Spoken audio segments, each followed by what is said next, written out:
on the Hawkeye Sports Network from Learfield. This is Hawkeye Baseball.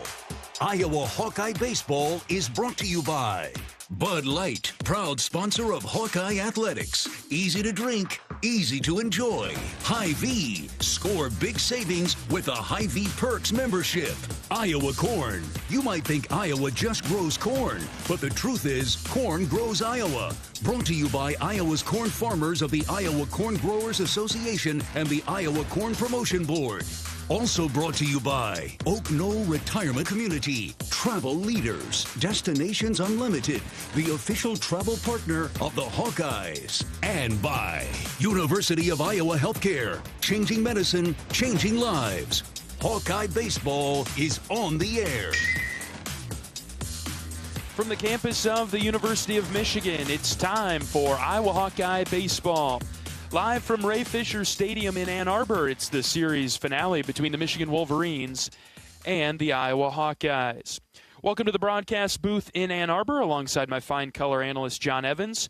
I'm John Leo, and we wish you a very happy Easter Sunday. Iowa goes for the sweep of the Wolverines today after winning the first two games of the series by 1 run each. Thrilling, nail-biting victories for the black and gold has Iowa at 26-11 and 16-4 in league play. Michigan is 23-16. They're 8-9 in the Big Ten. It's the final game on the road before 6 in a row at home. It's the Wolverines and the Hawkeyes. It's Michigan and Iowa live from Ray Fisher Stadium with first pitch coming in a bit. The series recap so far, Iowa with the series opening win on Friday night, 6-5 to start the series on the right foot.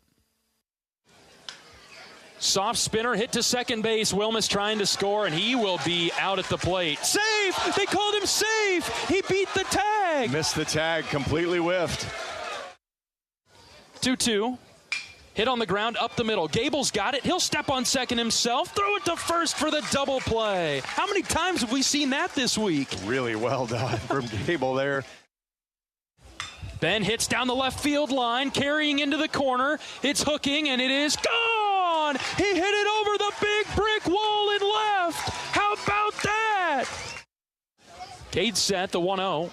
Hit on the ground left side. Schulte dives, knocks it down. Long throw to first is in time. How about that web gem? Incredible effort from Schulte to make that play. Full count, crowd getting behind their batter, Ibarra. Watts ready to deliver. Here comes the 3-2. Swing and a miss. He struck him out. Anthony Watts, Electric Avenue. 0-1. Ground ball right side. Swales, he's got it. Flip to second for one. Quickly over to first. Double play. Yeah, you bet. Whew. Iowa fans on their feet again. Down to the right. No balls, 2 strikes, 2 outs. Hogue ready. He kicks and fires. Called third strike. He struck him out. And the Hawks win it. 6-5. Yes. It was a similar effort yesterday for Iowa, holding on to beat Michigan 3-2 behind solid pitching from Aaron Savory and Chaz Wheatley. First pitch from Savory. Grounded up the middle. Gable fields it. He steps on second, throw to first, and Guerin picks it out of the turf. A double play. Yes. Wheatley ready with the 2-2. He brings it home.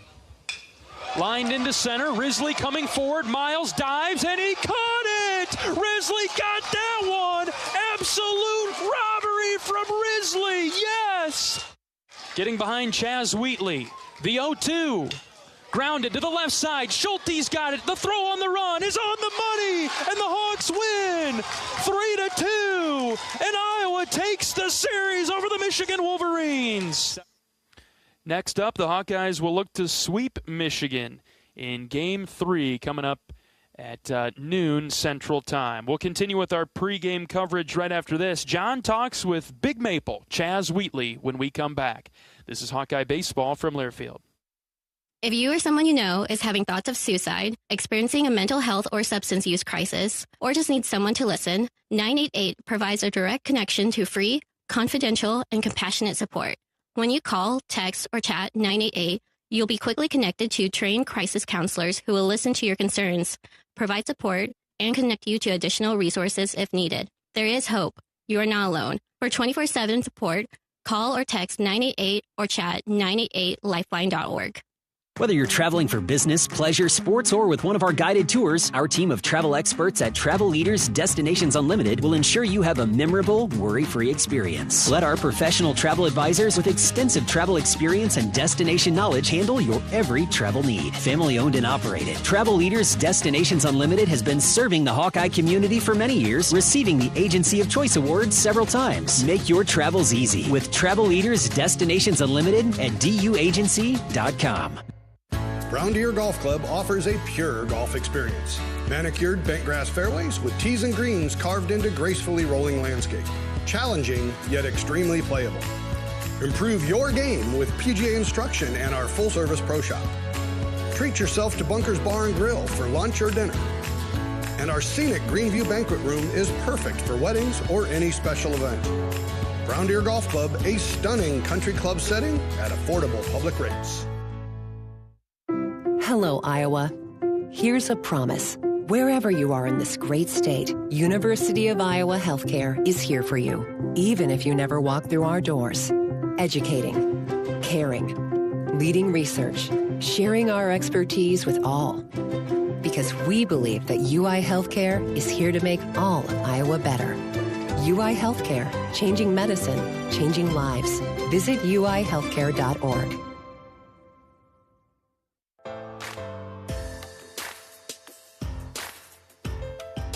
Welcome back to Hawkeye Pregame. I'm here with Chaz Wheatley. Chaz, thanks for joining me. Yeah, of course. All right, so before we get to yesterday, you've been around now as long as I have. It's been kind of fun watching you develop. But let's remind everybody else what's your story? How'd you get to Iowa City from Canada?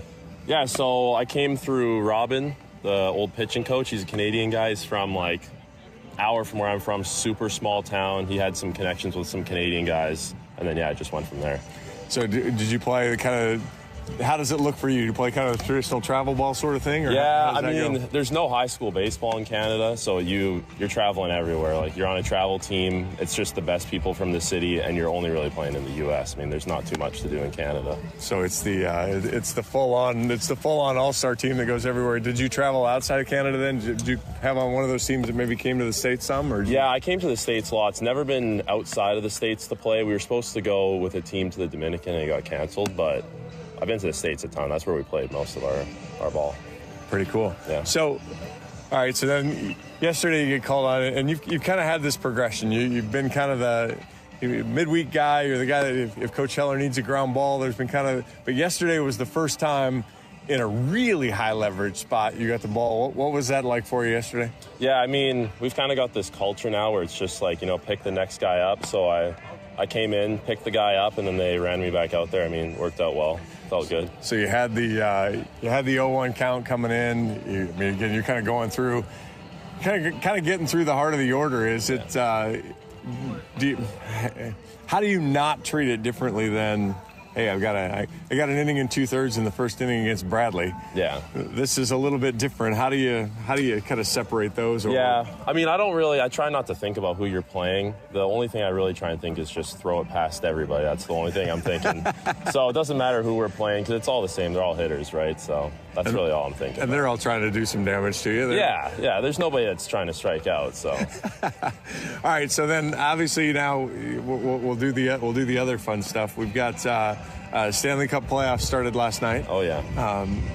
Are you rooting for the obvious team, or who's your? I'm with the Oilers. Yeah, that's my team. That's where I'm from. I mean, they lost in Game 7 last year.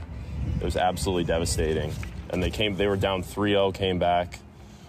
Hopefully they do well this year. They haven't been looking great, and McDavid needs to score some more goals. I mean, he's just passing the puck, which is not good. But and the West is tough. Yeah. Oh yeah. So do you and Kropp talk about that? Yeah, he's a huge Oilers guy. He was going to come to Game 6 last year, he said. Never did, but... And you made it, right? I did, yeah. It was unbelievable. Yeah. So what is because I love NHL and playoff hockey is fantastic. So what is the comparable to, you get 19,000-20,000 people in that arena for Game 6 in Edmonton. Yeah. Is there anything comparable for the listeners? It's hard to compare because it's not like a football game. It sounds louder than football games because you're in a small indoor enclosed thing, but I've never seen Edmonton like that in my life. Like, it was unbelievable for the Stanley Cup. Because, there's winning history there. It's just been a while. So now been a while. You're ready to get back on the horse? It's been a while. Oh, yeah. It's been since Gretzky was the last time they were winning, which was a while. So, all right, I'm going to let you go here and get going. But congratulations on your first career save yesterday. Appreciate it. Chaz Wheatley, Hawkeye reliever. We'll be back after this. John Lee will have Coach Heler. This is Hawkeye Baseball from Learfield. Different people have different needs. Delta Dental of Iowa has affordable dental and vision coverage that meets you where you are. Small business on a budget? We have options with no employer costs. Traditional Medicare plans don't cover dental, but we do. And if you can't get benefits at work, you can buy direct from us. Plus, we give back to your community. Visit sharinghealthysmiles.com and choose Delta Dental.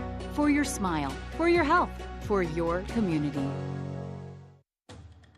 Iowa Hawkeyes women's basketball forward Hannah Stolke teamed up with 22 and Vine at Riverside Casino and Golf Resort to bring you an exclusive creation, the Hamburger. This mouthwatering masterpiece features 2 delicious sausage and beef patties with crispy bacon jam, melted American cheese, and a perfectly fried egg, all nestled on a French toast caramelized brioche bun. Experience the Hamburger today, available only at 22 and Vine. It's a game changer.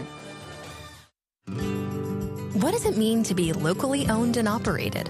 For Cenex, it means everything. It means that we know if you take your coffee to go or if you like to stay a while. It means we've helped Little Leagues get jerseys and local festivals get funding. It means we know what our communities need. So you'll always leave Cenex with a full tank, full of snacks, or full of smiles. Or all of the above. And that means the world to us. Cenex, powered locally. Across Iowa, you don't have to look far to find a bank that's got your back. From just around the corner to the next town over, hundreds of neighborhood banks are going the distance to ensure your future looks brighter than ever. By providing jobs, supporting local businesses, strengthening communities, and helping your dreams become reality. Here, the life you build is backed by Iowa banks. See how banks are making a difference near you at iowabankers.com.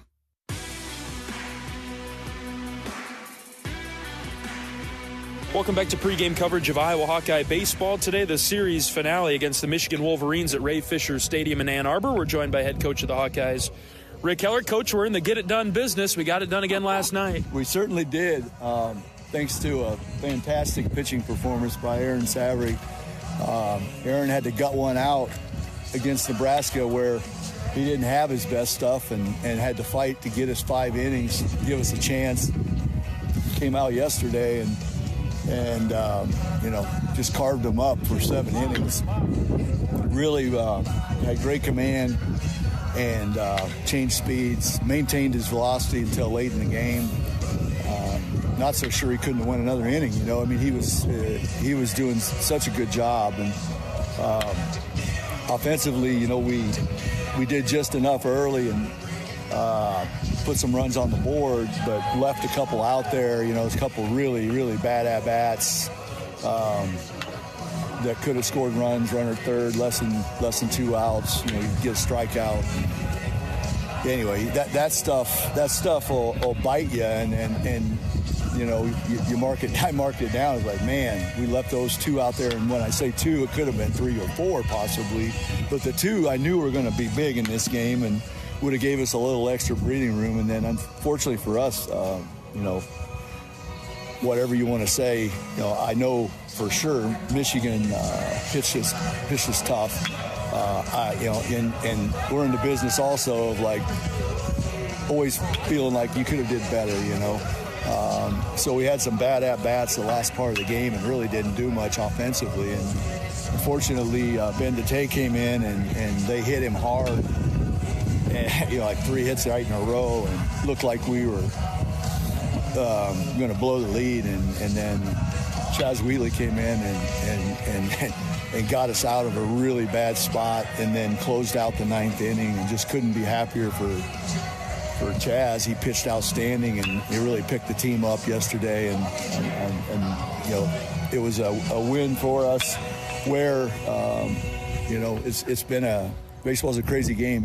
We talk about all the time eliminating bases and being as clean as you can, and we've won the first 2 games of this series. Michigan gave us 2 free bases on Friday and 4 yesterday, so 6 total free bases in 2 games, and they lost both. That don't happen very often. We haven't been sloppy, but we've had a few more than that. But we've pitched extremely well when we needed to. We made pitches when we needed to, and that's pretty much the story of this one. I hope you hope that today's the day our bats come to life, and we score a bunch of runs and make it a little bit easier. But we'll see. It's I'm sure we're going to get Michigan's best effort, and we're going to need a great start out of Reese Buter, similar to what we got last week. And offensively, we're going to have to be better today. I know that. One final note on Chaz, Coach. That was probably the best career performance of for Big Maple, for Chaz, right? And he's been a part of the program for a long time. It was just great to see. Yeah, it was really great to see, where Chaz started, not playing a lot of baseball, being a volleyball guy from up in, Canada and Northwest. And, his progression has been slow at times, and I think Chaz would tell you that as well. But to see him stick with it and continue to work hard and do the things that he knows he needs to do now as an older player and a mature older player, and be able to actually compete. Chaz to me is just now starting to reach any part of his potential. I mean, there's so much more in there, in my opinion. He has such crazy movement to his fastball, and his metrics are like he's in the 10th percentile of a lot of the movement stuff, the sink that he has on his fastball, and his slider's good now, and I think that if I'm a major league team and I've stuck around to watch, which not a lot of them do anymore, it looks like. Sure. But back when we first started doing this, it was always who was going to be there last. So you maybe seen the diamond in the rough like Chaz, Stick it out. And I'm sure there's probably a couple of those grinder scouts up there that maybe has, but I am 100% going to give him a chance. Yeah. Because they're always looking for outliers, and Chaz is as outlier as it gets with his movement profile, and it's a funky delivery. He's 6'4" or 5", maybe 6'6". I mean, he's tall, lanky, but now he's fit and strong, and it was. We talked about it the other day because, Chaz has been doing well. He's in a good role right now, in a good place, and seeing him out there in leverage situations for me is just, just makes me feel good because, there was a day not that long ago when you wouldn't have thought that was possible, and he's had to fight through a lot of ups and downs and a lot of downs that didn't go his way, and trying to figure himself out and figure out his movement profile and how he could be competitive and throw strikes, and how far he's come with his mental game skills. Just in a really good place right now, and it's fun to see.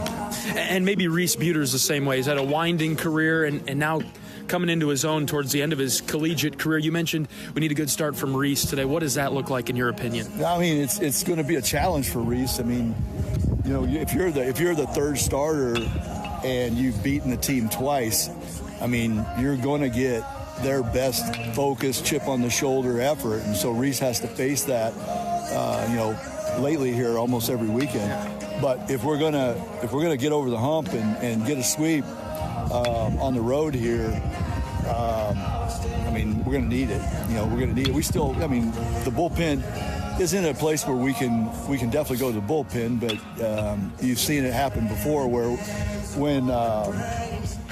when we had to go to the pen in the third inning, even if it's full and fresh, it's a lot of innings for those guys to handle, and we end up giving up runs and getting beat a couple times in those games. And so I'm just hoping Reese can be like he was last week and no fear and just get after him. They hit a solo home run, so be it. We'll score you some runs and have one of those days where he's on, because he can certainly do it. And I think that Cade and Savary have proven that if you execute your pitches, you can pitch to this team. I mean, they're dangerous, and you haven't seen them go off yet. But I mean, anybody that's watching the games and you watching, I mean, they are a good offense, and they have some dangerous hitters, and we've just done a really good job of pitching. Watts, Big Dan, Hogue, are they on the board today? Yeah, they're all on the board today. I mean, I would think Hogue probably longer than the other two, but I know Watts for sure for an inning or get us out of a jam or something like that, and Dan would be able to go too. And, we haven't used Hackett, we haven't used Hart, so we've got some guys that we can go to. I'm sure Tate could come back if he needed to, and. We'll just run matchups and try to put the best matchup we can, and then get those guys in and out. And I mean, I think Chaz only threw like 23 pitches. I mean, he could probably come back and give you an out or two, or give you an inning if need be. So it'll be all hands on deck, and I'm just hoping that we can have a solid day offensively and get some separation and Reese gives us a good start, gets us through 5 at least, and we'll be in good shape. Tate Carey goes for them, Coach. It's his first Big Ten start. Looks like a fastball thrower for Michigan, which might be what we need. Yeah, he is for sure. Tate is a true freshman, and he has his record is 6-0, and he's been that guy, kind of like Tony Watts for us. When they get a lead, he can give you that longer close, and he's done a really good job in the games they've won. He's been a big part of 6 of them, and they started him for the first time in their bye week last week against Mount St. Marty's, and this will be his first Big Ten start. But yeah, he's going to see. We're going to see more fastballs out of him, at least coming into the scout, into that scout. But we that can change up too. And as we found out against Nebraska, when they flipped up their usage and then they were able to hit with it like crazy. So, I mean, anything can happen, but we're going into it expecting to hit fastballs, and again, likes to live on the edges, and especially down, and we're going to try to do a better job of not swinging and concede those pitches. We haven't done a great job for about 12 innings this weekend of doing that and sticking to the plan. I mean, we've talked before. It's the challenge is when they hit at the bottom of the zone, and then it's strike one. Well, you still have to be willing to give up strike two, in hopes that he's going to make a mistake, because if not, you end up with all the weak contact that you've been seeing this weekend. And I just hope our guys are more disciplined today and more confident, and honestly, maybe he makes a few mistakes, because quite frankly, the pitching staff for Michigan hasn't made a whole lot of mistakes this weekend. Coach, before we let you go, this is the 5th straight week where your team can get a sweep. Now, the last 2 weeks, we've come up a little bit short on Sunday. What's the message to the guys to get another sweep today? Well, my message was to pretend like, make it feel like we've lost 3 in a row. You need to keep the chip on your shoulder today, big time. Yeah. And don't be satisfied, because it's very, our world. I mean, it's a grind. I mean, you're playing almost every day, and the stress and the pressure and the long days, it's real easy when you win the first 2 to kind of go, and lose that edge. And the point to all of them is, it's never easy, ever. It's never going to be easy, ever. No matter who we play, it doesn't matter. I mean, in baseball, if you don't show up mentally and show up with that chip on your shoulder and show up with great focus, I mean, this game will eat you alive on those days, and we just can't let that happen. And I don't think we've done that the last 2 weeks. I just think we've got beat and haven't played great. I mean, we've had a chance to win both those games, and you know, those are both games. When you see where we're at now, that, you know, hindsight, you certainly wish you had them back and wish you could take a couple plays out of them and we would have won. You know, and at the end of the day, you know, the other team's trying to win too, and the other team's good, and sometimes you get beat. You know, I was just talking with Michigan's pitching coach. I mean, to only give up six free bases in two 9-inning games and lose both, I was like, dang. I mean, can you imagine the feeling of that? So the chip on their shoulder is going to be just as big, and we have to match that. All right, Coach, let's come out of the gates hot, and let's take it to Michigan today. Thanks for your time. Hey, thanks, Sean. Head coach of the Hawkeyes, Rick Heler, on our pregame show from Ray Fisher Stadium in Ann Arbor. The Hawkeyes going for the sweep of the Michigan Wolverines. We're back with starting lineups and first pitch right after this. This is Hawkeye Baseball from Learfield. Hi, I'm Gary Dolphin, and if you want your home to be exceptionally comfortable during these cold Iowa winters and hot, humid summers, you need to turn to Dave Lennox and your local Lennox home comfort specialist. Lennox has been serving Iowa consumers since 1895, when Dave Lennox built his first furnace in Marshalltown, and Lennox is still building its high-efficiency furnaces and air conditioners there today. For the best home comfort system you can buy, it's Lennox and your local Lennox dealer. Lennox and the Hawkeyes. Now there's a winning combination. American Equity salutes today's hero of the game. As a proud sponsor of the ongoing recognition of our military during Hawkeye games this season, please join American Equity in thanking all who have served our country. American Equity is more than just retirement savings and income products. They are committed to providing you best-in-class service and high-quality retirement income that helps deliver the independence to dream and reach your goals. To learn more about American Equity, please visit their website at american-equity.com.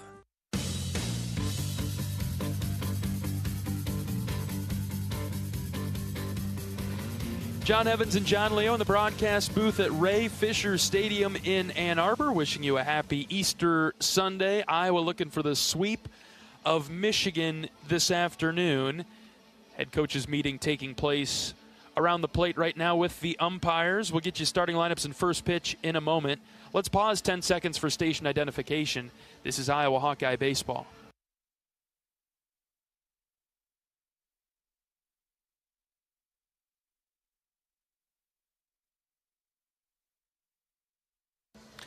John Evans, another chance for a sweep for the Hawkeye baseball team. Your keys to victory today. Oh, man.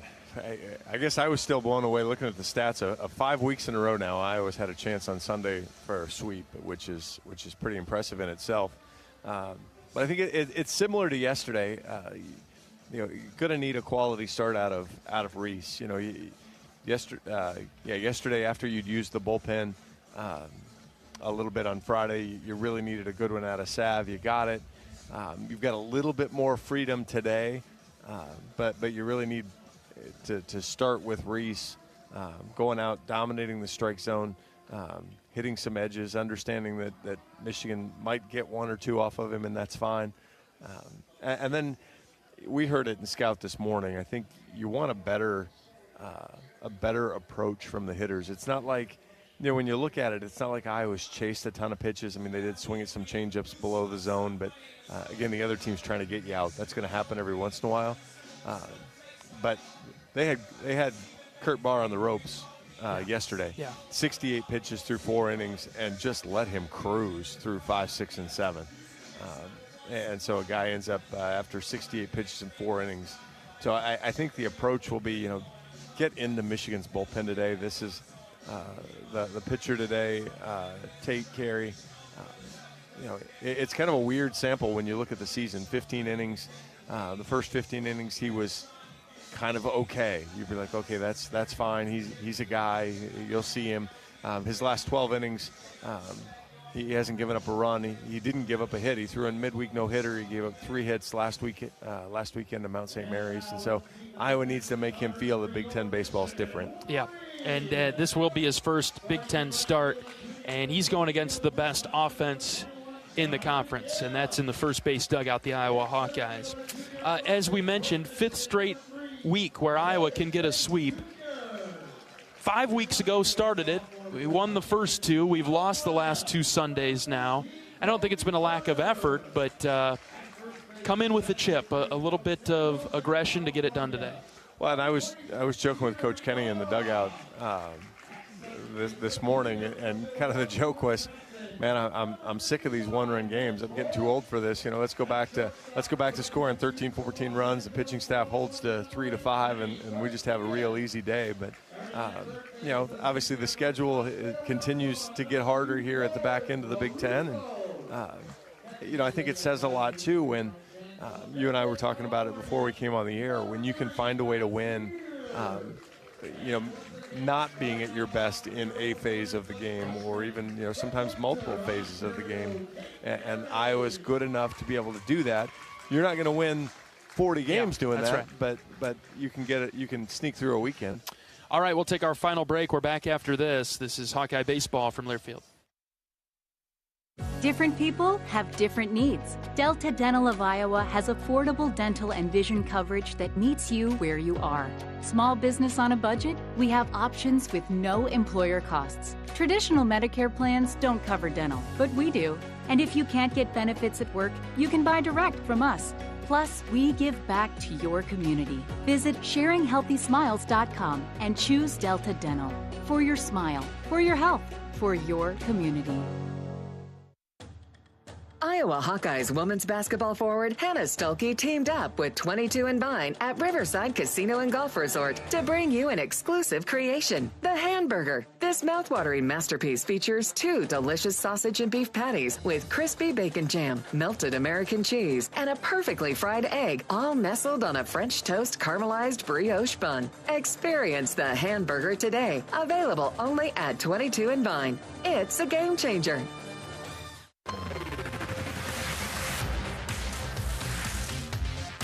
It's time for today's starting lineup as Iowa is about ready to take on Michigan for the final time this weekend. The Hawkeyes 26-11 overall, 16-4 in the Big Ten. Ben Wilmus will lead things off and play left field, followed by Gable Mitchell, the shortstop, Reese Moore, the DH, batting third. Middle of the order, Miles Risley in center, Dan Rogers, the catcher, Caleb Wolf at first base.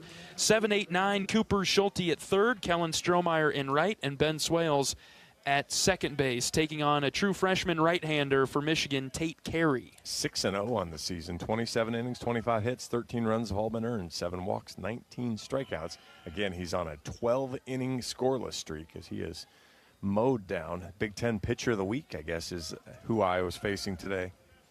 First pitch to Ben Wilmus is low for ball 1. We are underway, 1:02 local time.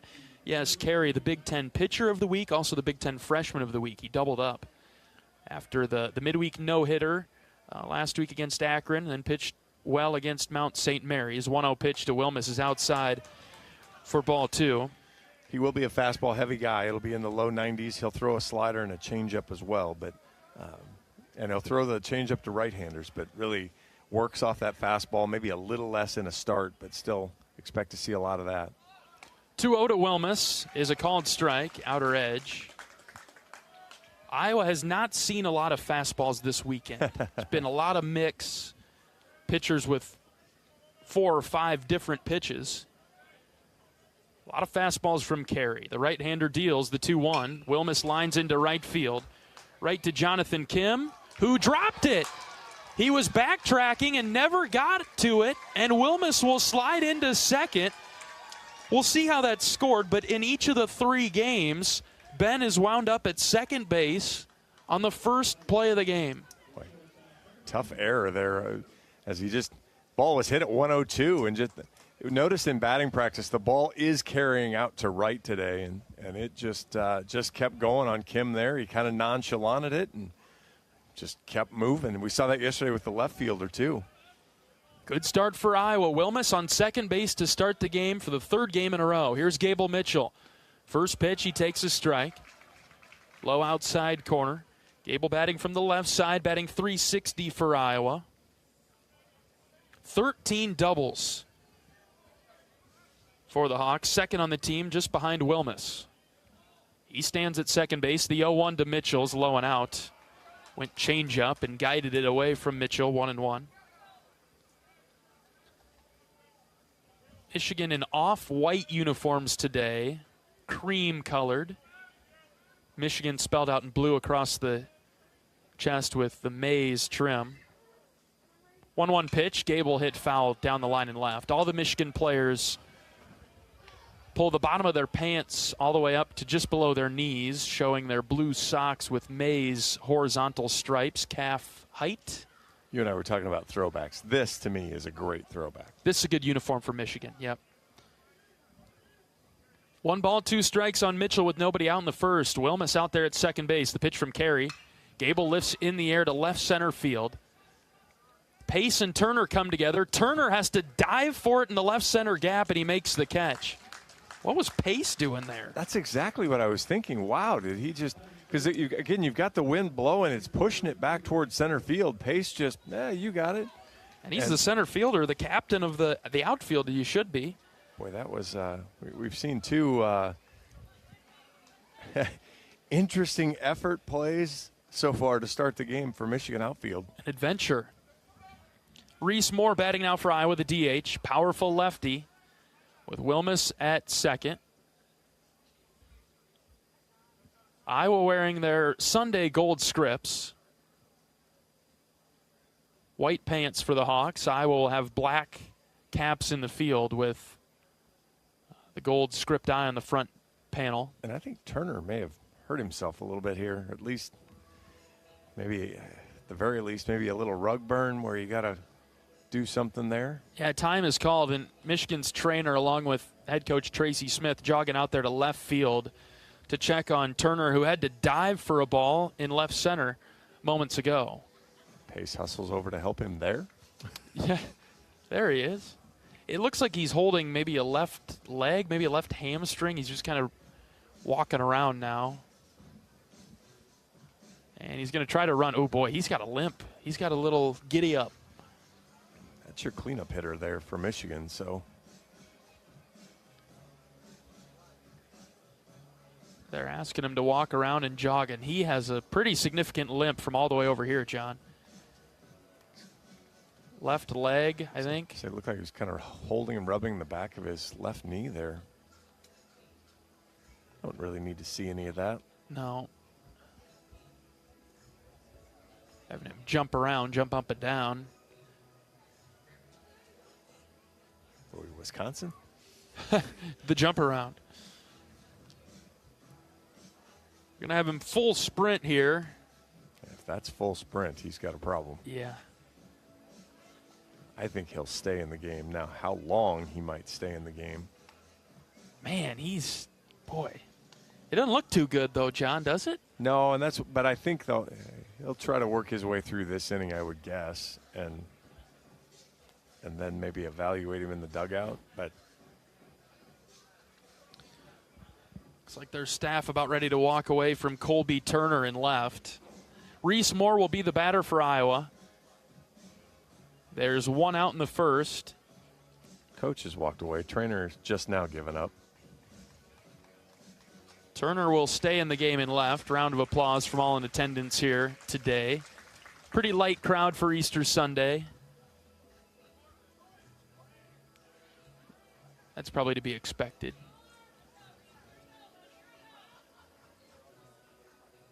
Wind blowing out to right. We'll see if Reese can hit it up into the jet stream. Relatively sunny today. Few streaky clouds. Temps in the mid-50s in Ann Arbor. Slight breeze. Not warm, not cold. A little chill in the air. First pitch to Reese. Moore took it low and out.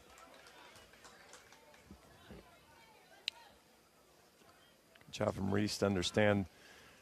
Might start him with the off-speed. Took the changeup low. Iowa trying to get on the board early against Michigan. Carey missed wildly high and out, 2-0. Hitters count now for Reese. And now you've seen 2 changeups. Look for a fastball up. Even if it's at the knees, take the pitch at the knees, but get one thigh high or better. The 2-0. It's a high strike call. Went changeup again, 2-1. And that's just then a good pitch. Reese isn't going to be looking for that on 2-0.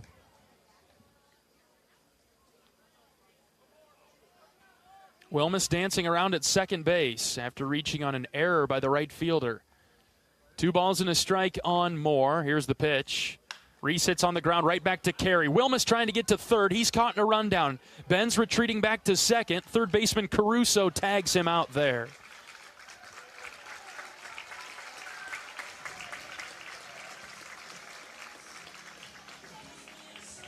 Like a 4th changeup in a row to Reese, though, and went down and out of the zone, and that's the discipline Iowa hitters have lacked a little bit this weekend, of just a little over-eager of trying to do too much on some of those instead of just kind of staying within themselves and waiting for that pitch. 2 outs now for Miles Risley and Moore at first base. That's an unfortunate turn of events there in the first inning. See if Risley can find a gap somewhere. Miles batting .319 for the Hawks. 6 doubles, 5 home runs, 2 triples. First pitch to Risley is a called strike, bottom of the zone. Big gap in right center for Miles. Mainly a pull hitter, though.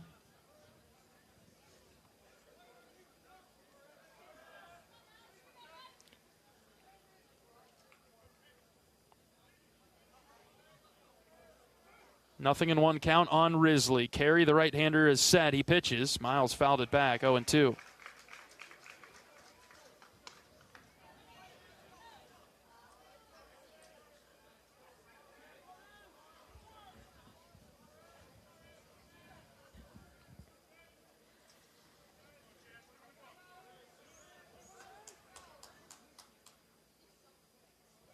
Carey set with the 0-2. He brings it home to Risley. Miles watched it miss upstairs, 1-2. All right, now, every Michigan pitcher has operated similarly in this case. They get ahead, they show the fastball up, and then they flashed either a little 12-6 curveball or a changeup off of that then. Catcher setting up high and inside. The 1-2, Risley fouled it back. He showed fastball up and away again.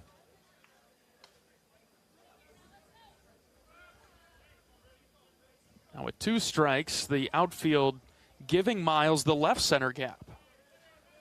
As Risley closes off his stance, keeps it neutral instead of open up towards left. Count remains 1-2 the pitch. Reese takes off, pitches low and outside. Throw to second is not in time. It was high, and Moore slides in safely. In scoring position now with 2 strikes and 2 outs on Risley. Good stolen base there for Reese Moore. Just his 2nd stolen base of the season. A great pitch to go on. Got the changeup that time down in the dirt. Good backhand play by Spear, but couldn't get the throw down there in time.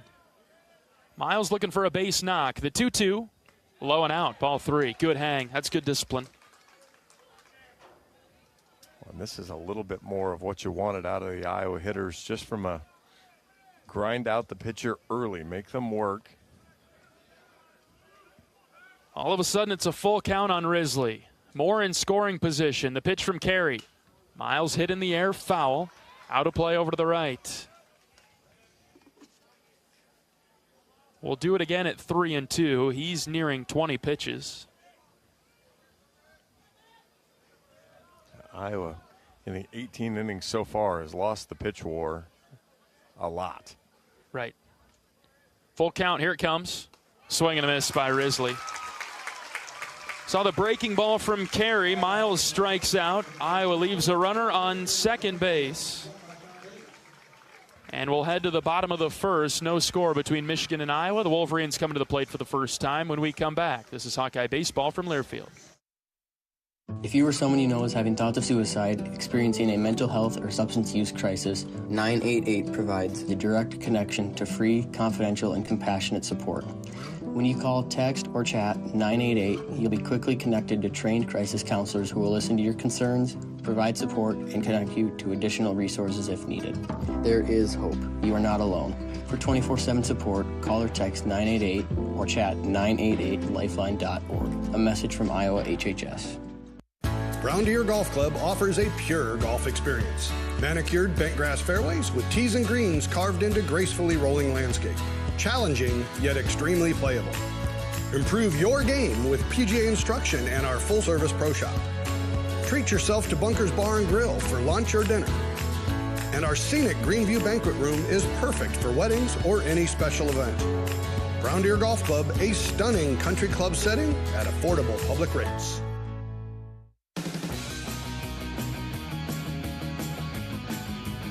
Welcome back to Hawkeye Baseball. We can all help prevent suicide. There is hope with the 988 Lifeline. Call or text 988 now.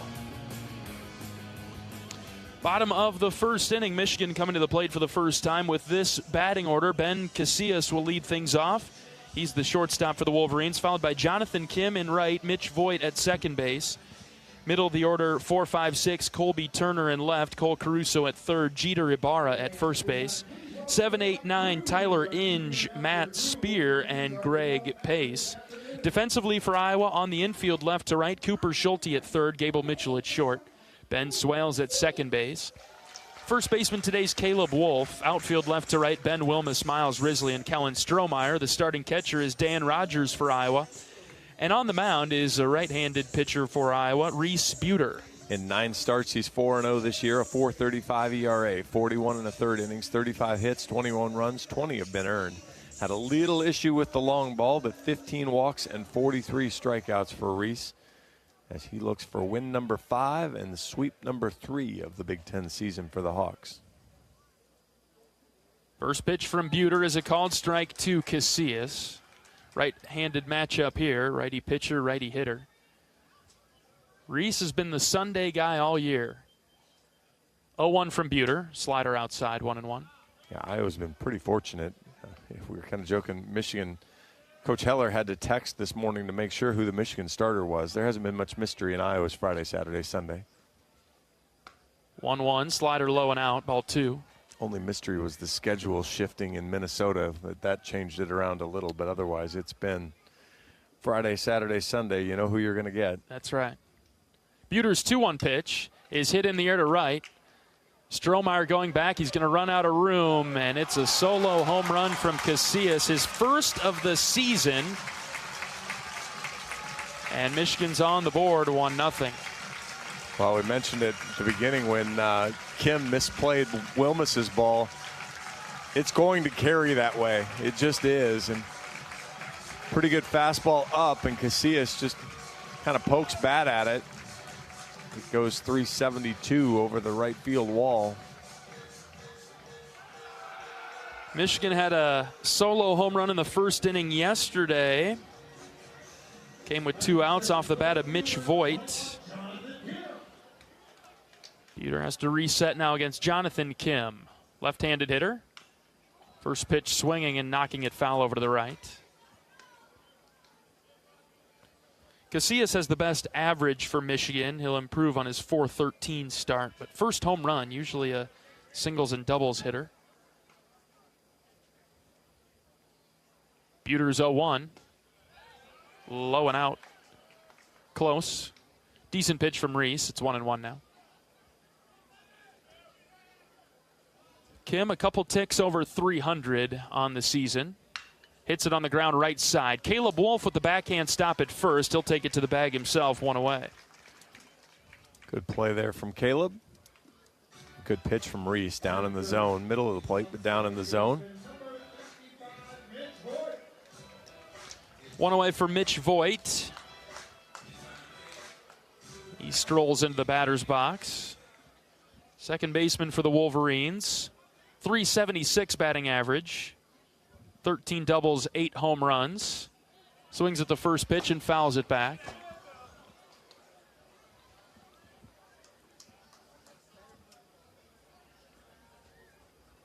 Had a chance to make a play at that one. We're close. That was press box next to us.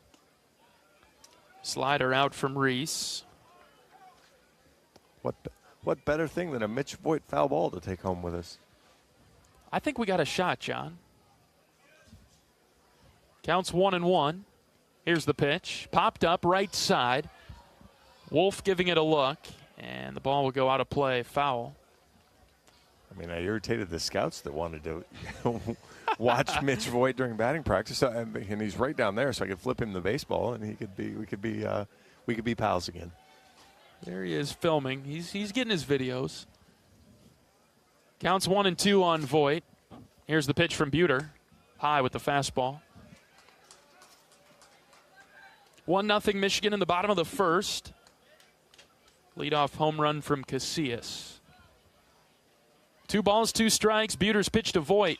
Line drive. Gable caught it at short for the second out. And that was what you and I talked about at the end of the game of game 1. Get ahead of him and then come back inside, and you can catch him off balance. Savary yesterday in the first tried to come inside early, and boy, he was dead setting on that one. But this time, after you're ahead, he kind of sells out to go over the plate. You're able to get back inside and get weaker contact. Colby Turner swings through a fastball from Buter. I like that spot, too, up and in. If you're going to go in, go up, don't you think? Yeah, absolutely. Good to see Turner at bat. So, again, he'll hang around here for a while, I would guess. 0-1 fastball. Looked good, but it was high and out. Turner a little slow to get up after a diving effort and left. 1-1 pitch from Buter. That's on the outer edge, called a strike. Good pitch from Reese. Buter working quickly. He's ready to throw the 1-2. Here it comes. Swing and a miss. He had Turner in the palm of his hand the entire at-bat. Reese gets the strikeout to end the first. Michigan strikes first with a solo home run off the bat at Casillas. It's 1-0 Wolverines. We're back for the second after this. This is Hawkeye Baseball from Learfield.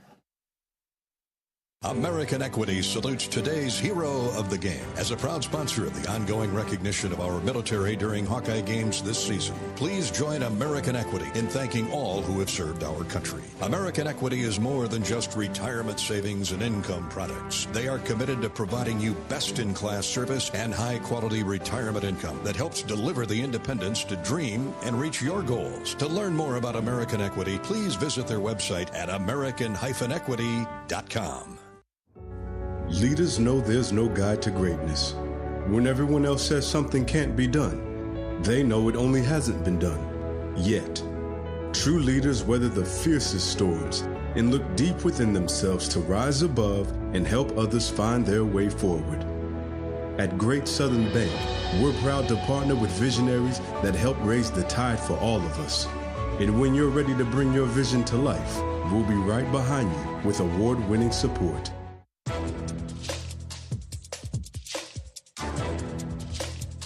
This copyrighted broadcast is an exclusive presentation of Learfield under the broadcasting rights granted by the University of Iowa. Reuse of this presentation is prohibited without the expressed written consent of the university and Learfield. Announcers are provided by Learfield and approved by the university. Hawkeye Baseball is brought to you by Riverside Casino and Golf Resort. Stop by today for a relaxing massage at the spa, fine dining at Ruthie's Steak and Seafood, and so much more. Visit Riverside Casino and Golf Resort today, located minutes south of Iowa City. Top of the second inning in Ann Arbor, 1-0 Michigan in the final game of the series. The Hawkeyes looking for a sweep of Michigan. Dan Rogers to lead things off, followed by Caleb Wolf and Cooper Schulte. If anybody gets on, Kellen Strohmeyer will see an at-bat. First pitch to D-Raj. It's called strike at the knees. Rogers with a lot of power, a lot of doubles power. He has some home runs on the season. He could find it out of here to right. 0-1 pitch from Carey. That's low and out, 1-1. I loved Coach Kenny in the scout, though, the other day. Sorry, hitters. If you got 5 home runs this time of year, that doesn't impress me. Rogers has 5. That was a funny moment. 1-1 is a called strike outer edge, 1-2. Pitching away from Rogers.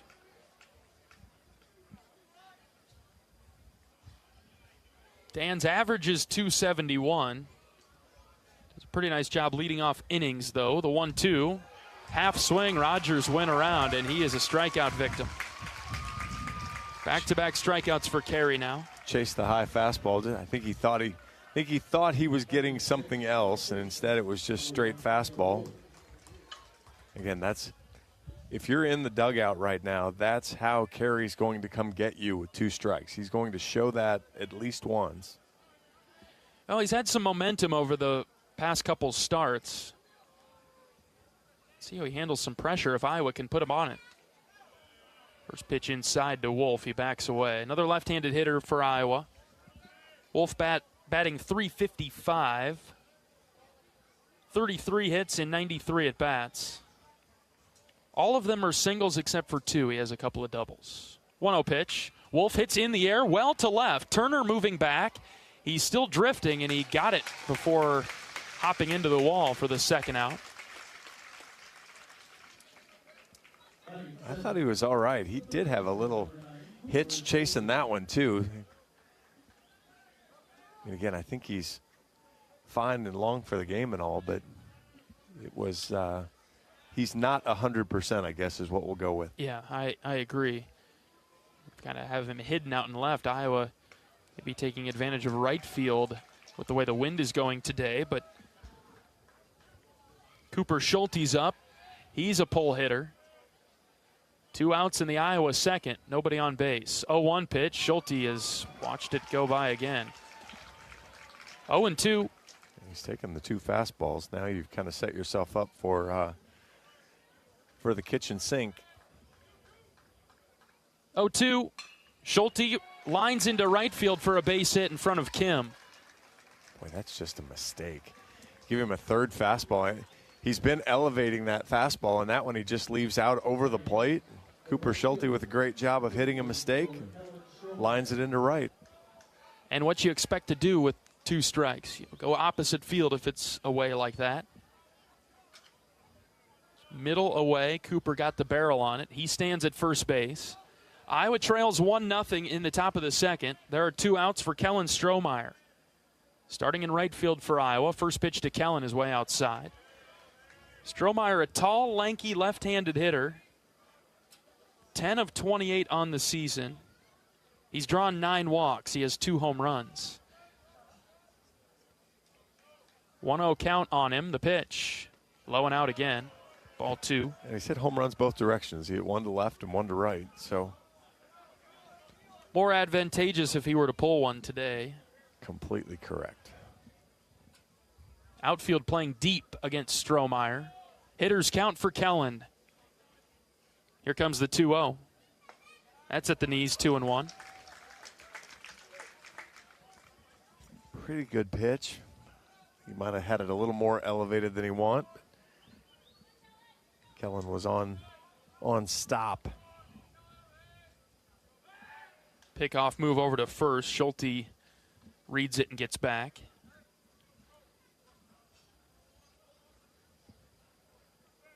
Strohmeyer was 7 runs batted in this season.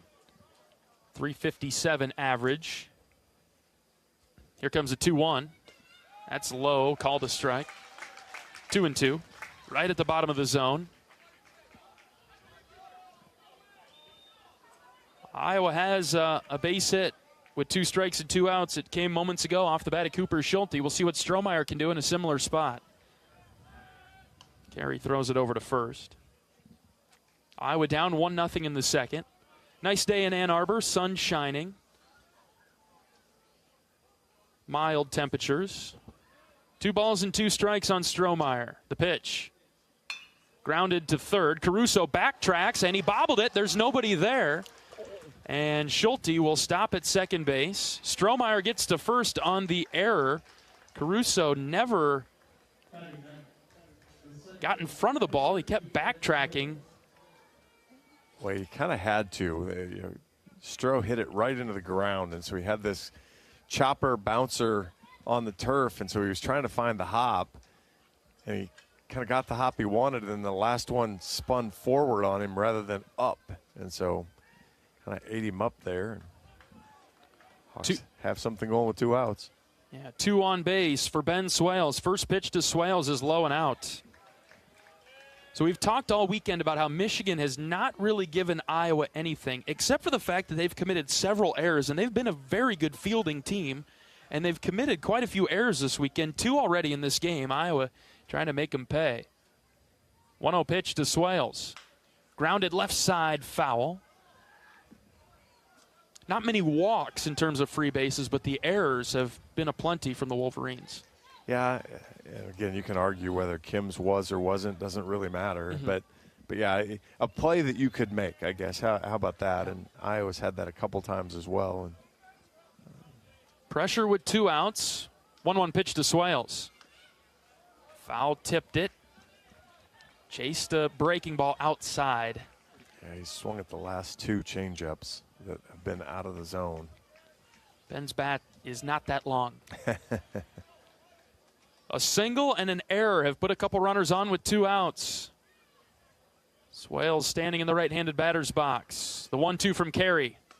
Called third strike. Fastball right down the pipe. Swales watched it go. Iowa leaves a couple runners on. We'll go to the bottom of the second. Michigan 1-0. This is Hawkeye baseball from Learfield. Hi, I'm Gary Dolphin, and if you want your home to be exceptionally comfortable during these cold Iowa winters and hot, humid summers, you need to turn to Dave Lennox and your local Lennox home comfort specialist. Been serving Iowa consumers since 1895 when Dave Lennox built his first furnace in Marshalltown, and Lennox is still building its high-efficiency furnaces and air conditioners there today. For the best home comfort system you can buy, it's Lennox and your local Lennox dealer. Lennox and the Hawkeyes. Now there's a winning combination. Cancer doesn't care. It doesn't care what you look like, how old you are, what you do, or where you live. We do. University of Iowa Healthcare is doing more to beat cancer than anyone in the state. From second opinions to life-saving treatments that happen here first. We lead the way in research, training, and care because we believe that UI Healthcare is here to make all of Iowa better. UI Healthcare, changing medicine, changing lives. Visit uihealthcare.org. Hawk fans, experience your home away from home at Coralville's finest all-suite hotels. Homewood Suites and Home to Suites by Hilton each offer guests spacious suites, complimentary breakfast, 24-hour fitness center, pool, hot tub, guest laundry, and convenient locations. Let their warm and friendly staff take care of you and your family when you visit Hawkeye Country. Cole Caruso, Jeter Ibarra, and Tyler Inge will come up for the Wolverines in the bottom of the second. They lead at 1-0. And Reese Buter has fired his final warm-up pitch. Indiana, Maryland looking for a series winner. Indiana up 2-1. Minnesota looking for the sweep over Rutgers, up 1-0. Michigan State looking for the sweep over Ohio State, 2-0. How about that? 0-14 on the road for Ohio State when we were looking at that. That is... And they're 1-19 away from Columbus. That is pretty stunning. Buter deals a first pitch strike to Cole Caruso, the third baseman. Ohio State almost had it figured out after they played us. They went out to USC and they took the Trojans down to the wire in all 3 games. Didn't win any of them, and I know that doesn't matter if you're close, but USC's solid. Yeah. And Ohio State won the series against Oregon. It's because they came to Columbus. Those are Ohio State's only 2 Big Ten wins. Incredible that it's against a team that's in the top 3 in the Big Ten. Ohio State is currently last. Isn't Oregon still ranked? Oregon is ranked 16th. So, yeah, there you go. 1 ball, 2 strikes on Caruso, the pitch from Buter. Hit in the air to right. Strohmeyer on the run, coming forward. Kellen makes the play, 1 away. So yeah, your two Big Ten wins come against the 18th ranked Ducks. How about that? Pretty amazing. Their pitching has been a bit of an issue. Yeah, ERA is still floating around 9. Which makes it very difficult to win games. Right. Here's Jeter Ibarra. Fastball from Buter just off the edge from the left-handed hitter. Ibarra's the first baseman for the Wolverines. 273 hitter. 9 doubles, 5 home runs. 1-0 slider is outside, 2-0.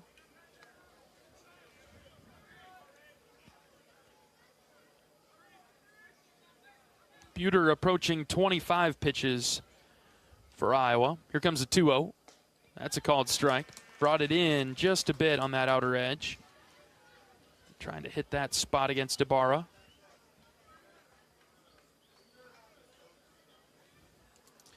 Ibarra did not start the series.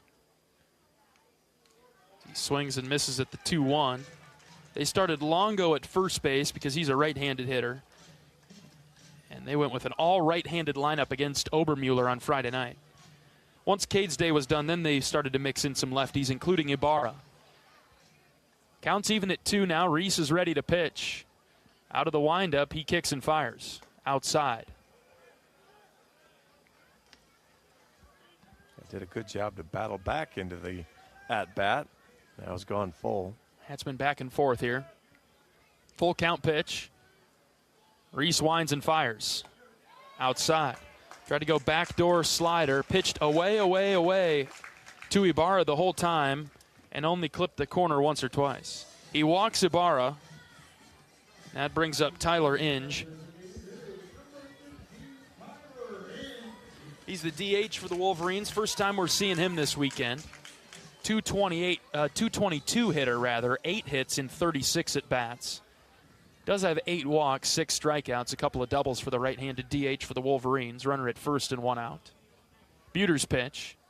It's a called strike high in the zone. Michigan on top 1-0, bottom 2 early on this Sunday afternoon. Did he pinch run one night? Possibly. Buter out of the stretch. Pauses, and now the 0-1 drifted outside 1-1. Yeah, he pinch ran Friday night. Obviously didn't do anything because it came late and he didn't score. Short lead at first from Ibarra. The 1-1 pitch. It's a called strike, bottom of the zone, 1-2. Good spot there from Reese. Buter's trying to throw the slider to these right-handed hitters, but it's drifted too far outside most of the time to start. Let's see if he can throw a good one here. The 1-2. Again with the slider, just off the plate, 2-2. He got Inge leaning, but didn't commit to it. Yeah, it was. I think if it's a little bit better looking pitch originally, I think he swings at it, but started outside and just kept floating. Longer pause from Buter. He'll throw it over to first to keep Ibarra around.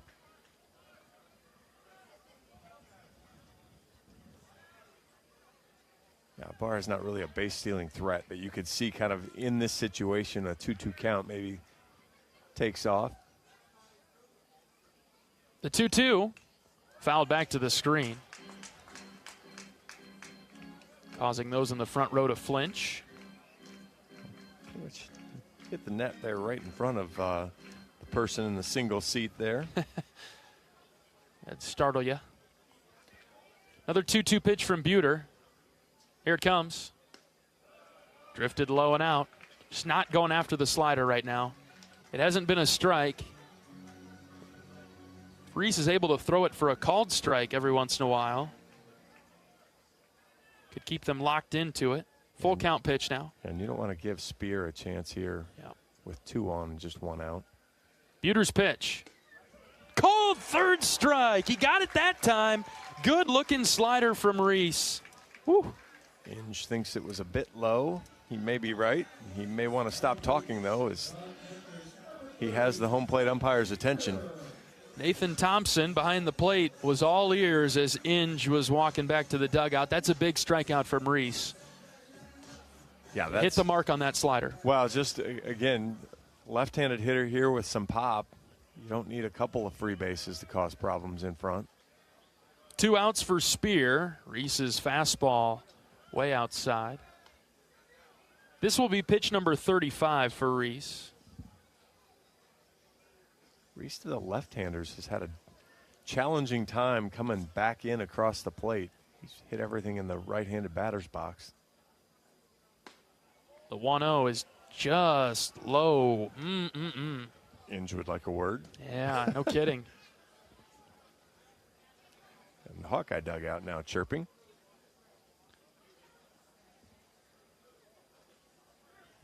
Hitter-friendly count for Spear. 2 balls, no strikes. He's a left-handed hitter at 225, but with power. And Buter missed again, this time low and in. Pace is on deck.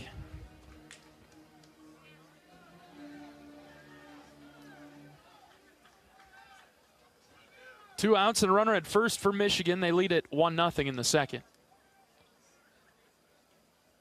Buter's 3-0, called strike. I suppose the plan to lefties is to pitch outside in hopes that they don't turn on one down the line with the wind blowing over there. Certainly understand the general idea, but somewhere in there you've got to come back across the plate. You got to make sure we're throwing strikes.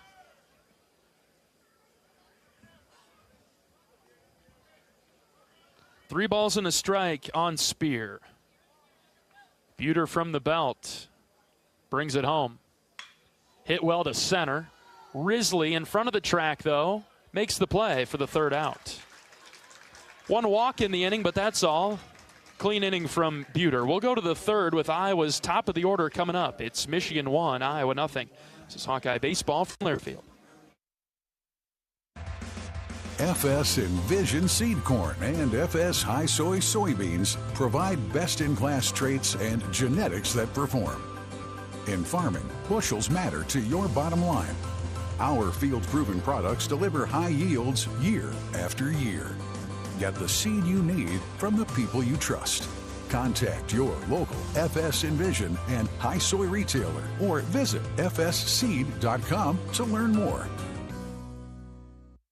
Hey there, sports fans. Hungry for a legendary experience? Look no further than Bump's Restaurants, proudly named after the legendary Bump Elliott. Nestled right at the Finkbine Golf Course on Melrose Avenue, Bump's is your go-to spot for mouth-watering meals. Present your ticket from today's game at Bump's and get a buy one appetizer, get the second appetizer free deal. Offer good through the next home game. See you soon off Melrose Avenue at the Finkbine Golf Course. Bump's Restaurant, a legendary place with legendary food.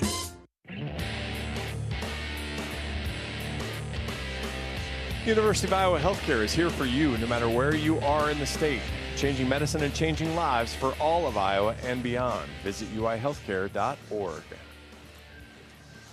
1-0 Michigan as we get to the top of the third in Ann Arbor. Iowa's won the first 2 games of the series. 6-5 on Friday night, 3-2 yesterday. Hawkeyes facing Tate Carey. It'll be the second time through the order for Iowa. Just 1 hit for the Hawks, but a couple of errors by Michigan, so there have been some chances early for Iowa, but nothing to show for it yet. We're thinking of our friends in Jefferson City today, the home base of Learfield. Michael, our board op, back in Jefferson City. They've got some storms rolling through. Sounds like they're in a tornado warning, so we'll just have to roll with the punches here. Stay safe there, Michael, and hope that the storms pass without any damage. It's getting to be that time of year, isn't it, John? Storm season. Starts to warm up, and you start getting those 60s, 70s, 80s days, and atmosphere just percolates. For me, I love it. As long as it doesn't hurt anybody or anything, I'm all about it. You know, I was going to be a meteorologist. We've talked about that a couple times off the air, but called to the sports world instead. I still chase storms, though. I like the severe weather. Lightning, tornadoes, severe storms. You're not scared of those, are you, John? No, but I don't need them. I'd like to avoid them at all costs, sure. You were like Helen Hunt when we were in Lincoln a year or so ago. Where you're just watching mesmerized. Yes. We're on our 7th floor hotel room there as the tornado blow. And the great part about Lincoln is, man, you can see it for miles coming from the west. No kidding. 1 ball and 1 strike on Wilmus. Next pitch, Ben takes high and in for ball 2. Wilmus reached on an error. He had a fly ball to Kim in right, who was tracking back. He got his glove on it, but didn't catch it. And Wilmus wound up at second base. Counts 2-1 on him here. The pitch. Ben hits in the air down the right field line and foul out of play. He chased a pitch that was outside. They'll get new life, though, 2-2. Yeah, that was ball 3, a fastball, 2 balls off the plate. I guess maybe it could have been called, but it's a pitch, again, he's not going to do any damage to. Carey out of the windup, delivers the 2-2. Ben swings and misses. Iowa has struck out 4 times against this fastball-throwing Tate Carey, and he continues his scoreless streak. He's up to over 14 innings now. Iowa trailing 1-0, top 3. Here's Gable Mitchell. First pitch from Carey. In the dirt, ball 1. Well, I guess what have you seen from Iowa the first time through, John? Yeah, I think I figured that I was going to get asked that. Kind of a C+, B- the first trip through. You know, it just hasn't been. And now Mitchell chases one that's low, and he pops it up to short for the second out. I guess it feels like much of the same the first 2 days of the weekend. Well, right. That pitch is nearly unhittable. It's a 93-mile-an-hour fastball at the knees on the black inside part of the plate. And you're ahead of them in the count 1-0. Take the pitch. See something better. Yeah. Trust that he's going to make a mistake over the plate. And Reese swings at the first pitch and fouled it off in the box. And Reese just chased a changeup below the zone. And that's Iowa hitters. What makes Iowa hitters good and what makes the lineup long is the ability to work the pitcher and really put pressure on them. And Iowa has released the pressure valve all weekend long against Michigan pitching. I mean, for a team that averages 7+ walks, almost 8 walks in conference, what have they given Iowa? 4? 3? Yeah, very few. 1-1 pitch to Moore. He slapped foul opposite field, 1-2. And they've thrown a ton of strikes, but they've thrown a ton of strikes because, 1, because Iowa has chased some pitches, and 2, because Iowa then has been willing to make weak contact on balls that aren't drivable. And it's super easy for me to say up here. 1-2, Reese hit foul again over to the left. Yeah, but I think it would be echoed by the staff. I think Coach Sutherland would say a lot of the same things. A little bit frustrating. We're happy that Iowa's won the first 2 games of the series. No question about that. Waiting for it to all come back together, though. Counts 2-2 on Moore. And that was Coach Sutherland's point. You know, yeah, you've won 2 games, but it's not sustainable to win with the offense the way it's been. 2-2. Check swing. Did Reese go? They said he did. Coach Heller and Coach Sutherland cannot believe it. And the home plate umpire, Nate Thompson, is letting our dugout have it.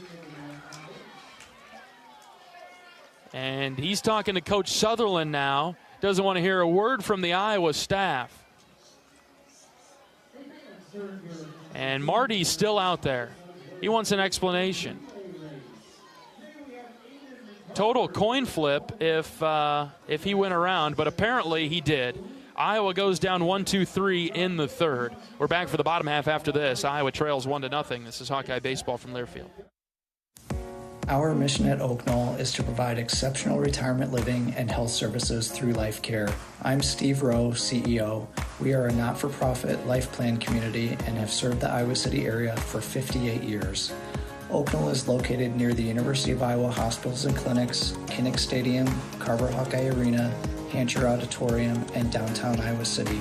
Visit our website at oakknoll.com to learn more. We are a proud sponsor of Hawkeye Athletics. Go Hawks! Brown Deer Golf Club offers a pure golf experience. Manicured bent grass fairways with tees and greens carved into gracefully rolling landscape. Challenging, yet extremely playable. Improve your game with PGA instruction and our full-service pro shop. Treat yourself to Bunker's Bar and Grill for lunch or dinner. And our scenic Greenview Banquet Room is perfect for weddings or any special event. Brown Deer Golf Club, a stunning country club setting at affordable public rates.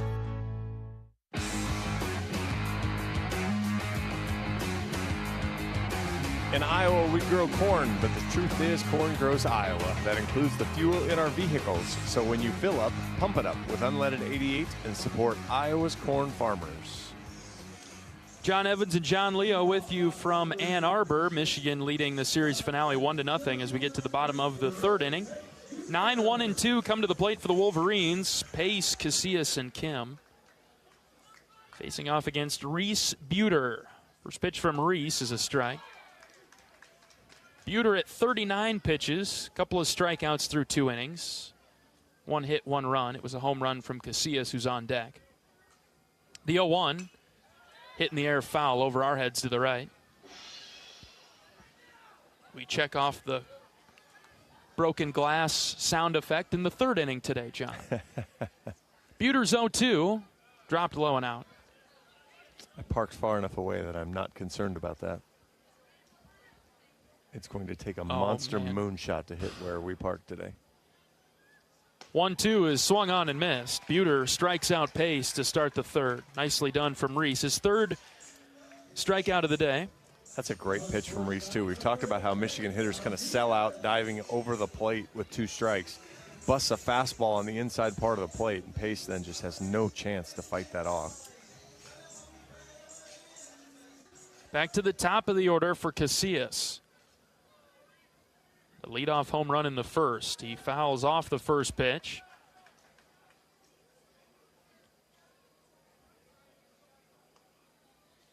He hit it off the scoreboard in right, opposite field.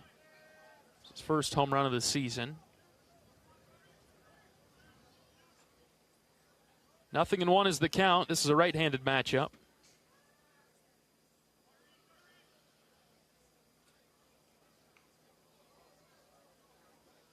Buter steps off the mound. Doesn't sound like D-Raj can hear the call coming in. Yeah, he kept looking over the dugout. Slider called a strike. It was a late call, John. I was right there with you. I heard it, and I thought, okay, what was that? And then a late strike call. Thank goodness.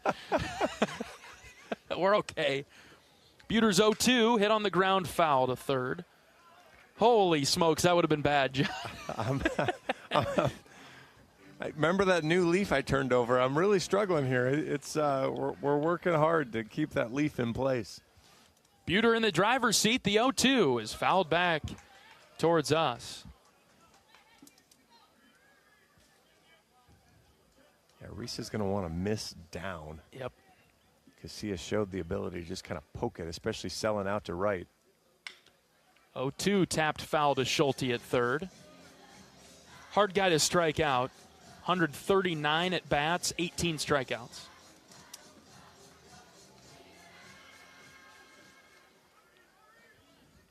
See what Reese decides to pitch here, the 0-2. Slider low and out. Too far away from Casillas. He didn't have to think much about that one.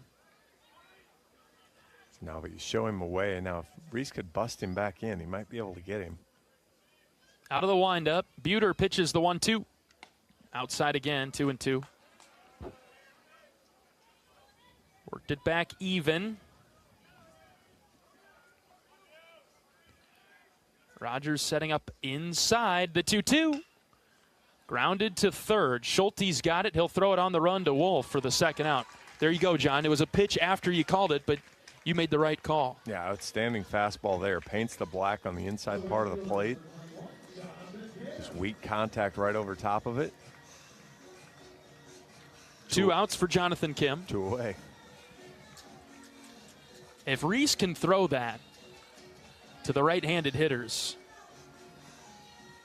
he's going to induce a lot of weak contact, especially late in counts, like you've been saying, John. Kim stands in from the left side, offers at the first pitch, and popped it foul out of play to the left. Iowa has Risley, Rogers, and Wolf due up in the 4th as we're zipping right along here. 1-0 Michigan. For our trip home, I'm happy about that. For the game score, I'm not thrilled yet. 0-1, tapped foul off the brick backstop.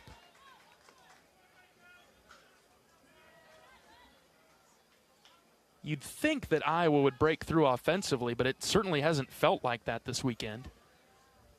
The 0-2, low and out. No, I mean, Iowa has scored 2 runs twice and then a lot of single runs, and so there really hasn't been Iowa hasn't been able to put together a pile yet. Buter still in the driver's seat here, 1-2, the pitch. Hit down the left field line. It'll tail foul out of play. on the flip side of that, Michigan's only scored in 5 innings in the series. So 5 innings now in 20. This is inning 21. 1-2 delivery. Swing and a miss. Buter zipped it by Kim, who was very late. It's a strikeout for Buter, his second of the inning. And we'll go to the fourth. Iowa trailing 1-0. This is Hawkeye Baseball from Learfield. Well, it's our biggest harvest ever thanks to Pioneer brand Z-Series Enlist E3 soybeans. Yeah, fastest growing trait technology, the new standard for weed control. Amazing yields. You don't sound happy. I guess I just hate it when a great season ends. Hey, remember what Coach said back in high school? Just wait till next year. See why more farmers are switching to America's #1 soybean trait technology at pioneer.com/grow-enlist. Across Iowa, you don't have to look far to find a bank that's got your back. From just around the corner to the next town over, hundreds of neighborhood banks are going the distance to ensure your future looks brighter than ever. By providing jobs, supporting local businesses, strengthening communities, and helping your dreams become reality. Here, the life you build is backed by Iowa banks. See how banks are making a difference near you at iowabankers.com. At the game or at home, Wimmer's premium quality hot dogs and sausages will score with family and friends. Take the highest quality beef and pork, and you get the best tasting hot dog. Wimmer's, the official hot dog of the Hawkeyes. Top 4 at Ray Fisher Stadium in Ann Arbor. Michigan 1, Iowa 0 in the series finale. Hawkeyes looking for the sweep. It's the 5th weekend in a row that Iowa's had the chance to sweep a Big Ten opponent. Swept Minnesota and Ohio State, and then couldn't quite get it done in Evanston against Northwestern, and then at home last Sunday against Nebraska, couldn't complete the sweep. So we're 2-2 in our last 4. Let's stay above 500. Let's get it done today and take some positive momentum home. A couple of midweek games for Iowa coming up, Tuesday and Wednesday. Western Illinois on Tuesday, St. Thomas on Wednesday, before Indiana comes to town for 3. Weather looks great in Iowa City this upcoming weekend. Friday through Sunday, upper 60s. With the Hoosiers coming to town. Risley in the box, and he's worked a 2-0 count. Iowa and Indiana, much like Iowa and Michigan, have had an epic series over the years. 2 balls, no strikes. Pitch to Risley, way outside, ball 3. Carey's trying to guide it. Iowa and Indiana met in a series in 2023. The Hoosiers won the series. Might need to double check that. Iowa and Indiana met in the Big Ten tournament that same year as Risley draws a 4-pitch walk. The first of the game for the Hawks. As we go back to 2023, Iowa won the Friday game at Indiana 7-1 before losing Saturday and Sunday. So the Hoosiers took the series in Bloomington. The teams met in the Big Ten tournament, and Iowa won a crucial Thursday game 9-4, comeback victory. That's what we have to look forward to this weekend with Indiana in Iowa City. Dan Rogers batting for Iowa. He struck out his first time up. Risley drew a 4-pitch walk. He stands at first base. Iowa trails 1-0 in the 4th. Carries 0-1. Rogers laid off, and wisely so, 1-1. There was the changeup. Should we check with the umpire again? Thankfully, we didn't. Who knows what we'd get down the third base line. We might get a coach thrown out if they go down and they say yes. Coach has had a clean record this year. 1-1 pitch. Rogers swings and misses over the top of the changeup. That would have been a strike anyway. So we've heard a lot about Carey being a fastball pitcher. We have seen a lot of changeups, though. Well, and we kind of talked about that a little bit. As he rolls into a starter, you're probably going to see more off-speed stuff just because you can't throw the fastball over and over and stay in the game as long. So you've got to adjust your blend a little bit. He's nearing 60 pitches total. We're in the fourth. Michigan has a right-hander in the bullpen. 1-2 on Rogers. The pitch. It's in the dirt. Risley taken off for second. The throw is wide of the bag. And Casillas dives to stop it as Risley reads the downward angle and gets into scoring position. Yeah, that was a great read. That ball didn't ricochet that far away, but Riz was on go right away. But to finish your point, Carey's thrown upper 70s in his last 2 starts. So he's not like Barr yesterday that's going to go 110, but he might get into the 80s, even low 90s somewhere. Next pitch to Rogers. Called third strike. Good grief. We're taking a lot of fastball third strikes today. Well, because to your point, then, he's showing changeup enough that Iowa hitters are then off balance when they see the fastball, as we saw Swales go down looking on a fastball. I mean, that ball's middle of the plate, too. That's not even a borderline call. Be mad when you walk back to the dugout. Nothing very deceiving about that. So here's Caleb Wolf. He flied out to left his first time up. First pitch to Wolf. Swung on and missed. Pulled his head on the changeup. Tying run is at second base. Iowa has had traffic today, but it hasn't felt like pressure. It feels like there's a difference today. Because you've never felt like Iowa strung together 3, 4, 5 good at-bats. Wolf takes in the dirt there, laid off 1-1.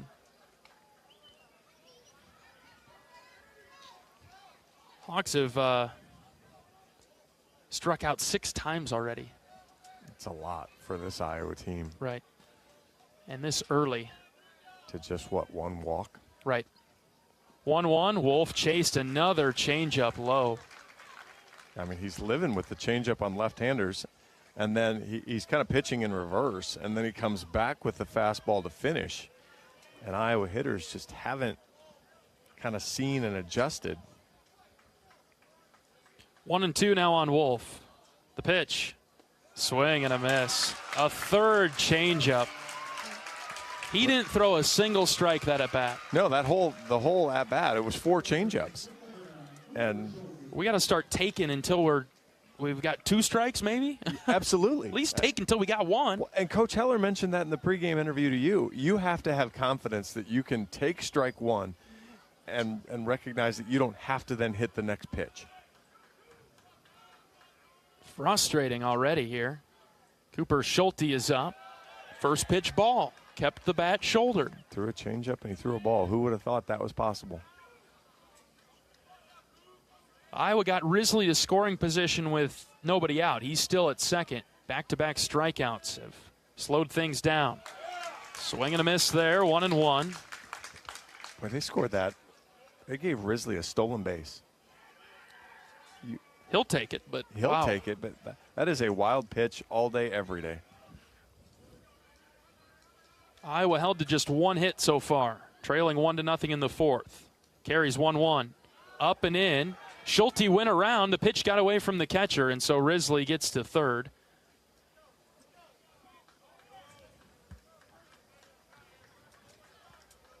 Not sure what the Iowa hitters are seeing. I love every one of these Iowa hitters. They're not. Man. And for them to put together a rally, it's going to need to change. Counts 1-2 on Schulte. And Carey has not been sharp this inning. He's getting a lot of help from the Iowa hitters. The 1-2 pitch. Strike 3 called. Fastball bottom of the zone. And Iowa leaves another runner. This has been impressive to watch, and not in a good way. Yeah. A leadoff walk, and then 3 straight strikeouts. Iowa held off the board again. We'll go to the bottom of the fourth. It's 1-0 Michigan. This is Hawkeye Baseball from Learfield. I'm Nick Jackson. I play linebacker here at the University of Iowa. On the field, I stop the run, I make the tackle, I drop in coverage. 3rd down 11.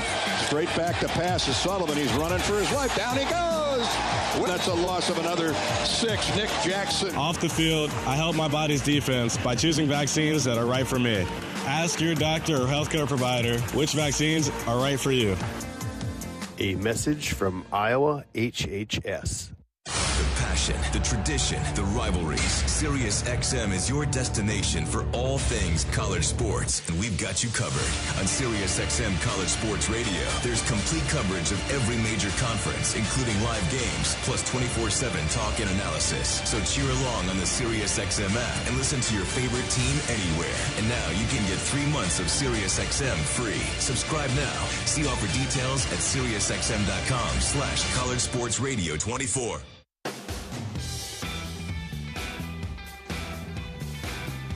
As a proud sponsor of the Iowa Hawkeyes, U.S. Cellular wants you to make the most of today by choosing game day traditions first and scrolling later. U.S. Cellular, built for us. Michigan on top in the final game of the series, 1-0. Mitch Voigt, Colby Turner, Cole Caruso come up to face Reese Buter. 3 innings for Reese. 1 hit, 1 run, 1 walk. He has struck out 4 Michigan batters. He sits at 55 pitches entering the inning. Iowa 1 for 15 on the game with 8 strikeouts. Offense has been hard to come by this weekend for the Hawks, but today has been the roughest showing. 3 strikeouts looking. Yeah, I don't like that part one bit. Reese deals upstairs to Mitch Voigt. Didn't get the call on the corner. Voigt lined out to Mitchell his first time up. 1-0, he's out in front 1-1. Has some words for the home plate umpire. What the heck is he talking about? He's mad he didn't have his eyes up. Well, all right. He started it soon. Buter's 1-1. It's low. Reese has worked quickly. As soon as your head pops, Reese has been going. Eyes up. Reese starts the delivery. Here's the 2-1. This is lined over a diving Ben Swales into center. Good effort from Ben. Voigt is on with the leadoff single. Second hit of the game for the Wolverines. Ben was in a good position there. Shift was on target. Voigt had just enough lift on it to get it over his head.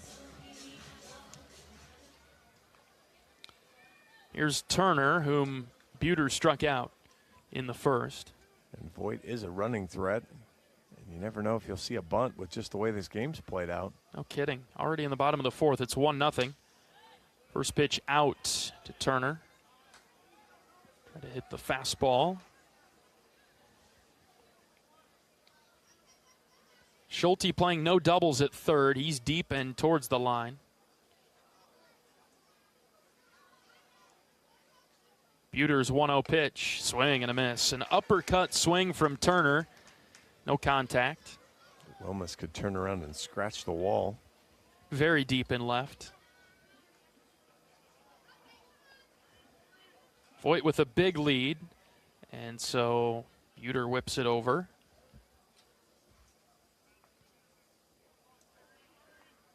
Coach Kenny was telling me about base running philosophy. We'll see if I can tell you the story. Reese sent with the 1-1. He'll throw it over to first. He said you just kind of pick to remind him you're going to do it. He said because most base runners now are taking either a one-way lead or they're going.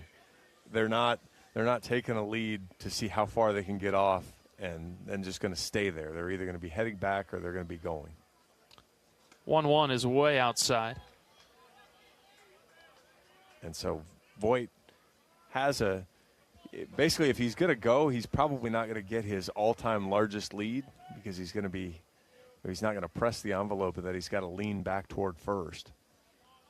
Could be a count here. He takes off. The 2-1 is hit left side and foul. A little dribbler that Schulte picks up. The count's now 2-2. Probably works out best for the Hawks that he weakly fouled that off.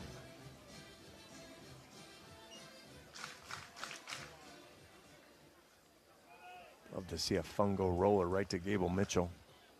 Iowa has turned a few double plays to this weekend. Counts 2-2. Buter pitches downstairs. Full count now. just overthrowing that fastball just a little bit. Like he's either trying to throw it a little harder or just trying to make sure he's so perfect on the spot, not just letting it go. Caruso's on deck. He's a big power hitter for the Wolverines. Pickoff move again to first. It's a good job by Reese to keep that in Voigt's mind. Everybody wants him to focus on the batter, but want to add to the issue. Buter's 3-2 is swung on and missed. Voigt takes off. Throw down is on the money from D-Raj. Strike him out, throw him out. You bet. Outstanding throw from Daniel Rogers again as he throws a dart. And a great changeup there from Reese Buter. Gets Turner to chase. So not an easy pitch for Rogers to throw, and he makes a good pick, good toss. And just like that, 2 outs for Caruso with nobody on base. Fastball strike, low outside corner. Great tag applied by Ben Swales. Rogers threw it right on a line. Bounced once and right into the sliding path of Voigt. Buter out of the windup now, the 0-1. Off the edge, away, 1-1. Great job from Rogers there to try to squeeze that back in.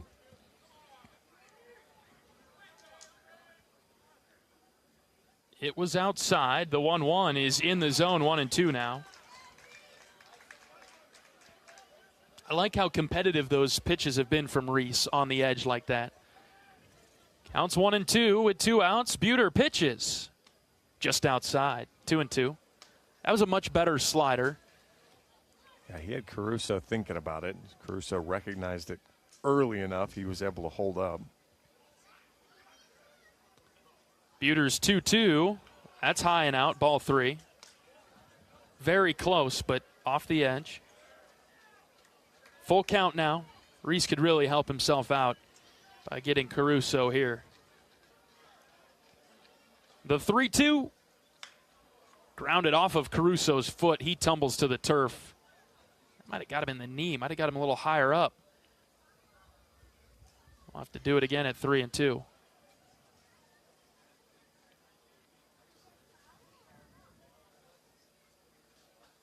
Trainer will come out and check on him. Daniel Rogers, all-around good guy, grabs the bat. He'll protect it for him. Good to see D-Raj doing okay today, though. He was. We were joking about his little incident yesterday. How he caught that for strike 3 is probably one of the more amazing tricks. Yeah. I mean, I know how he caught it, but to be able to hold on to that and show it to the umpire for strike 3 is pretty impressive. Another full count pitch from Buter to Caruso. Here it is. Hit high, right side. That's fouling out of play. And that definitely hit off a car. Yes, they didn't need to do the broken glass move there. That was going to catch one anyway. Good battle brewing between Buter and Caruso. Another payoff pitch. Fouled off again to the right. That drew pavement. That drew pavement. Yeah, I was kind of sizing up parking spots, as you know, when we rolled in. And I'd rather walk than take damage. 3-2. Just low and in. Boy, didn't get the call on a beautiful pitch from Buter. Reese Buter was walking to the dugout as he thought he threw strike 3. Caruso walks with 2 outs. Don't want that to hurt. Here comes Ibarra. Tall, thin, left-handed hitter. 1-0 Michigan. Pace is slowed down here in the 4th. This is pitch number 75 for Reese. Here it comes.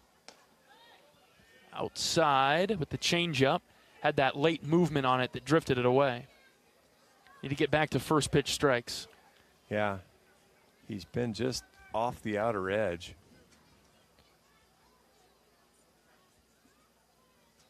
The 1-0 is a called strike. Brought it in the back door, bottom corner too. Sitting right at 60% strikes, so it's not like he's been all over the place or terrible, just needs a little less efficient. Yeah, needs to spot just a bit. 1-1 is lined into center for a base hit. Risley scoops it up and gets it in. They're starting to hit Reese now, second hit of the inning. There's 2 outs here. And both the same thing. Both line drives back up the middle, solid shots. But, you know, we talked about what Carey's been able to do with the changeup. He's been able to locate it down and away from Iowa hitters. That one from Reese, he leaves right in the middle of the plate and sends it right back up the middle. So, I mean, that's the key is the get ahead with location and then work it and be able to mix your fastball back in there if you want to do it. 1-0 Michigan, bottom 4. They're threatening with 2 outs, though. Here's Tyler Inge. Reese struck him out back in the second inning. Right-handed hitter. First pitch, low with the slider. Just get us out of this inning, Reese, and we'll worry about the rest afterwards. Keep the deficit at 1. Buter's 1-0. Check swing. They said that he went. It's 1-1. It's a strike anyway. Yeah, you'd think so. That's what I was focused on. Should have been a called strike regardless. Anyways, it's 1-1. We got there. Buter's pitch. Low outside corner. He hit the spot. 1-2. Let's get him right here. Come on, Reese. Yeah, we've seen a lot of the I'm ahead and nibble, and that really kind of plagued Reese last year. Does not work today. Buter's 1-2. Outside, 2-2. He starts that slider on the outer edge, and then the movement carries it away. It really doesn't have a chance. And Michigan doing a good job of recognizing it early enough to be able to hold. It's been pretty predictable, the sequencing. The 2-2. Just outside, didn't go around on the swing, and the count's full. I mean, Spears on deck. Don't want to see him in this inning. Yeah, real itchy feeling about this right now. Big spot. Full count runners will be going. Inside move, and Buter will step off.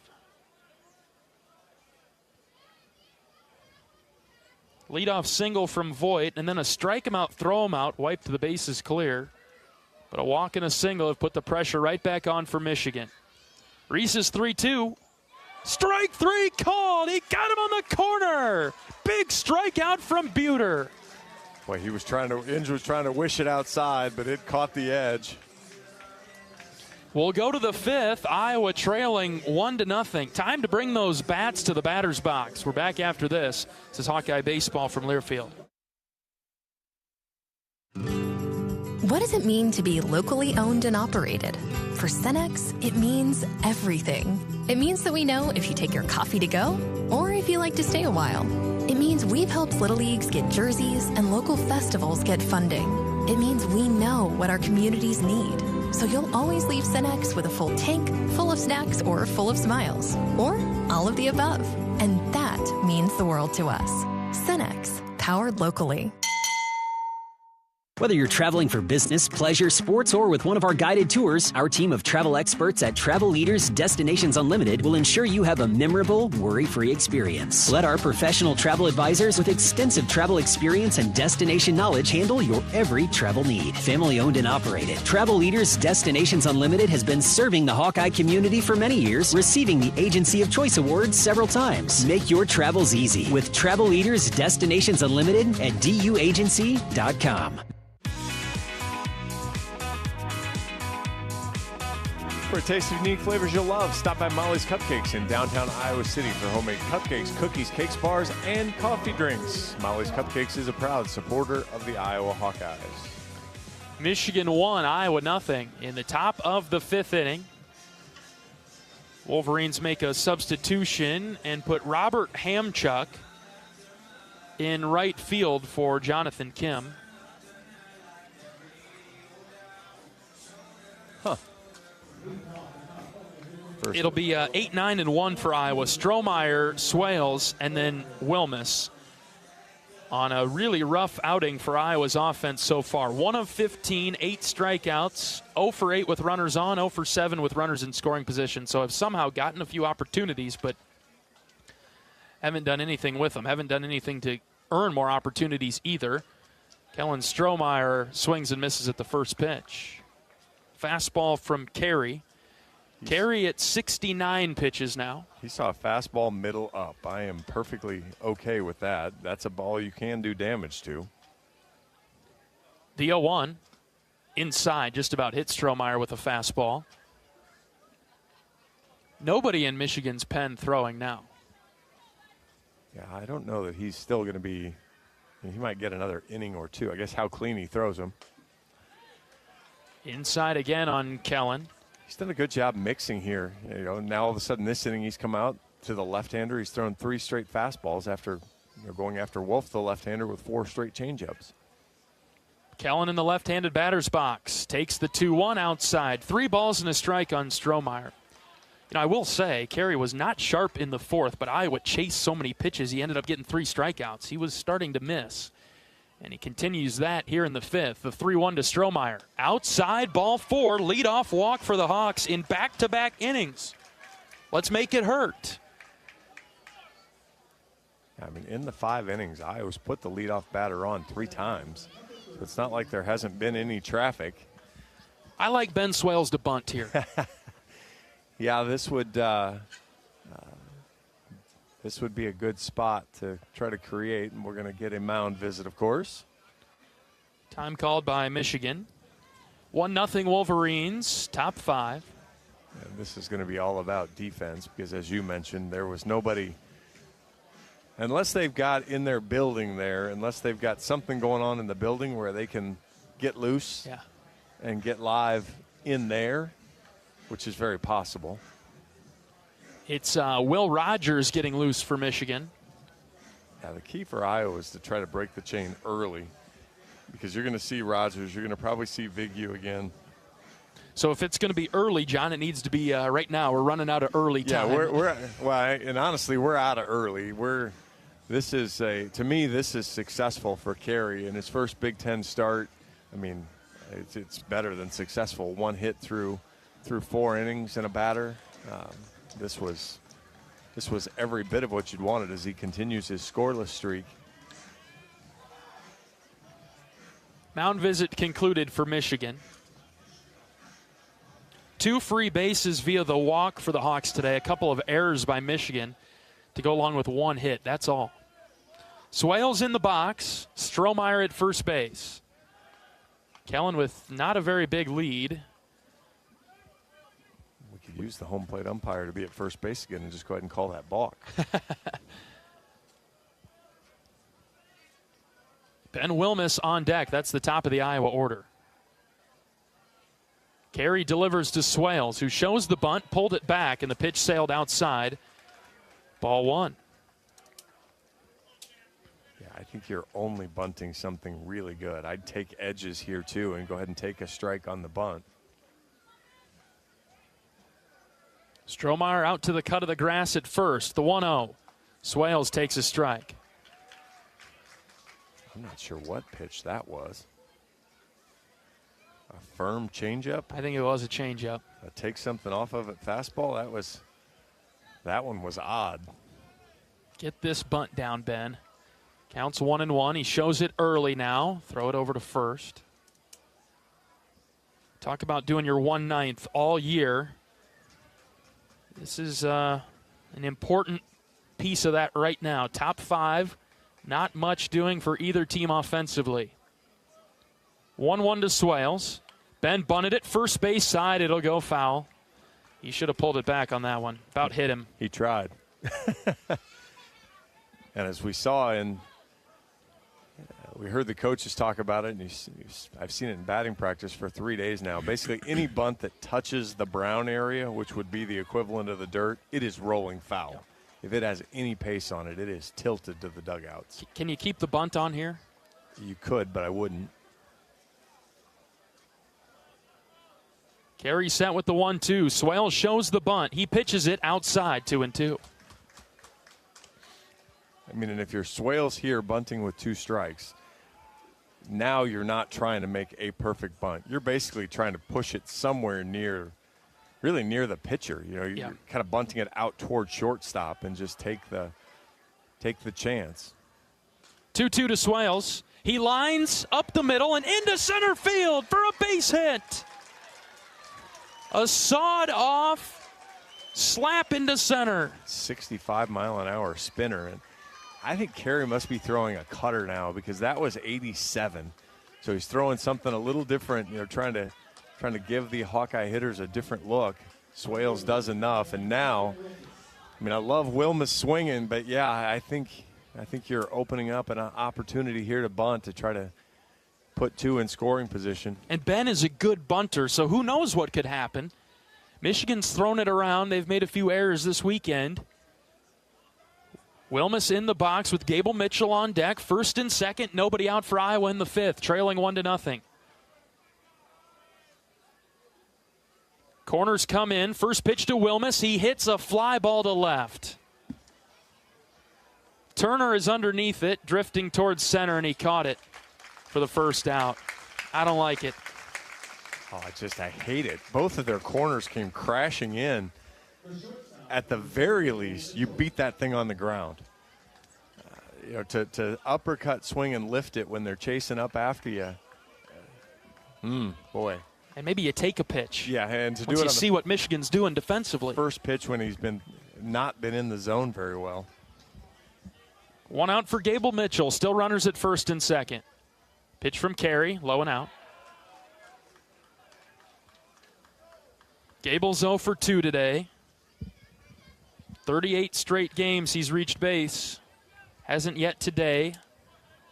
Boy, could really use it right here. Ball and no strikes. Carey's pitch. Way high and out. He's trying to guide it 2-0.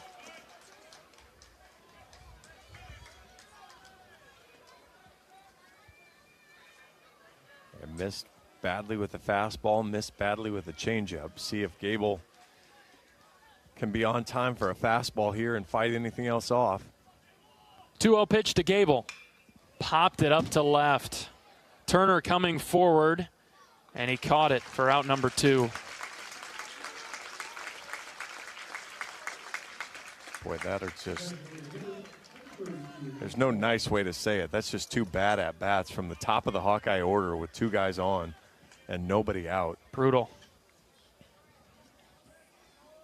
I'd love to sugarcoat it for you and make it better, but didn't advance the runners. You hit soft fly balls. Just. Now it's up to Reese Moore in the 5th. First and second still with 2 outs.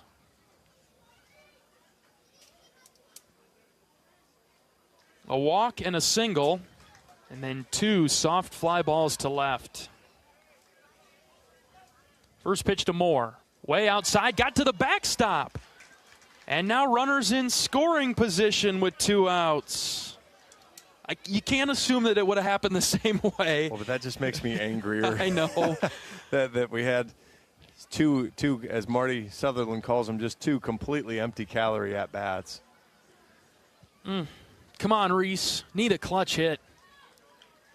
He has been all over the map here. Carries 1-0. Reese fouled it back. 1-1. And that is 92-mile-an-hour fastball out over the plate. Get ready for the change-ups now. Reese is 0 for 2 today, reached on a fielder's choice. He also struck out. Iowa needs a base hit in the worst way. 1 ball, 1 strike with 2 outs, 2 in scoring position. The pitch to Reese. Fouled off to the left. Missed it again with a fastball. Yeah, that was 91 out over the plate. Up a little bit. Full credit to Carey, man. He's battling. Iowa hitters have to match his willingness to get after it. Carey set with the 1-2. Big pitch to Reese Moore. High and out. That wasn't close. It's 2-2. No, he's kind of gone to full guide mode on that changeup. Another big pitch coming here. 2 balls, 2 strikes. Here it comes to Reese. It hit him in the foot. Ouch. And that's the same, he tried to throw the changeup again, and after sailing the last 2 way up and away, he holds on to that one too long. I would guess that Is it, you think? I think we're going to see Will Rogers face Miles Risley. I know they're trying to get the kid the win, but he is not going to get it. Mound visit for Michigan. This is the second of the inning. This is the second of the inning. It's been a long inning. Yeah, so Will Rogers will enter the game. Bases loaded for Miles Risley with 2 outs. Iowa trails 1-0. We're back after this pitching change break. This is Hawkeye Baseball from Learfield. Something big is happening at Hy-Vee. We've just lowered thousands and thousands of prices on thousands and thousands of items in every aisle and in every department. Online, too. And on many of your favorite products. We've even matched prices with some of the biggest discount stores in the country. Because we get it, times are still tough. So we'll continue to work hard to bring you new lower prices on thousands of items. Things are looking different at Hy-Vee. Come see for yourself. You might think Iowa grows corn, but the truth is, corn grows Iowa. Corn can even fuel your drive to watch the Hawkeyes play when you choose Unleaded 88. It's a fuel that's cheaper, cleaner, and greener. Plus, it's homegrown, making Unleaded 88 the clear choice at the pump and totally worth the hype. So as you head to cheer on the Hawkeyes this season, don't just fuel up. Pump it up with Unleaded 88. Find Unleaded 88 at a station near you. Go to iowacorn.org/88.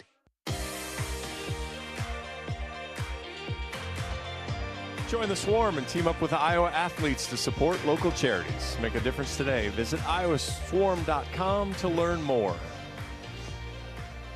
Opportunity here for Iowa with a new pitcher into the game. The bases are loaded.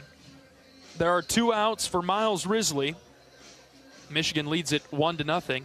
Risley will face Will Rogers, who's in for the second time this weekend. 34 innings for Rogers, 35 hits. 18 runs, 17 of those are earned. 14 walks, 26 strikeouts. He is 3-2 on the year with 6 saves. Obviously not a save situation here, but an important hold situation. He's going to primarily come with a 90-mile-an-hour fastball. He'll throw a cutter off that, but again, he's mentioned yesterday, he's got everything. He's got a curveball. He's got a slider. He's got a changeup. He'll throw a knuckleball. And right now, with runners in scoring position, Risley can probably expect to see a ton of spin. Miles is 0 for 1 today with a walk. Good news, we don't have a game tomorrow, so Rogers can't close it out and pitch tomorrow.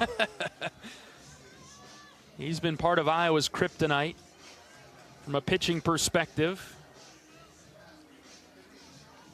Plenty of ball game left, but man, you'd like to strike here. Iowa down 1-0, top 5. 2 outs for Risley. Bases loaded. First pitch to Miles. Inside, just about hit him. It's 1-0. Rogers threw a clean 9th yesterday to give Michigan an opportunity to win.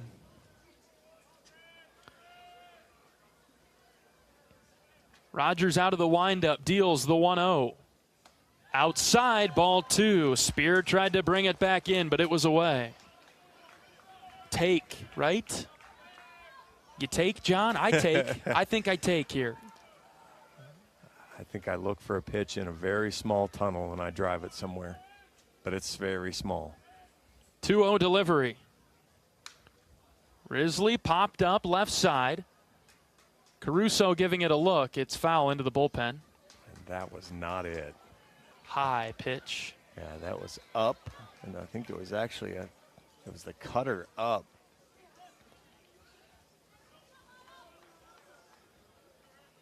Probably called a strike anyway, so thankfully hit it foul.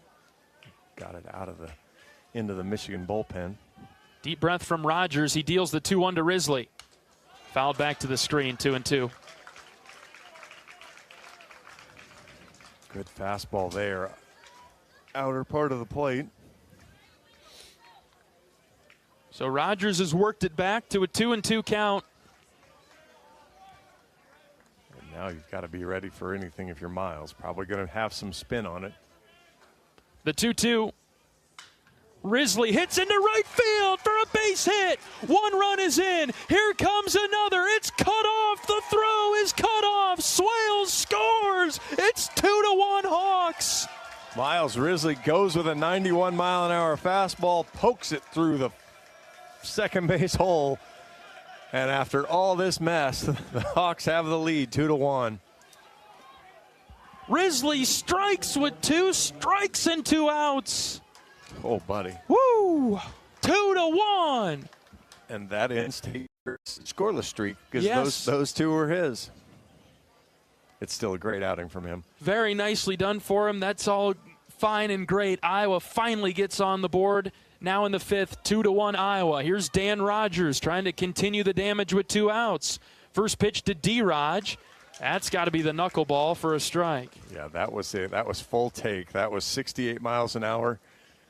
I mean, if he can land it, more power to him, and you're going to see a better pitch to hit than that one. First and second, 2 outs. Rogers pitches. Dan hits in the air to left. Turner moving back on the run. He's jogging to it, and he caught it for the 3rd out. Couldn't get it far enough away from Turner, who's certainly not 100% in left. Rogers flies out. Iowa takes the lead. It's 2-1 on the 2 RBI single from Wrisley. We're back for the bottom of the 5th after this. This is Hawkeye Baseball from Learfield. At U.S. Cellular, we believe in having healthy relationships with our phones so we can have better relationships with each other. Introducing US Mode, a way to set your phone for less distraction and deeper connection. So dinner can sound less like this and more like this. What'd you learn today? The sauropod was the tallest dinosaur ever. Oh my goodness. Visit U.S. Cellular in-store or online, and we'll help set your phone to US Mode, even if you're not a customer. U.S. Cellular, the 5G network built for us. See uscellular.com for details. Brown Deer Golf Club offers a pure golf experience. Manicured bentgrass fairways with tees and greens carved into gracefully rolling landscape. Challenging, yet extremely playable. Improve your game with PGA instruction and our full-service pro shop. Treat yourself to Bunker's Bar and Grill for lunch or dinner. And our scenic Greenview Banquet Room is perfect for weddings or any special event. Brown Deer Golf Club, a stunning country club setting at affordable public rates.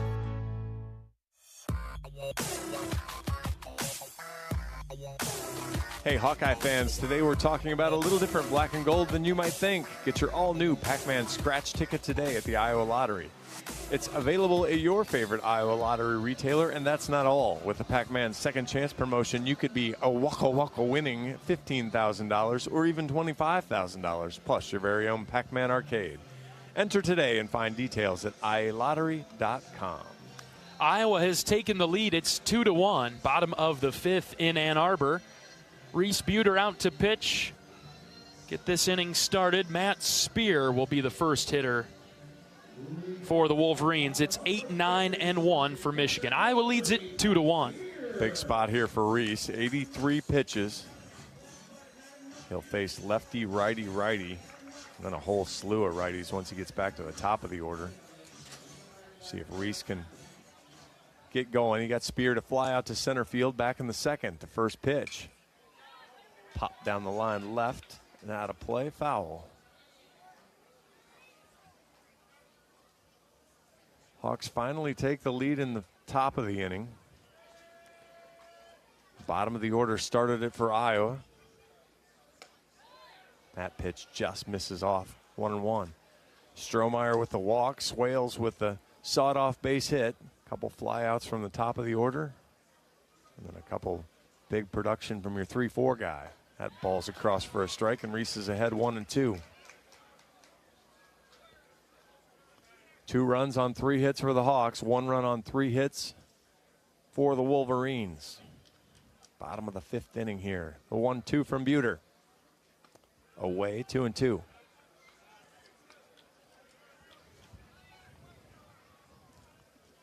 Michigan has made Reese work. 59% strike, so he hasn't been bad there. Just that ball's lined out to Swales, who takes it on a hop, throws it over to Wolf, and there's one away here in the 5th. Just haven't been any easy outs for Reese. Yesterday we saw some one-pitch outs, things like that. Today, it's funny how it works sometimes. Sometimes those one-pitch, you foul it off instead of making weak contact and leave it in play. And yesterday, Savory was the beneficiary of some one-pitch weak contact. Today, Reese has been the beneficiary of one-pitch foul balls. The first pitch here to Pace is across for a strike, 0-1. He's a .273 hitter, struck out back in the 3rd. 21 strikeouts in 55 at-bats. He takes strike 2, which was slightly too aggressively away. Pace will take his time getting back in. Don't blame him there. Reese struck him out with a fastball coming back in. Here's his 0-2. Takes it for strike 3. 93-mile-an-hour fastball out over the plate. Pace. Yeah, there's maybe the chat with the home plate umpire as he slow walks away. 2 away here in the 5th. Top of the order, Benny Casillas, responsible for the only Wolverine run of the day. Reese on the mound ready. He's dealing quickly again. First pitch, line drive. Strohmeyer back. Oh, he made a leaping catch. Oh, my goodness, Strohmeyer. Casillas goes hard to right field again. Kellen Strohmeyer back, crashes into the wall, uses his whole 6'3", 6'4" frame to get it. And the Wolverines go 3 up, 3 down with a loud 3rd out. And that'll do it. We'll head to the 6th inning. Iowa leads 2-1. This is Hawkeye Baseball from Learfield. Express Midwest is Iowa's locally owned and operated ground transportation specialists who have served Iowa City for more than 37 years. With a selection of chauffeured black cars, limos, sprinters, and buses, they have solutions for all your transport needs. Check out their website to find a full list of services, rates, and more at expressmidwest.com.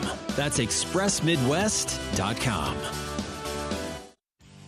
Play ball! It's college baseball season, and we're here to talk about it. Every week, join Kyle Schassberger and me, David Kahn, as we deliver the best of college baseball. We've got all the diamond talk you can imagine, with interviews from coaches, players, broadcasters, and more. Plus, we'll give you our weekly rankings, hot takes, and a whole lot of fun. Step into the batter's box and let us deliver our best fastball. Wherever you podcast by searching College Sports Now.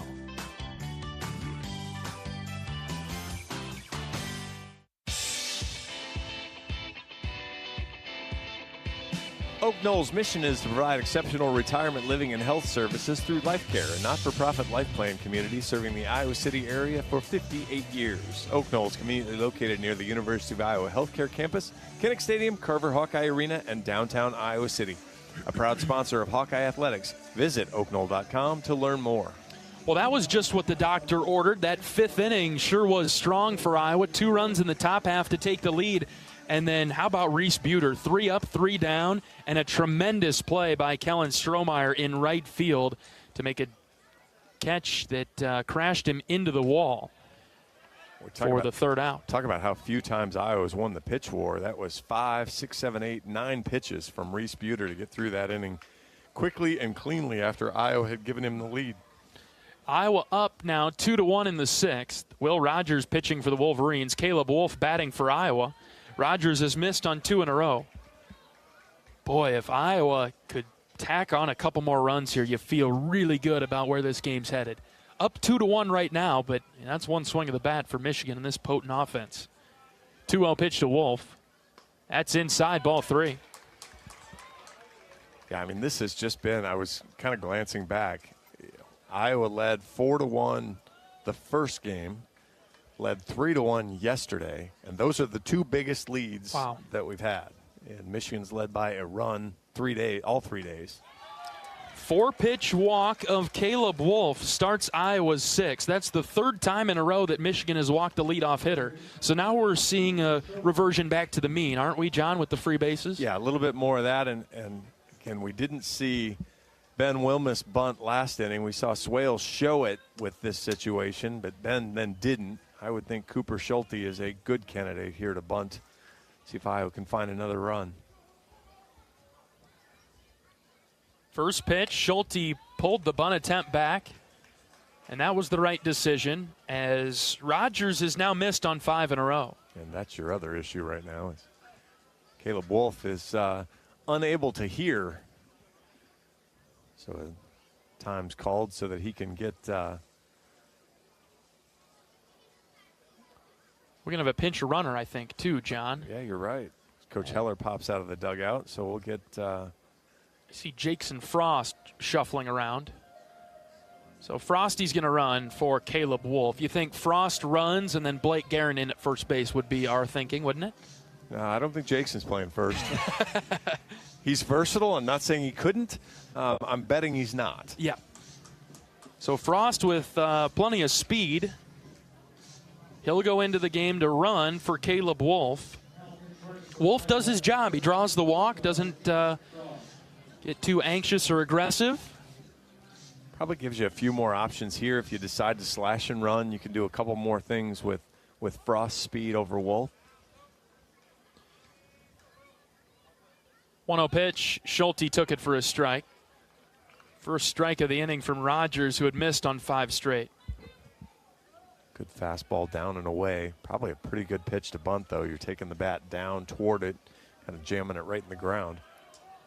Count even at 1 now. We've seen it a few times today where Iowa has taken strikes while trying to bunt. Cooper bunts it right side. Third baseman Caruso picks it up right of the mound and throws it over to Voigt, who's covering first base. Schulte, with the sac bunt, moves Frost to second. He bunted the knuckleball. He did a great job staying with that. Ball was probably a strike on the outer half, and he just stuck with it. Caruso really didn't make an aggressive throw to first either, and so almost a palm ball over there. We're getting really old school here in the game now. Palm ball. Knuckleball and palm ball getting thrown here. When an infielder throws it to first base, that's never a good thing. Here's Kellen Strohmeyer with 1 out. Frost at second. First pitch to Kellen. He swings and misses at the knuckleball. It was floating at the top of the zone.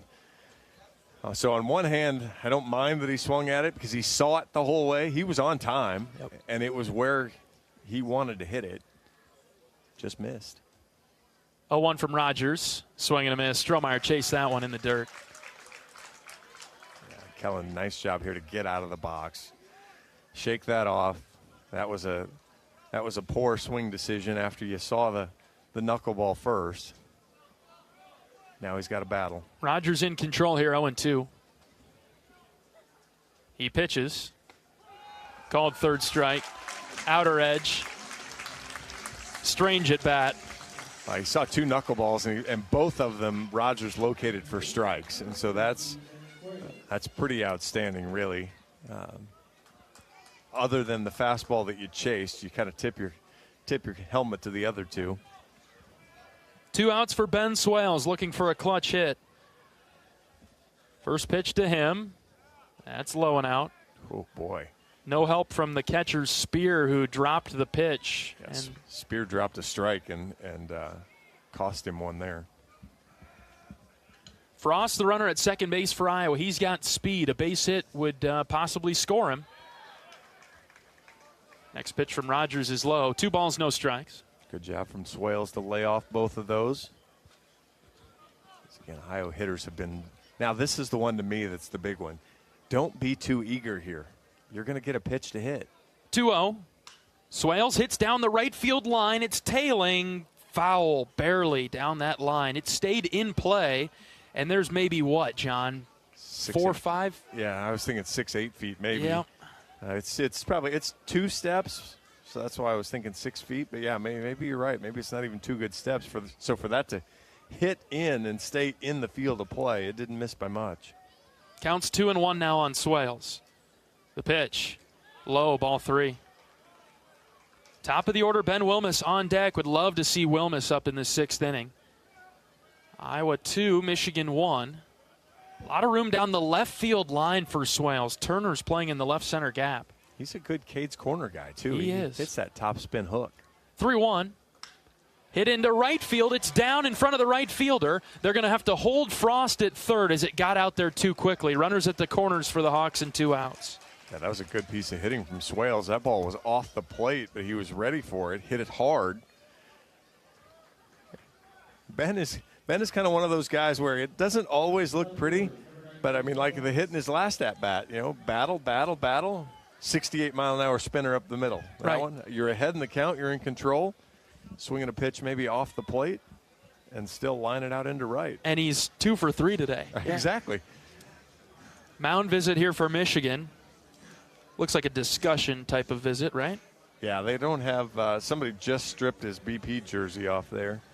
That's Preston Barr. Just stripped his BP jersey off to throw. But he's not ready to go, so although he is working quickly. Barr came in on Friday night and shut Iowa down. Through 3 innings, too. So, I mean, got through it in just 38 pitches, though, so I guess. I expected maybe we'd see Vignew before that. There's a left-hander down there that does a pretty good job for Michigan, too. Yeah, Connolly, we haven't seen him this weekend. And really thought we might see DeBeck again. Not that we still won't, but I'm just surprised this is the next arm they've got getting loose right now. Here's Ben Wilmus. 0 for 3 today. He comes up with runners at first and third and 2 outs. Iowa up 2-1 in the 6th. Mound visit all wrapped up. Rogers back on the rubber. Grind him out, Ben. Right-handed pitcher, right-handed hitter. First one to Ben. Knuckleball, high and out. Even that tricks the umpire. How far do we grind out? Take till we see a strike? Yeah, really, it's got to be. The tunnel is really small right now. 1-0 pitch, low and out. Backhand stop by Spear, 2-0. Yeah, I mean, this is, you're hunting fastball. You're hunting a very specific spot. Wherever Ben's favorite strike spot is, that's where he's looking. And any ball that doesn't start there, he should be taking. 2-0 delivery. Inside. Swales takes off for second. He gets there safely. A bit of a delayed steal there from Swales. And Spear was even later on throwing it down. Well, and you get the knuckleball. I mean, 69 miles an hour. You've got no chance to throw out a guy. And that would finish up the intentional walk to Wilmus now and give Gable Mitchell an opportunity. Here comes Gable. 0 for 3 today. I don't want to remind Gable of the 1-9 thing, but just he's been all over the place here. So same thing you just said about Wilmus. Pick a spot. And I know Gable's zone is a little bit bigger, his kill zone, but really be patient. Be selective here. Bases loaded and 2 outs. First pitch to Gable. Inner third, strike 1.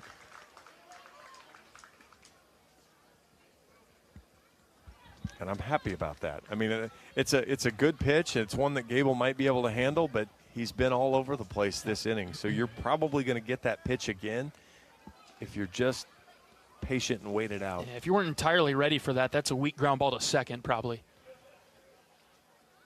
Rogers steps off. He wants to go from the windup with the bases loaded and 2 outs. 2-1 Iowa, threatening again, this time in the 6th. What a spot here for the Hawks. 0-1 pitch to Mitchell. Gable stopped early. He didn't go around. It's 1-1. Good hang. Everybody was coming out of the booth on that one. Rogers back on the rubber, ready for the 1-1 pitch. He brings it to Gable Mitchell. Mitchell popped it up. On the infield, second baseman Voigt coming forward, battling the sun. He caught it. Iowa leaves the bases loaded in the top of the 6th. Bottom half coming up. Iowa leads it 2-1. This is Hawkeye Baseball from Learfield. Not all internet is created equal. It's a lot like choosing a quarterback. Technically, you could sign up any new rookie provider on the block, but the success of every device in your home depends on it. Will they perform in the clutch, or will they buffer under pressure? Extreme provides the speed you need with a 100% gigabit technology network and amplified Wi-Fi. And unlike signing a quarterback, Extreme Internet requires no contracts. There's only one pick to lead your team. It's Extreme, powered by Mediacom. Express Midwest is Iowa's locally owned and operated ground transportation specialists who have served Iowa City for more than 37 years. With a selection of chauffeured black cars, limos, sprinters, and buses, they have solutions for all your transport needs. Check out their website to find a full list of services, rates, and more at expressmidwest.com. That's expressmidwest.com.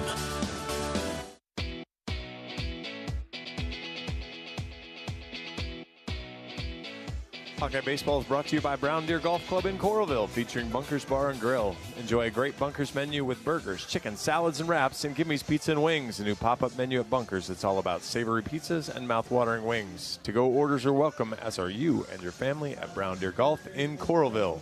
As we head to the bottom of the 6th inning, let's pause 10 seconds for station identification. This is Iowa Hawkeye Baseball from Learfield.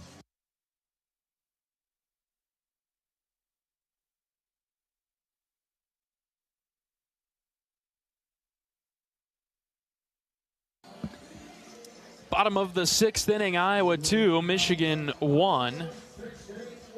2-3-4 coming up for the Wolverines. Hamchuk, Voigt, and Turner. Blake Guerin into the game playing first base. Reese Buter pitching for the Hawkeyes. Hamchuk, a right-handed hitter, swings at the first pitch and fouled it straight back. First time we've seen Hamchuk this weekend. 255 batting average, 14 of 55. One walk to 12 strikeouts. Noted. Has been hit by 6 pitches, though. Firm slider snapped outside from Buter. This will be pitch number 95 for Reese.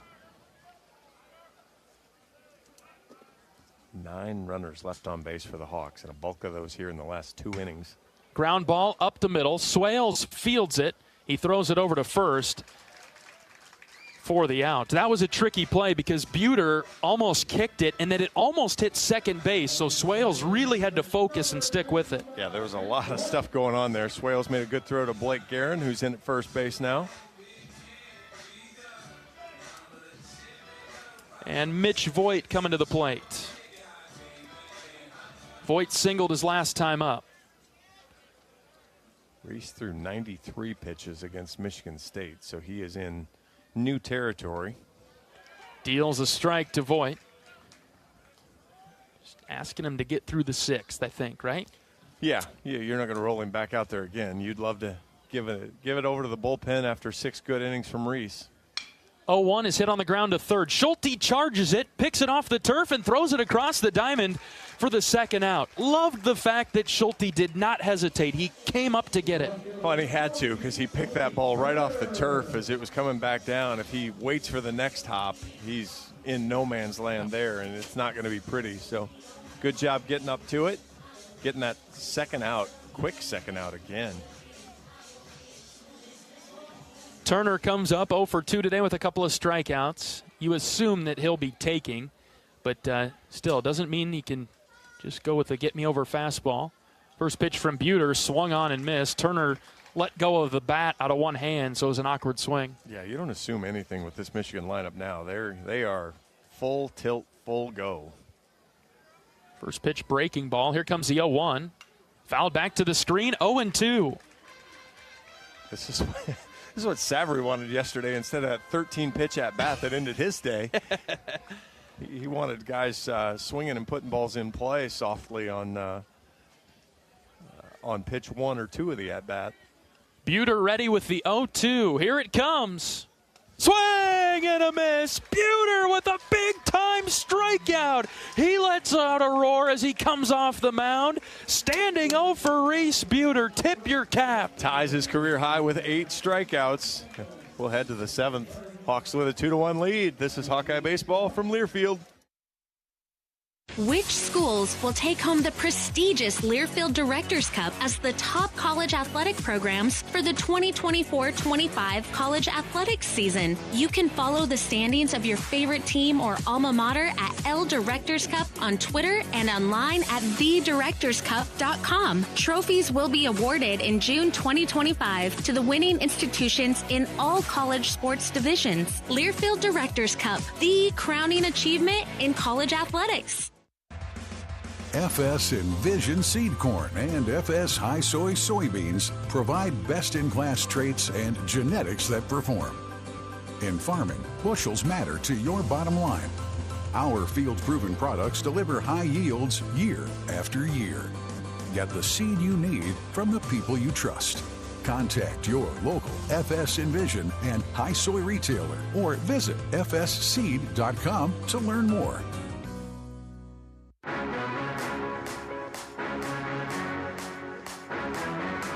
For comprehensive coverage of college baseball, tune to SiriusXM Big Ten Radio Channel 372 in the car and on the all-new SiriusXM app. SiriusXM is the home of your favorite team and conference, including live games plus interviews and analysis. So cheer along with SiriusXM app and listen to your favorite team anywhere. Get a free trial at SiriusXM.com/Big Ten Radio 2025. Top of the 7th inning. Iowa 2, Michigan 1. Will Rogers out to pitch again. He'll face Reese Moore. First pitch to Reese is not even close, high and out. So I figured out my new analogy for Will Rogers. Yesterday I used the Eddie Harris from Major League. Today it's the 40-year-old guy with the headband playing pickup basketball at the rec center. He's just going to find a way to score on you and irritate the heck out of you. And that's what Will Rogers is doing. He's going to find a way to just keep grinding. He's going to show you this pitch, and then he's going to show you that one. And next thing you know, he's thrown a couple innings, and you've got a run and maybe a hit or two, and you're just like, how did we not score 10? That's what it feels like.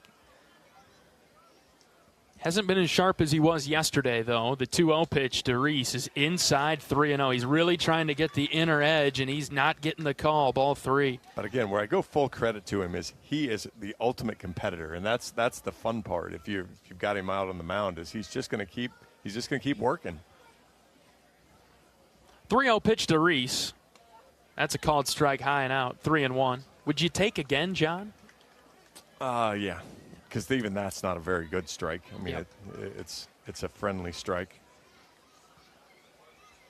Rogers out of the windup, pitches the 3-1. Reese hits it in the air, left side. Caruso over in foul ground, caught it as he crashed into the net.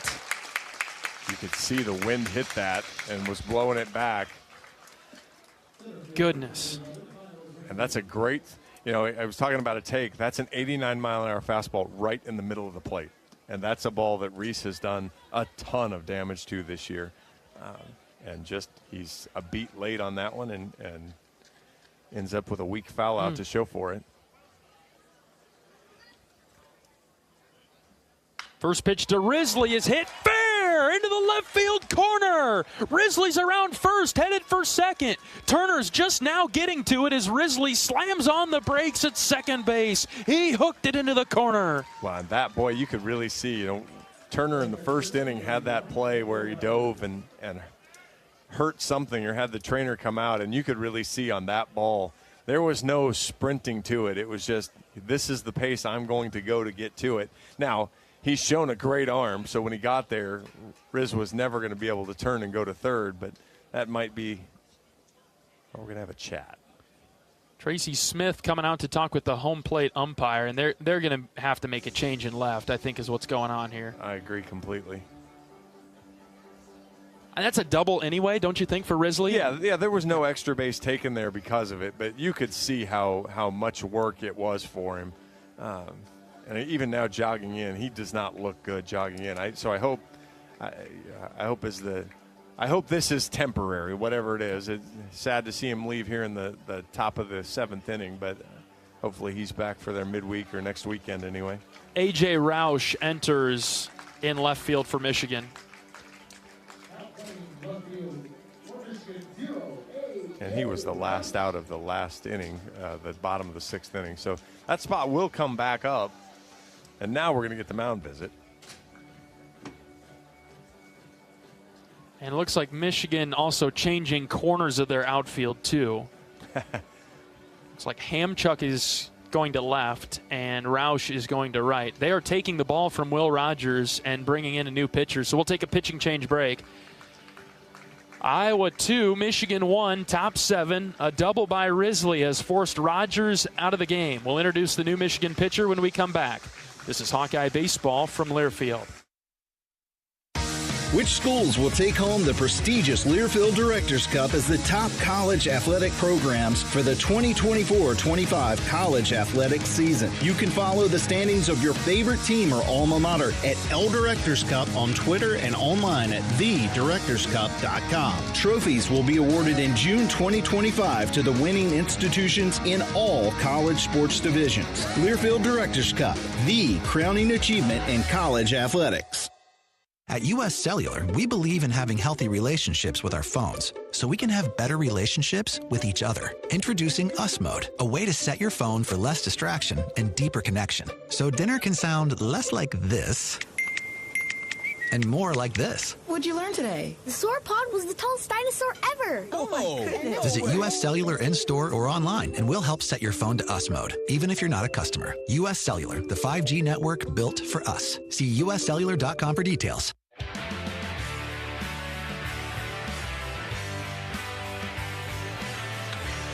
New pitcher into the game for Michigan is a right-handed freshman, Preston Barr. No record in his 9 appearances with an 8 ERA. He's given up 11 hits in 9 innings, 8 runs, 3 walks, 4 strikeouts, 4 extra base hits, 3 wild pitches. Now the kicker of all that, because you look at this, you hear that and you go, okay, here we go time.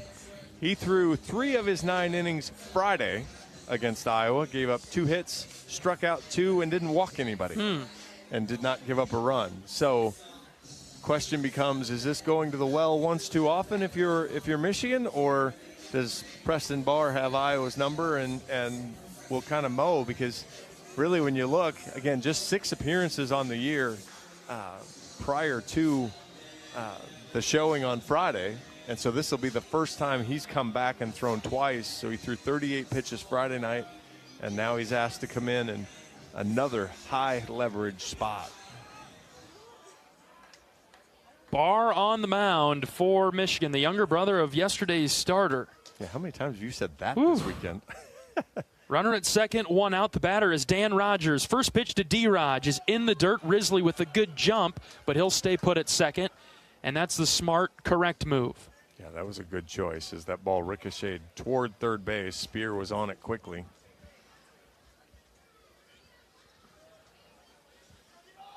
Yeah, everybody faced this Barr, Friday night, so he went through the lineup. Right-handed pitcher, left-handed hitter. The 1-0 to Rogers. Swing and a miss. Good cut. Chased a pitch just low. It's 1-1. Fastball bottom of the zone. Like that he was swinging fastball, but again, hunt some elevation here. Barr will get the fastball up there in the low 90s, or right around 90. 1 ball, 1 strike with 1 out. The pitch to Rogers. Outside, ball 2. The scouting report coming into this was that he didn't have really any command of his off-speed stuff. Now, Friday, when Iowa saw him, he had command of everything. We're in the top of the 7th. Iowa leading 2-1. Low-scoring Sunday game.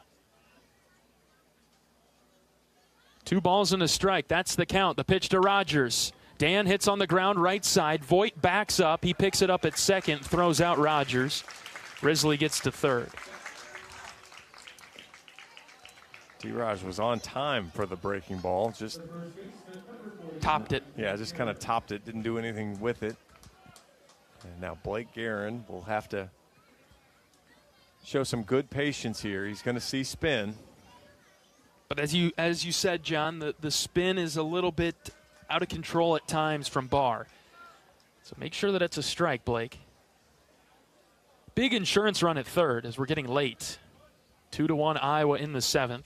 2 outs for Guerin. First at bat of the day for Blake. He swings through a fastball to start the at bat. Yeah, boy, you'd take a wild pitch now, wouldn't you? Absolutely.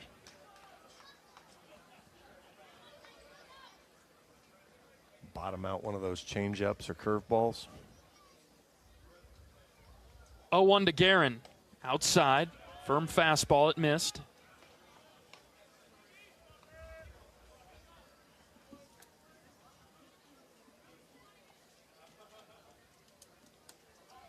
Counts even at 1 on Blake. Batting .263 for Iowa this season. 8 home runs, 3 doubles. The 1-1 dropped in for a strike. 1-2. So he's seen 3 fastballs here. Got to be off speed, don't you think? It's got to be coming. I would think it's going to start in that same tunnel on the outer edge and break away. Barr's 1-2 pitch. That's high and tight. It bends Blake back. 2-2 now. Or you stand him up first with a fastball, I guess. Make sure he doesn't dive out over the plate at it. Barr gets back on the rubber, ready to pitch the 2-2 to Blake Guerin. Risley at third, creeping down the line. Here's the pitch to Blake. Line drive, center field, base hit! Guerin comes through. Risley scores. It's 3-1. What a mistake to Blake Guerin. Left a fastball right in the middle of the plate. Big Blake Guerin makes no mistake. Sends it right back up the box, and the Hawks double the lead, 3-1. Well done by Guerin, who fought in that at bat. 3-1 Iowa in the 7th. Here's Cooper Schulte with 2 outs. All 3 of Iowa's runs have come with 2 outs. 3 2-out RBIs in this game.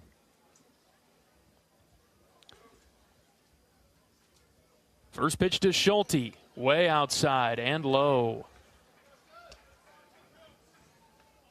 Iowa trying to drag Michigan to the deep end. Starting to grind things out now. Yeah, the at-bats are getting a little bit better. They're kind of working through. 1-0 to Schulte. Outside, ball 2.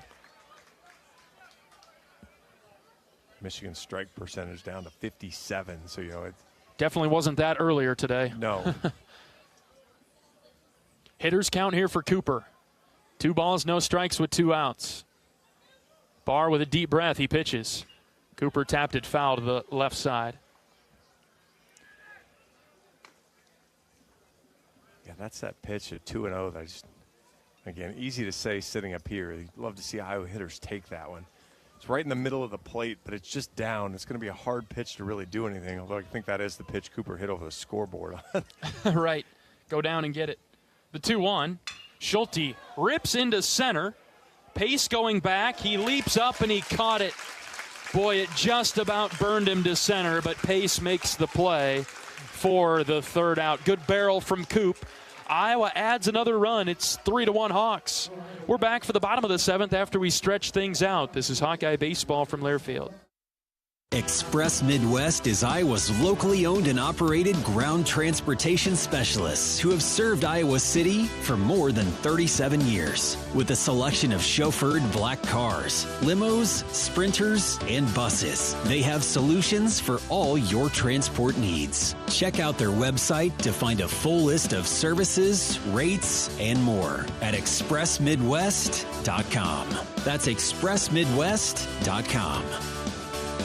Whether you're traveling for business, pleasure, sports, or with one of our guided tours, our team of travel experts at Travel Leaders Destinations Unlimited will ensure you have a memorable, worry-free experience. Let our professional travel advisors with extensive travel experience and destination knowledge handle your every travel need. Family-owned and operated, Travel Leaders Destinations Unlimited has been serving the Hawkeye community for many years, receiving the Agency of Choice Award several times. Make your travels easy with Travel Leaders Destinations Unlimited at duagency.com.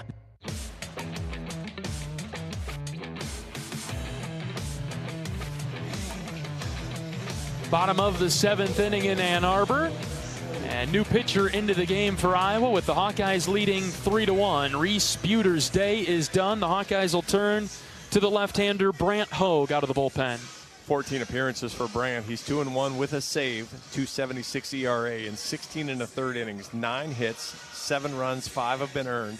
He's walked 8, he's struck out 27. This will be the 2nd time that Iowa has turned to him for a 2nd time in a weekend. The first time was less than stellar. So Okay. he's kind of been, though, on a, every 2, 3, 4 day appearance as you look down through his list. So it's not super unusual. It's just not something he's been asked to do. And as we were talking at the break, I think you'll see some combination of he and Dan Wright and Anthony Watts, basically the same combination we saw Friday. They're just going to come in a different order. Sure. Heck of an effort by Reese Buter today. 6 innings, 3 hits. He allowed 1 run, walked 2, struck out 8. Hogue pitching, and the first pitch is popped up on the infield. Swales right behind second base. Ben caught it. He had to start drifting towards the end there. Holy cow. He was camped for a really long time, but that's what you do. You wait, and you don't make any real false moves. You don't go. Yeah. You don't want to run at the beginning and then go, oh, crap, it's going the other way, and then have to run back. So you kind of wait. You get it. You let the wind blow it back to you. You let some spin take it, and then you get a good track on it, and he did just that. I couldn't see it because it's sunny out, so I wasn't looking up into the sun. But I was watching Ben, and I started to see him move. Oh, boy. Here's Ibarra with 1 out. Hogue deals him a strike. Well, this is like Friday. With the way the sun is shining now, this turf has a really kind of a white gleam to it, and it makes it really difficult to see. We're having to squint up here. Might have to throw the shades back on. 0-1 pitch. Where'd that miss? Just out from Hogue. It's a good pitch. You could live out there. Bring it in just a touch. It's 1-1 on Ibarra. Left-handed hitter for the Wolverines. Bases are clear. There's 1 out. 1-1 from Hogue. That's ripped foul. Left side, 1-2. 3-1 Iowa, bottom 7. We were here yesterday. Yep.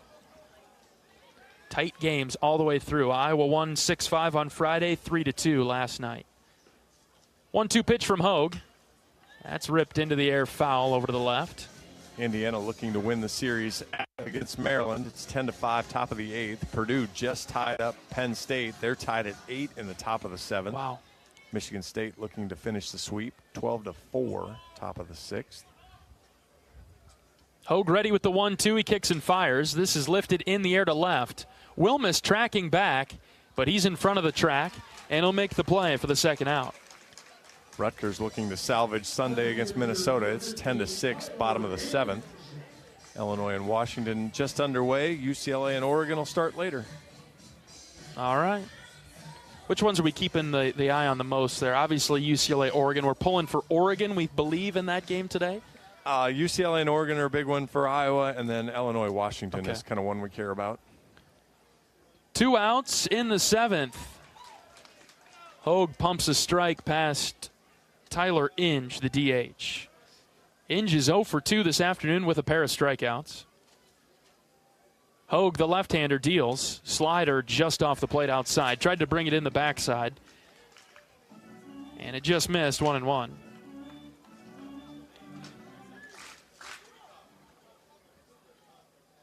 Hogue's 1-1.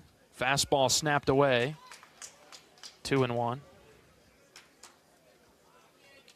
3-1 Iowa, bottom 7. The Hawkeyes will have Strohmeyer, Swales, and Wilmus at the dish in the 8th. Here comes the 2-1. Swing and a miss, 2-2.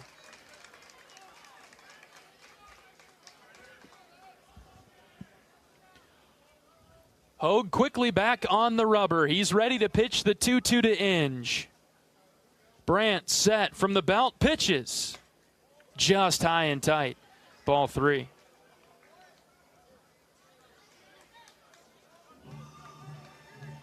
Full count.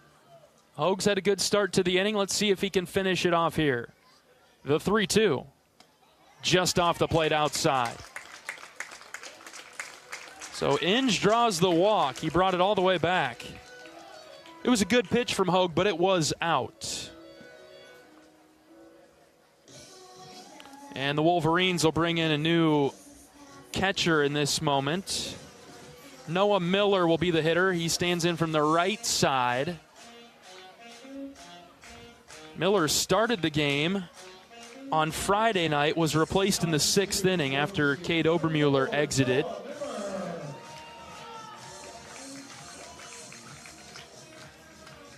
So Miller comes up for the first time since Friday. Right-handed hitter. .261 average on the season. First pitch from Hogue is a slider that breaks in for a strike. Bottom of the 7th, Iowa up by 2. Brandt comes set. He kicks and fires the 0-1, which is hit on a line into right field. Strohmeyer hustling over to cut it off. He does. Oh, now he bobbled it, and the runner's at third. They're waving him around third. Throw comes in, cut off by Swales. Kellen kicked it around, and Michigan is within 1 now. A walk and then a single and an error, and it's 3-2. I leave you alone for a second, and that's what you give me? Yeah, not good, John. Felt really good with the first 2 outs of the inning. A full count walk of Inge. And then a single and an error. 3-2. Coach Kenny's out of the Iowa dugout to go talk with Brandt Hogue. Greg Pace is the batter. He's 0 for 2 with a couple of strikeouts. Up the top of the order for Michigan on deck. Yeah, that makes this a huge, huge batter. Because you do not want to see Benny Casillas with the tying run at second base. Really didn't want to see Greg Pace with this tying run at second base. Nope.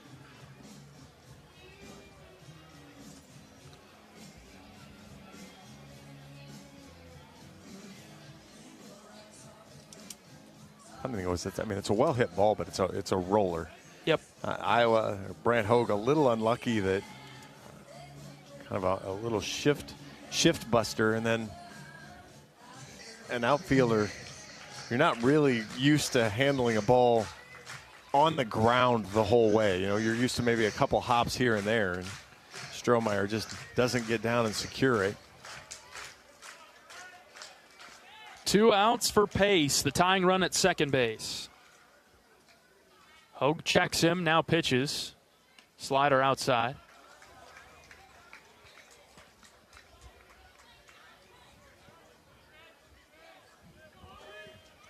Three to 2, Iowa holding on to a lead in the 7th.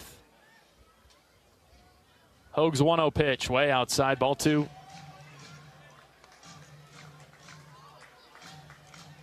Nervy moments now. See if Hogue can get in the strike zone. Brings home the 2-0. Dropped it in there for a strike. It's been all spinners on Pace, 2-1. Good pitch there. 22 strikeouts in 56 at-bats. Okay. Brandt ready with the 2-1. Here it comes. Low and out, ball 3. Yeah, I don't think you have to nibble. This guy's got enough holes in the swing that he'll give you an opportunity. Brandt's working quickly, ready with the 3-1. He delivers. Foul back to the screen, 3-2.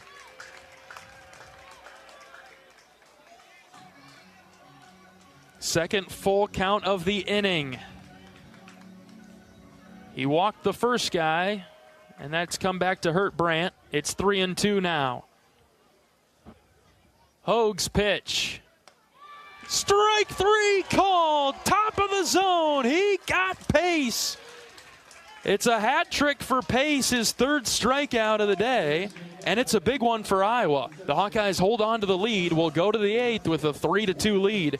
Back in a moment. This is Hawkeye baseball from Learfield. Are aches, pains, or injuries keeping you on the sidelines?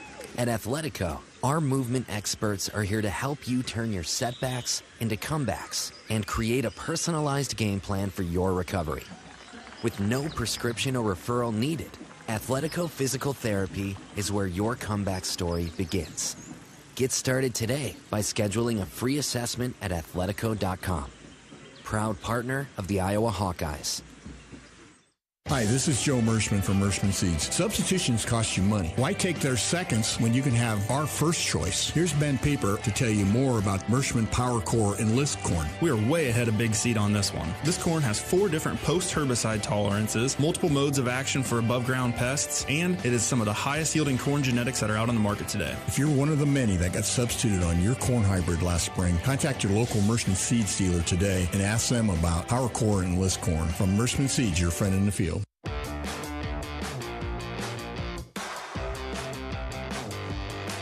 Top of the 8th inning, Iowa 3, Michigan 2. Another nail-biter on our hands here this Sunday afternoon on Easter. Michigan brings in a new pitcher. They'll go with a sophomore right-hander, Dylan Vignew. He's 0-3 on the season with no saves. 43 2/3 innings, 40 hits, 31 runs, 26 earned, 33 walks, 34 strikeouts. He pitched an inning and 2/3 on Friday night. He drew the loss, gave up 5 hits, a run. It was earned, walked 1, struck out no one. This is the first time that he's been asked to come back and throw twice in a weekend. So both teams maybe sensing the importance of the game. That's right. They're using the using their A-listers in the bullpen. 3-2, Iowa with a 1-run lead. Top of the 8th. We could use another run or 2. Or 6, as John likes to say. Yes, that would be fine also. Haven't seen many signs of the capability of that this weekend. No, we've hung up a bunch of singles. We haven't. We scored 2 again. So, I mean, we scored 2 runs 3 times this weekend, and everything else has been a single. So, a small handful would be nice. Iowa has hit 1 home run this weekend. That's it. Ben Wilmus on Friday. Kellen Strohmeyer to lead off the inning. First pitch low. We've talked about Vignew before. Chaz Wheatley with velocity. Yep. A lot of zip to the sinker. But if it starts low, it's going to go even lower. There's a strike low inside corner, 1-1 on Strohmeyer. Yeah, 95, and then that took a little off and got to 93, but perfect location on that one. Vignew out of the windup. The right-hander delivers. Check swing. The home plate umpire says that Strohmeyer went around. Wow. 1-2 now. Didn't even have the opportunity to send it down to third. Vignew in control here, 1-2. The pitch. That's low. Everything has high speed. Even his motion has high speed. Mm-hmm. 2 balls and 2 strikes on Strohmeyer, the pitch.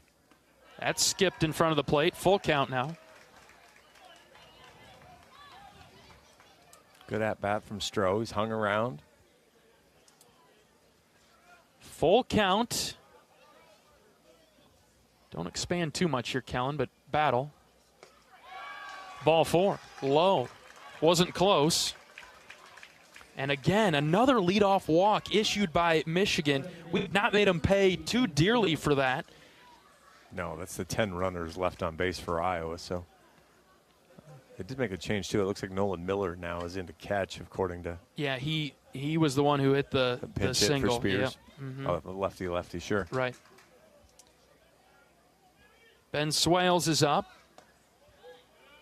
Vignew sailed it outside. Swales in a bunting opportunity here. He showed it, but it was outside. He tried to bunt back in the, is that the 6th inning, 7th inning? 6th inning? 6th inning. Was unsuccessful and then singled. Early show of the bunt here. Swales pulled it back again. Ball 2.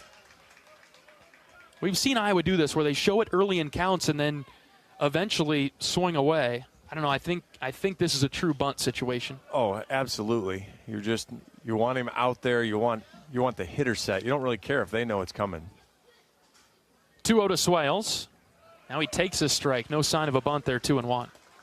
We saw that, going all the way back to Rutgers, where Rutgers was going to bunt, got a 2-0 count, decided to swing away and grounded into a double play.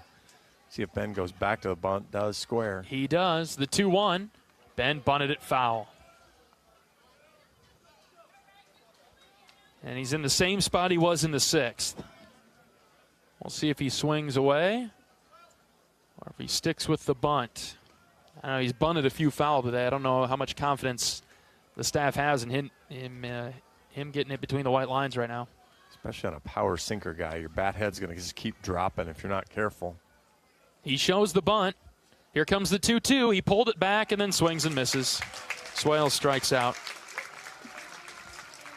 Big miss on the execution there.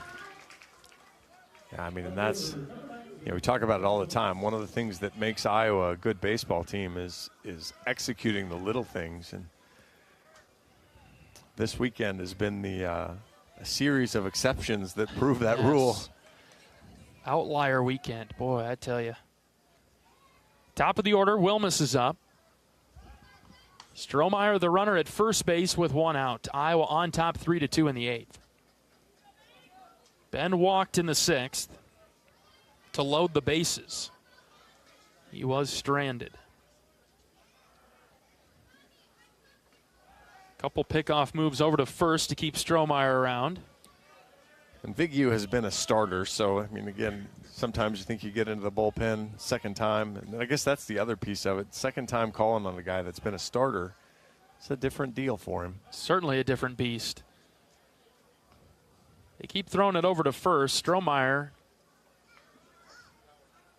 shaking the tire pellets out of his pants. Iowa's drawn 5 walks today. That's more than double what Michigan's given all weekend long. First pitch to Wilmus. Ben takes low and in. That's a ball. And they've come at the beginning of innings, too. There were 2 walks in the 6th. Iowa 5 of 8 with putting the leadoff runner on base. You'd think they'd have more than 3 runs. Except for you left 10 hanging around on the base paths. That's the dagger. It is 3-2. Iowa is leading. 1-0 pitch, low and out. Wilmus was taking there. Yeah, Iowa just left 4 on base yesterday. Did leave 8 on base back on Friday. So today's been the least efficient offensive day. 2-0 pitch to Wilmus. Swing and a miss. Pitch was in the dirt. Strohmeyer taking off for second, and he is thrown out. Why? Strohmeyer on the delayed steal. Why? Iowa pitch selection and swing. I mean, that's 2-0 pitch. It's down again. You're ahead in the count 3-0. I don't know whether that's hit and run and somebody missed a sign. Man, ran and swung yourself out of a good inning right there. 2-2 now on Wilmus.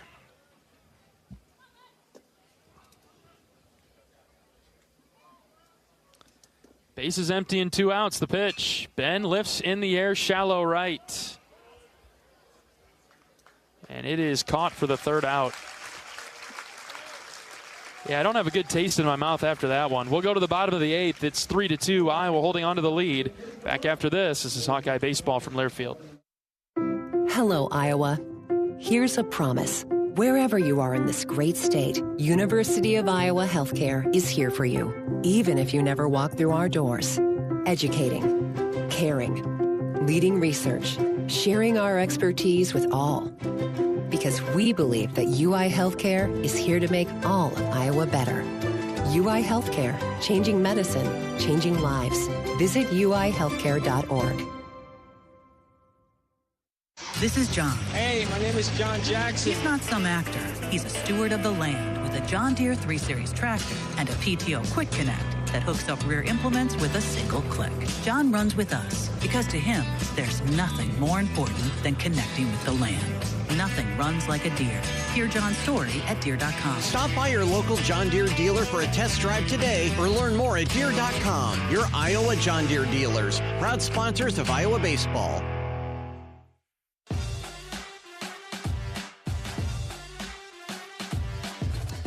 Iowa clinging to a 1-run lead, 3-2 in the bottom of the 8th. Top of the order coming up for the Wolverines. Casillas, Hamchuk, and Voigt. Well, Hamchuk certainly didn't see Brant Hogue. That's right. Brant faced 3 batters Friday. and it was Colby Turner, Tyler Inge, and Will Rogers. So these are not the hitters that have seen Brant. All right. Whether that's good, bad, or indifferent, about to find out. we'll know in 5 or 10 minutes or so. Hogue, the left-hander, pitching to Casillas, the right-handed hitter. Slider drifted in for ball 1. I saw Dan Wright jog down to the bullpen, so he is not ready, but he is now down there. Brant moved it over the plate, this time 1-1. Casillas has hit 2 balls hard to right, so you're going to need to lose some elevation on that. Yes, please. Big spinning ball in from there. 1-1. Back door, outside, ball 2. 3-2 Iowa, bottom 8. Anthony Watts also down in the bullpen. He's removed his sweatshirt. 2-1 from Hogue. It's a called strike. Casillas had dipped out of the way. 2 balls, 2 strikes to start the bottom of the 8th. Hogue looks in for the sign. He's got it. Now he comes set from the belt, pitches.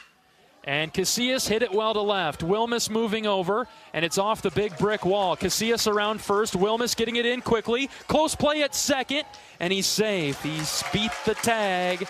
Leadoff double for Casillas, who clobbered it off the wall. And that's the elevated pitch from Brant. Got it in, though, so you think maybe you're a little safer, but kept it in there. And a great play by Ben Wilmus. Just the throw was slightly off the bag. It beat Casillas there, but to the infield side just a little bit. Swales tried to get the tag on as Casillas popped up, and Coach Heller will pop out of the dugout, and we will go to one of the new righties. I'm guessing. Yes, I think you're right. Coach Heller on his way to the mound. Iowa making a pitching change in the 8th. Hasn't taken the ball from Hogue yet, giving Anthony Watts, it looks like, a couple more warm-up pitches down there in the bullpen before making the call.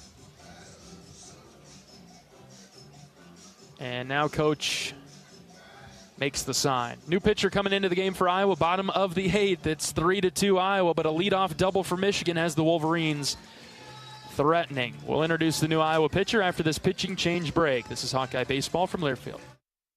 At U.S. Cellular, we believe in having healthy relationships with our phones so we can have better relationships with each other. Introducing Us Mode, a way to set your phone for less distraction and deeper connection. So dinner can sound less like this and more like this. What'd you learn today? The sauropod was the tallest dinosaur ever. Oh my goodness. Visit U.S. Cellular in-store or online, and we'll help set your phone to Us Mode, even if you're not a customer. U.S. Cellular, the 5G network built for us. See uscellular.com for details.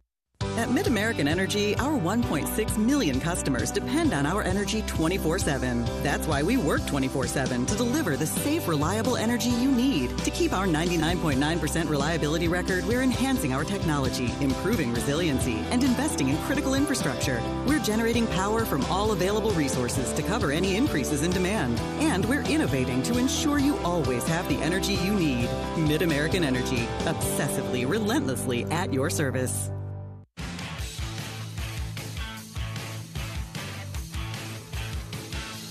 New pitcher into the game for Iowa is Anthony Watts, right-handed junior from Clive. 15 appearances on the season. Anthony's 2-2 with 2 saves, 28 innings, 21 hits, 12 runs have all been earned. 8 walks, 30 strikeouts for Tony. And this will be, I guess he got called on last week twice. Again, in the Nebraska series, threw 2/3 of an inning, gave up a hit in his second appearance after throwing 2 scoreless innings on Friday. Browsing back through, looks like the only other time he was called on twice this season. He will face Robert Hamchuk for his second at bat of the day. Grounded out his first time up against Reese Buter.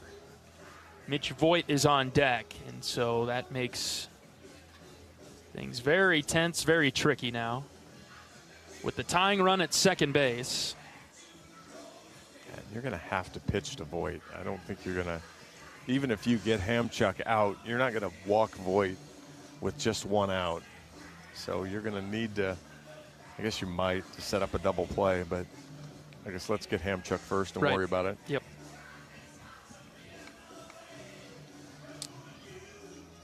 Watts done with his warm-up pitches. We're ready to go. Indiana run rules Maryland. They moved to 12-9 in the Big Ten season. Purdue takes the lead over Penn State. Top of the 8th inning. With a couple runs now, 10-8. All right, here we go. 3-2 Iowa, bottom of the 8th inning. Hamchuk the batter, Casillas the runner at second. He's the tying run. First pitch from Watts is swung on and missed. Iowa defensively on the infield thinking possibly bunt there from Michigan, but he didn't see it on the first pitch. Iowa sold out bunt, and Hamchuk swung through it. We saw that with Wilmus. Michigan went full wheel, and Wilmus popped out to left. That would have been fine. Watts sent with the 0-1. Now Hamchuk shows the bunt. The pitch from Watts. He offered and he missed. 0-2. Great pitch there from Anthony. Got the foul tip bunt. And now if you can finish him without the runner moving up, that's even better. Corner's still in for Iowa on the 0-2 pitch from Watts. Hamchuk showing the bunt. The pitch from Tony. It's in the dirt. Rogers blocked it. Hamchuk brought the bat back.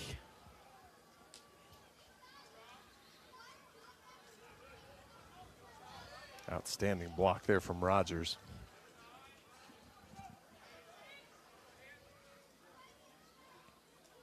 One ball, two strikes with nobody out. The pitch from Anthony. Low and out again. Rogers stabbed at it to stop it. He's trying to bunt. Tony, just throw it. Yeah, if he's good enough to bunt it fair with 2 strikes, tip your cap. Take the out. Get it in there. Because then you will walk. 2 balls, 2 strikes. Watts ready. He pitches. In the dirt again. Ball 3. My goodness. Looks so good on the first 2 pitches, and then 3 in a row that have not been close. And Rogers has been all over the place trying to stop him. No, Daniel Rogers has been wildly good. I can't believe you're going to bunt here. 3-2. Here it comes. Hit foul over to the right. Brought it up, and it was in the zone. Hamchuk fouled it off. That's where I would have loved to have seen him on 1-2 or 2-2. That's right. No room to work with now.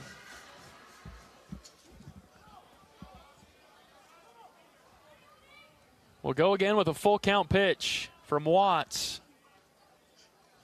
Here it comes. Lined foul over to right. That hit another car. And drew oohs and ahs from the crowd. Well, when you pull into this parking lot, there is the warning sign of foul ball area. Yes. Park at your own risk.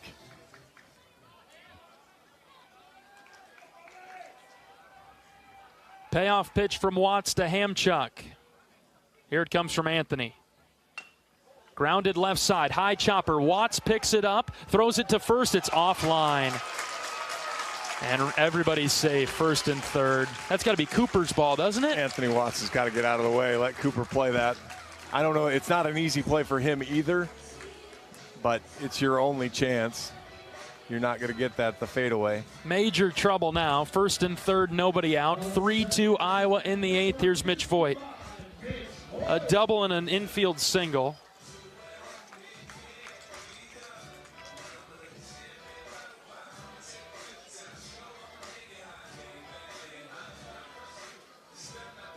This is all about location here. These balls have to be down. Give yourself a chance to turn 2. Don't let him get the sacrifice fly without getting, you'd rather have 2 outs to concede the tying run than let him hit a little fly ball to drive it in. Voit in the box. Watts delivers. Ground ball to third. Schulte's got it. Throw to second for 1. And then Swales dropped it on the transition and can't get it to first. We are tied at 3 as Casillas comes down the line to score. At least Schulte knocked it down and got that lead runner. Yeah, he didn't look real comfortable there either. He was backpedaling. It's a play that happened to him the other day. I'm not sure. We are having a discussion amongst the umpires. We're going to check to make sure this is an impossible play to. And that's clearly on the transition, on the exchange for Swales.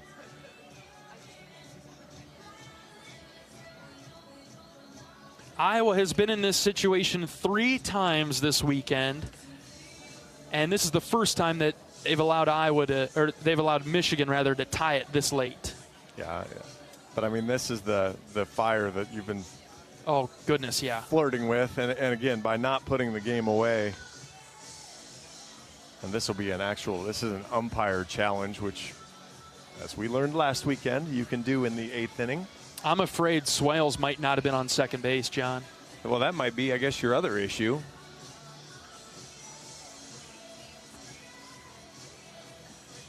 Difficult play as he was shifted. I think he was there. And of course, the Big Ten Plus is jerking around with the replay of him. Yeah, he's on the bag, came over. Yeah, he's transitioning it. But problem is you leave it now to interpretation, which is, boy, the 2 umpires have the headset off, chatting amongst each other. Now we're going to talk about it. Headset being returned. Here's the call. Boy, this would be something. Not comfortable about this at all. Me neither. Called him out at second, thankfully. So runner at first for Michigan, 1 out. We are now tied at 3. Wolverines have scored the last 2. Jeffress will pinch hit. He's in for Roush.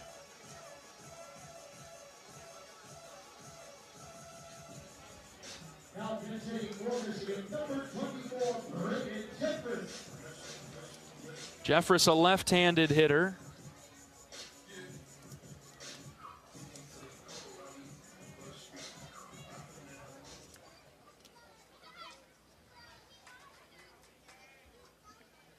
.209, that's for Roush, not for Jeffress. Jeffress is the batter, .317 hitter.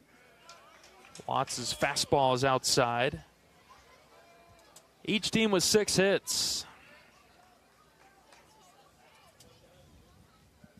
Each team with 3 runs in the 8th.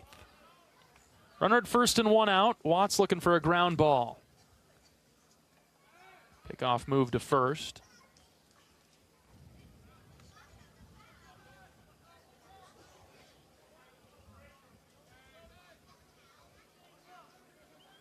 One ball, no strikes. Watts taking a deep breath, and now he pitches. Jeffress shows the bunt. He fouled that off, or was it low? Did he get his bat back? Fouled it off. It's 1-1. Looked like he was trying to pull the bat back, but left it kind of on the inner part of, just inside part of the batter's box. Now I'll have the coach talk to him and say, what the heck are you doing? We're going to have a full timeout here for Michigan. They're bringing everybody over, including Voit from first base. It's imperative the first base coach knows what we're doing. Which probably is.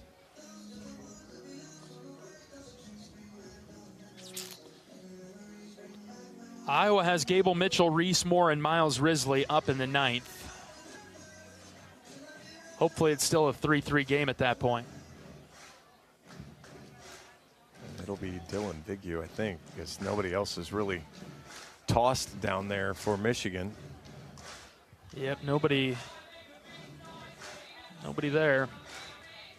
Let's get a ground ball. This is, again, one of those chances that Iowa has had to close the door and just haven't done it. Yep.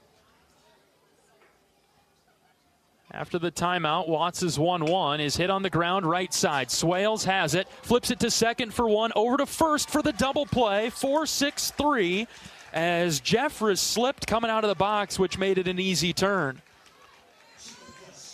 Let's get a run. 3-3, we are tied and headed to the ninth. Back after this, this is Hawkeye Baseball from Learfield.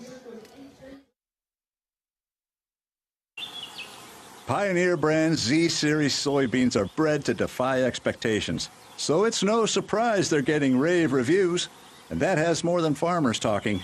In fact, a grain elevator wrote, "Sweet mother of pearl, trailer after trailer of Z-Series. It's never ending. We need a break." Safe to say, everyone is feeling the impact of Z-Series soybeans. Unleash your greatest harvest yet at pioneer.com/greatest yields. Hey Iowa, it's George Kittle, tight end for the San Francisco 49ers and proud former Hawkeye. Life can throw unexpected hits, much like catching a pass over the middle. If you're facing struggles with drug or alcohol use, or even mental health challenges, take a time out and call Your Life Iowa. Just like my teammates are there for me, the Your Life Iowa team is there for you. Get 24/7 free resources or find treatment options at yourlifeiowa.org. A message from Iowa HHS.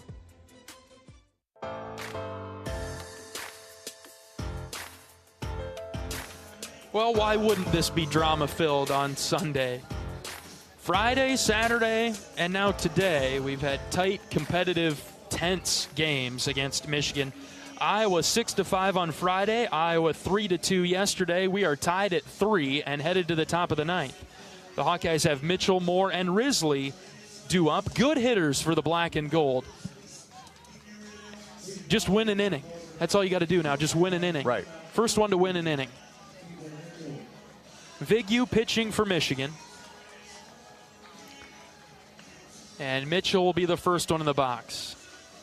Purdue 11-8 over Penn State, top of the ninth inning. That'd be a spacer out for Iowa to give some room, knock Penn State down a quick peg. Michigan State's going to complete the sweep over Ohio State. Might do it here in the bottom of the seventh inning. First pitch to Gable. Mitchell's inside at the knees. Ball one. Rutgers is an out away from preventing the sweep against Minnesota. They lead 12-6, top of the ninth inning. Illinois finally scored against Washington. Vigu missed low and out, ball two. Gable Mitchell, I will give you, no, I won't give you any money, but I beg you to take this pitch. Please take it, please.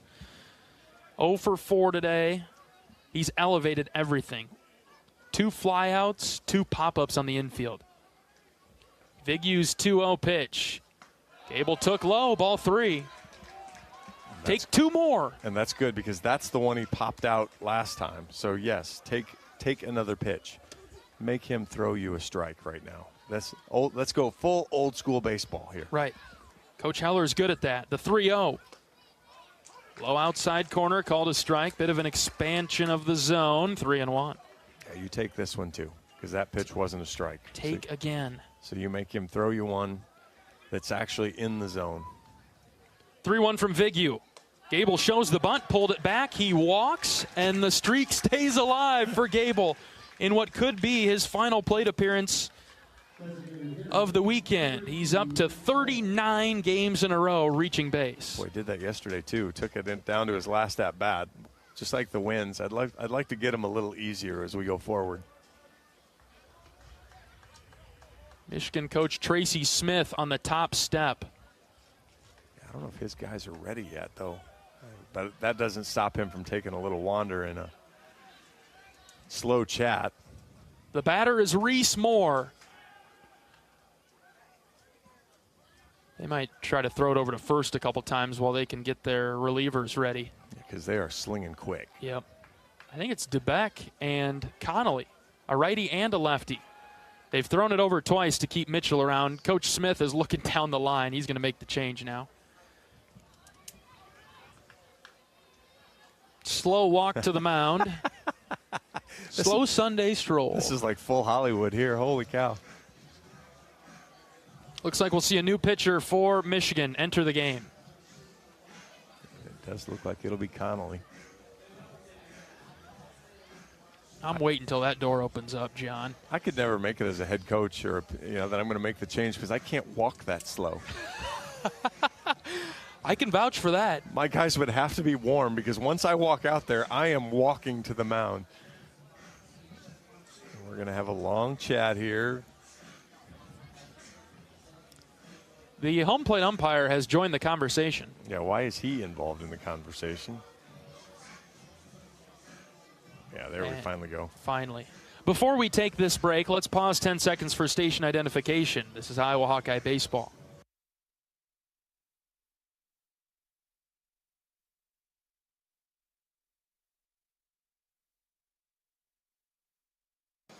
Associate head coach Marty Sutherland pulls out the binder to get the scout on the new Michigan pitcher. We'll introduce him in a moment. Top 9, 3-3. The go-ahead run is at first base for Iowa. Reese Moore will see a new pitcher after this pitching change break. This is Hawkeye Baseball from Learfield.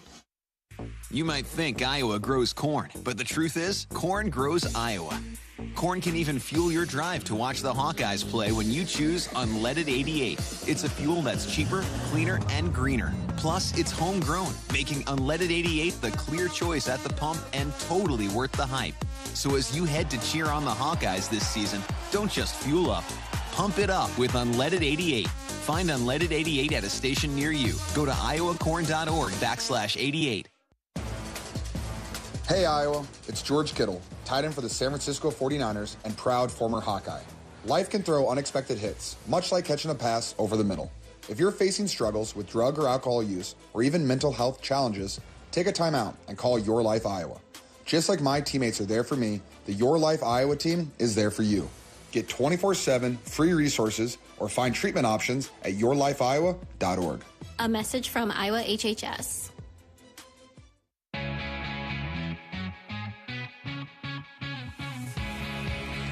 Michigan's new pitcher is Cade Connolly, left-handed fifth year from Austin, Texas. 26 innings this year. He's 3-1, giving up 20 hits, 8 runs have all been earned, 10 walks, 28 strikeouts. He's kind of that crafty lefty. Fastball is going to be just in the mid-80s. He'll throw a slider and a changeup as well. He hasn't really had a ton of command of his stuff. But he doesn't get hit around a lot. Last 10 innings he's pitched were against Toledo and Oakland, giving up 5 hits, no runs, walked a couple. I mean, he's kind of feasted in the midweek. At Oregon, he pitched twice, faced 2 batters in 2 separate appearances, didn't get either one out. Pitched against Penn State, gave up a couple runs. Pitched against Purdue, got 1 out and walked a guy. Southern Cali gave up a couple runs. Was more effective against Illinois early in the season. Reese Moore will get the first look at him, and he was swinging for the fences. He comes up empty. Good cut. Don't hate it. Saw the fastball, saw it up in the zone, missed it. Leadoff walk to Gable Mitchell. He's at first base. 0-1 delivery to Moore. Mitchell takes off. The pitch is lined over second base. Mitchell's headed for third. Gable's going to get there as Reese Moore lifted it right over Mitch Voigt. Runners at the corners for the Hawks and nobody out. Oh, boy. Great job there. Iowa put the hit and run on an 0-1 count. And Reese sees the breaking ball. It was up in the zone, and he hammered it. Don't think he got, I know he didn't get all of it. I saw the exit velo. but it worked. Reese's first hit of the day. We'll take it. First and third. Nobody out. Top 9. We're tied at 3. Here comes Miles Risley. The infield in for Michigan. You could certainly see Riz bunt. Connolly ready. First pitch to Miles. Risley hits high to center field. Pace is drifting back. Still moving back. Still moving back. Now he caught it. Mitchell tags and scores from third. Iowa has the lead. It's 4-3 in the 9th. Oh, buddy. Catches the fastball. At first, I thought it was popped up. And that ball just kept drifting and kept going. I thought it was trouble in the wrong way, John, right? Yeah, I thought it was not just deep enough. I thought it was a little shallow shallow pop, and I thought we're going to test Pace's arm here, but it ended up going well deep enough. And he got to a point where he was still backing up, and so he was not in good position to make a strong throw home, and he didn't even try it, which makes a ton of sense. It was hit deep enough. Wrigley gives Iowa the lead on the sack fly, 4-3, top 9. Here's Dan Rogers now. Moore, the runner at first base for Iowa. Don't be content here. One is not enough to win it. Pretend like you need 2 or 3 more. A Daniel Rogers hook shot into the corner would be awesome. Let's see how fast Reese Moore is. Lefty on lefty matchup here. Connolly deals to Rogers. Low outside corner, strike 1. It's a good spot. Yeah, really good pitch there. Rogers hitless today, 0 for 4 with a couple of strikeouts. He's got a mile down the left side, too. Boy, does he. We saw him hit it against Nebraska, I believe. Connolly has a slow move, but he zips it over to first base on the pickoff. Reese is not more than a step or 2 off the bag. 0-1 to Rogers, and he'll throw it over to first again. He might throw that the same speed that he pitches it. Reese has a little bit of happy feet there. He has a one-way lead, but he doesn't feel comfortable. It seems obvious here which direction Connolly's going, but Reese having a little harder time. 0-1 to Rogers, way outside. Iowa has taken the lead in the top of the 9th on a sacrifice fly from Miles Wrigley. It happened moments ago, 4-3. My chest may explode. I think we're starting to get conditioned to it, though, John.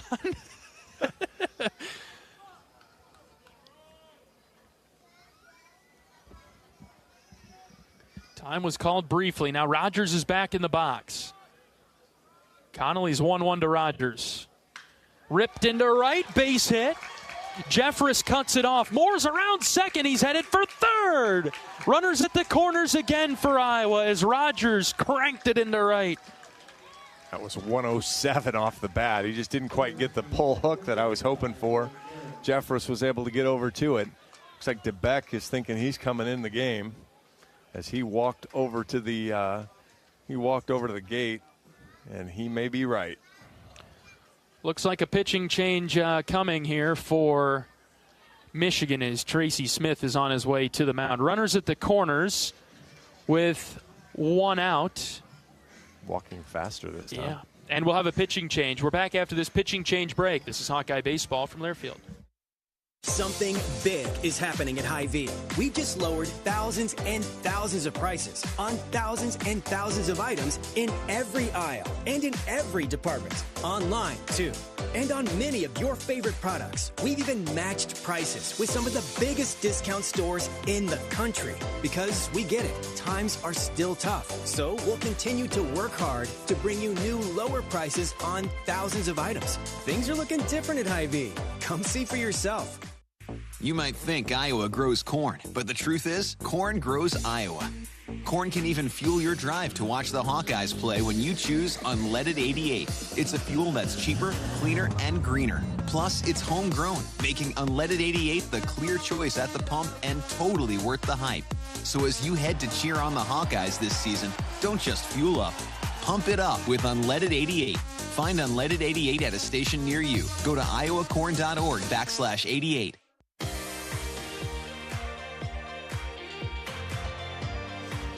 The Wolverines bring in a new pitcher in the 9th.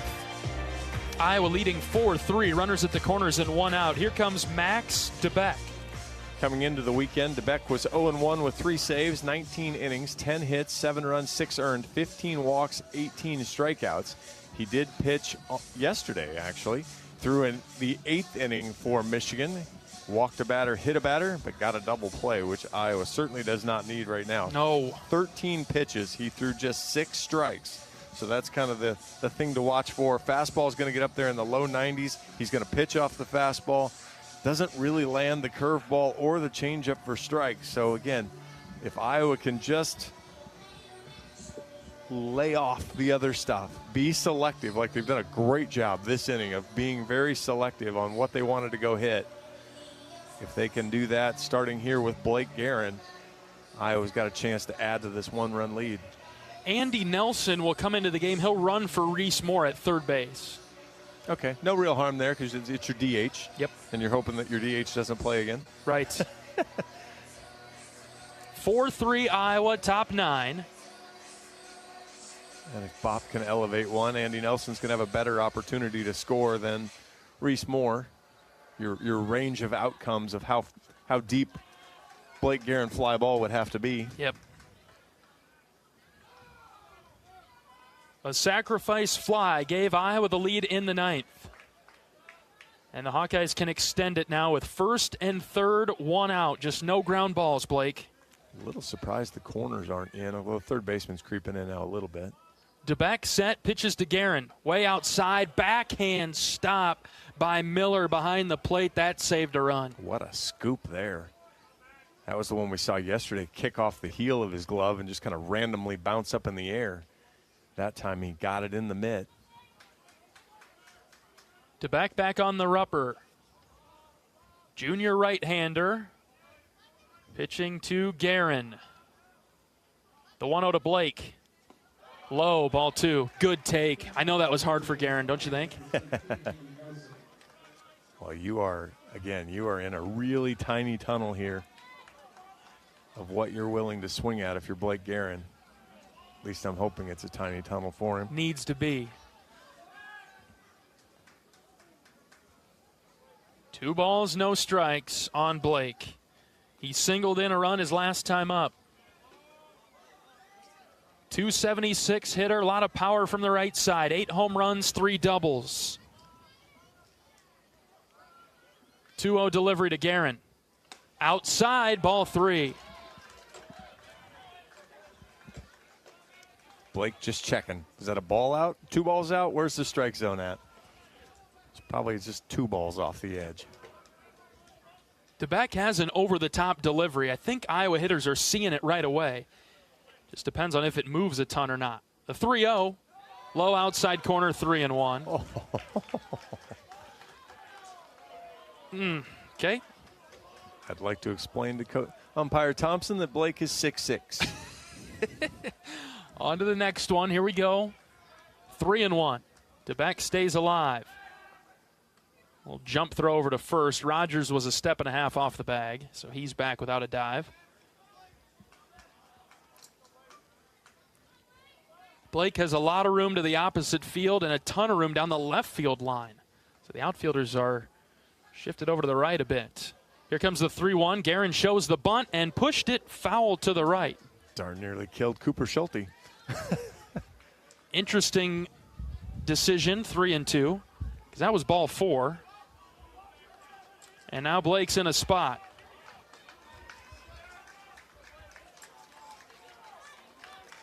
Three balls, 2 strikes, with 1 out. DeBeck is ready, and he pitches. Up and in, ball 4. Thank goodness. Boy, what a decision there. You try to throw the curveball, it just pops up and out of your hand and never even comes close. Hawk fans giving the Coop. Love it. We've had a lot of good Coopers roll through the athletic department, through the athletic programs at Iowa. Cooper Schulte turning out to be another good one. He comes up with the bases loaded and 1 out. Iowa can break it open. It's 4-3 in the 9th. The Hawkeyes have just taken the lead. Infield in at all spots. First pitch to Schulte. Low, ball 1. Great take there. Again, don't expand the zone here. He's had a hard time throwing strikes. He had a hard time throwing strikes yesterday. Take until you get one here and then fight him off. DeBeck's 1-0 to Schulte. Ground ball right to short. They're coming home with it. The throw is in time. The throw to first on the backside is also in time. And a double play is turned. Holy cow. The umpires will meet and review it. 6-2-3 double play. And we'll have a review. He hit it right to Casillas, who was in on the grass at short. Right to him. Nelson definitely out at home. And Coop, I don't know at first. He's in trouble. I'm not sure. Merrick Matthews, the first base coach today, I mean, he instantly went to the headphones. Because even Casillas kind of double clutch, too. I'm really surprised with Coop's speed that he wasn't down the line. They're taking a look at it down the third base line, just beyond the Michigan dugout. I mean, it would make sense that he's out because there's just nothing that can be easy about this. We're not gonna bust this open with 5 runs. We're gonna have to win a nail biter here in the bottom of the 9th inning. I guess so. We'll see if we get another look at it here on the screen. Looks like a pretty quick review down there, John. They've got the headsets off already. A good sign or a bad sign? Yeah, they put them back on.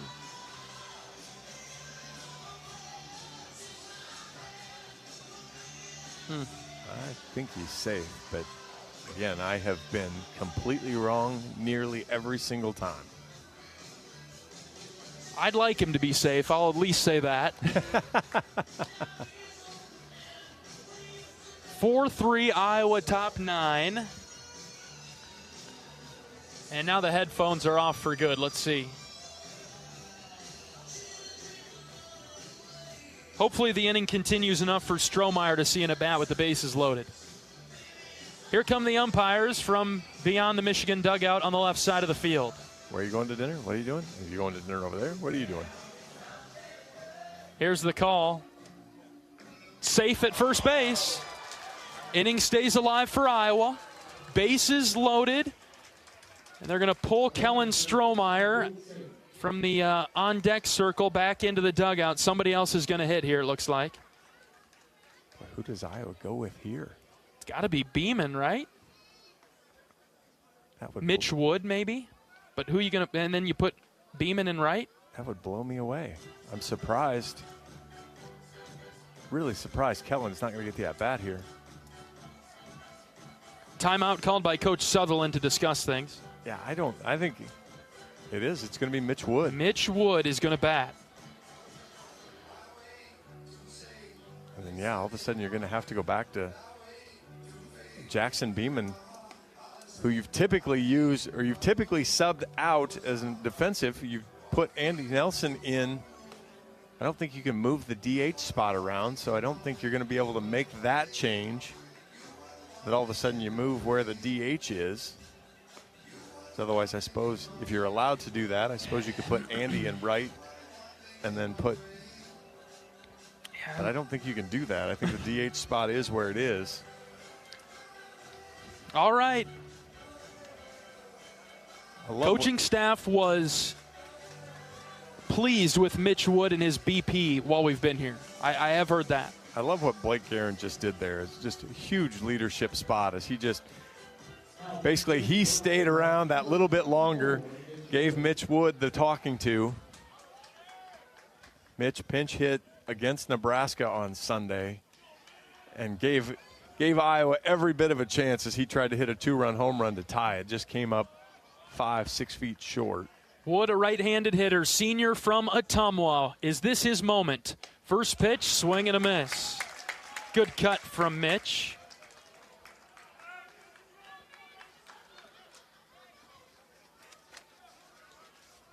But he's another one of those guys that walk past and say, hey, man, do something cool today. .294 batting average. With the bases loaded and 2 outs, the 0-1. That dropped low and out. A walk would be cool. Yeah, Anything's a walk cool. is cool. A wild pitch is cool. I mean, Mitch wouldn't even have anything to do with that. Plenty of insurance out there for Iowa, leading 4-3 top 9. 1-1 delivery to Mitch Wood. He went through the zone, couldn't hold up 1-2. Tough with 2 here, Mitch. Takes a minute outside of the box, now gets back in. 1 ball, 2 strikes with 2 outs, bases loaded. The pitch to Wood. Hit in the air to right, carrying well. Right fielder going back, and it's over his head and off the wall. 1 run is in. Guerin scores for number 2. Here's Schulte, safe at the plate. Mitch Wood unloads the bases on a drive to right. It's a 3 RBI double for Mitch Wood. His moment, yes. Do something cool, kid. 94 off the bat, burns the right fielder. We've broken it open. It has taken 27 innings, but the Hawks finally hang something up more than a 2 spot. It's 7-3 in the 9th. Oh, Betty. Mitch's moment has the Hawkeyes happy in the dugout. And he will exit the game, and he is going to get mobbed as he heads into the dugout. Connor Hennings will pinch run for him. The Hawkeyes are sprinting out of the dugout to go see Mitch Wood, who's coming out of the game. On a 2-strike pitch, he sticks with it, and they are all there, and they are all ready.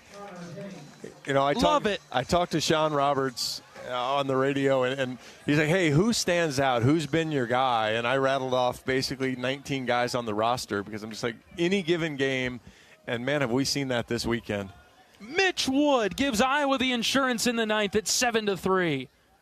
Ben Swales, the batter, pitches in the dirt, and Hennings will take 3rd. That ball almost snuck into the dugout. Oh, Iowa's biggest lead of the series comes in the top of the 9th inning. After giving up the 1-run lead in the 8th, Michigan tied it up in the bottom of the 8th. Damage with 2 outs. Hey, there's another one out there, Ben. Let's get it. Let's bring home Connor Hennings. He's the runner at 3rd. 1-0 pitch to Swales. Swing and a miss. 1-1. Grind out the at-bats. Yep. Don't help him right here. He's all over the place. He has not thrown strikes. Force him back into the zone, Ben. DeBeck's 1-1. Inside for ball 2.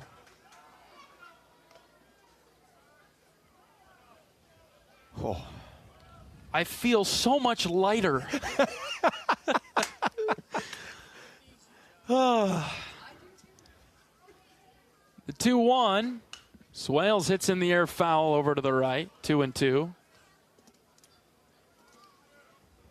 It has been, and I mean, bad news for you, John. The rest of the series are going to have these weights on them because Iowa has played so well and put themselves in this position. 2-2 to Swales. He swings and misses. Drop 3rd strike. And it's thrown down to first for the 3rd out. Iowa puts up 4 runs and takes a 7-3 lead to the bottom of the 9th. 3 outs to glory for the Hawks. 3 outs away from a sweep. We're back after this. This is Hawkeye Baseball from Learfield. Our mission at Oak Knoll is to provide exceptional retirement living and health services through Life Care. I'm Steve Rowe, CEO. We are a not-for-profit life plan community and have served the Iowa City area for 58 years. Oak Knoll is located near the University of Iowa hospitals and clinics, Kinnick Stadium, Carver Hawkeye Arena, Hancher Auditorium, and downtown Iowa City. Visit our website at oakknoll.com to learn more. We are a proud sponsor of Hawkeye Athletics. Go Hawks! Something big is happening at Hy-Vee. We've just lowered thousands and thousands of prices on thousands and thousands of items in every aisle and in every department. Online, too. And on many of your favorite products. We've even matched prices with some of the biggest discount stores in the country. Because we get it, times are still tough. So we'll continue to work hard to bring you new lower prices on thousands of items. Things are looking different at Hy-Vee. Come see for yourself.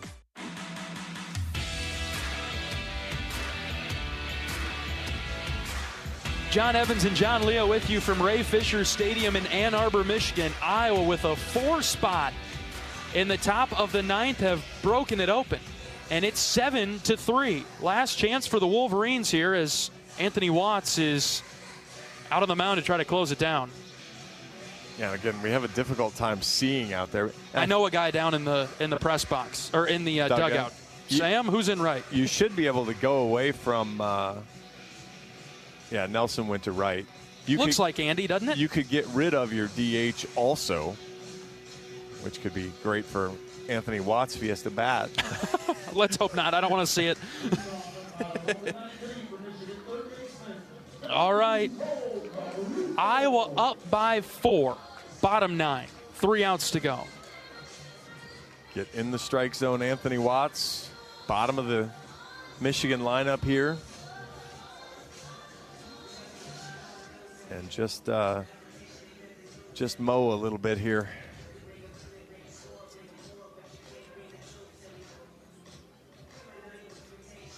Caruso, Ibarra, and Inge.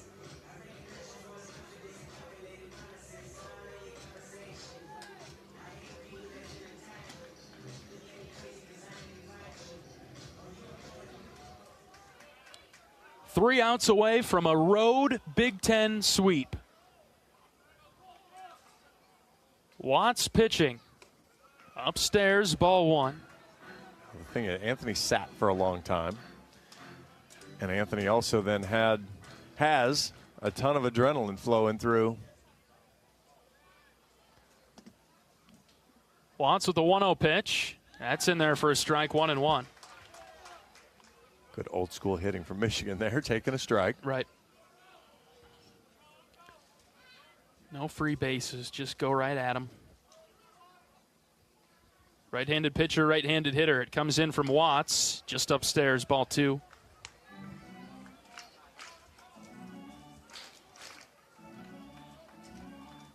Iowa's got a couple guys playing catch. I would guess one of them is Big Dan Wright. One of them might be Justin Hackett.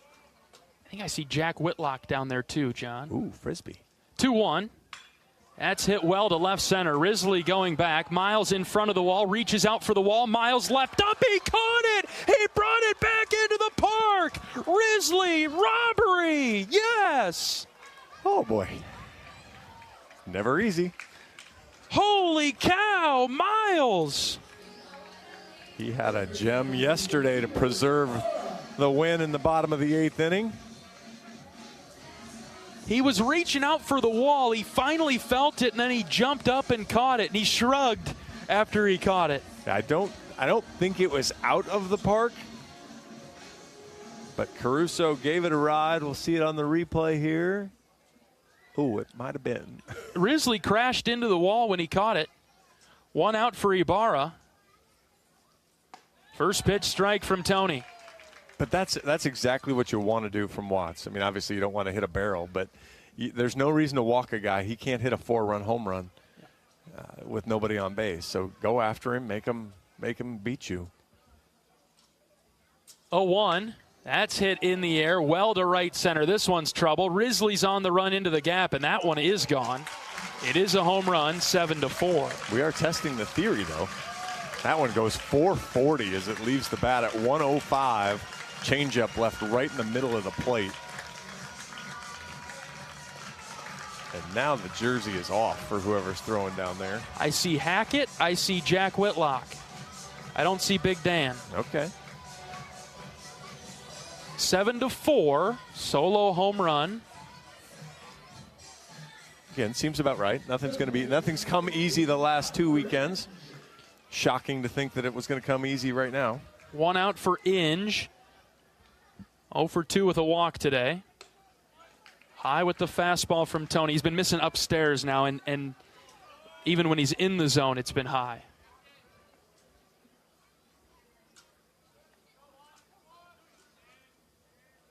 Anthony taking his time. He fires the 1-0. That dropped in for a strike, 1-1. But to your point, that's the pitch that Ibarra just hit into their practice facility over there because changeup up in the zone. Bases empty and 1 out. The 1-1 pitch. Another breaking ball in for a strike. 1-2. All right, he's giving him the same pitch twice now. If he's going to throw that again, I'd really love to see him just bury this one. Lower, lower, lower. 1-2. Watts ready. He brings it home. Foul tip. That caught Rogers. Of course it did. Not as bad of a spot as yesterday. There will never be anything as bad as the spot he got hit in yesterday. No, somebody can ask, and I'll tell the story of what he told me afterwards. Probably won't detail the story on the air. Watts trying to sit down Inge. The 1-2 from Tony. Check swing. Did he go? He did. 2 down.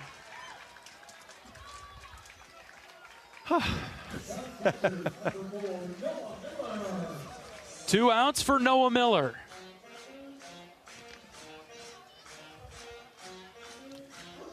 Miller has a hit. Ended up driving in a run. He didn't get the RBI for it, but he had a sharp single to right as he beat the shift. Just a .277 hitter in the year. Limited at-bats. Iowa leading 7-4 with 2 outs.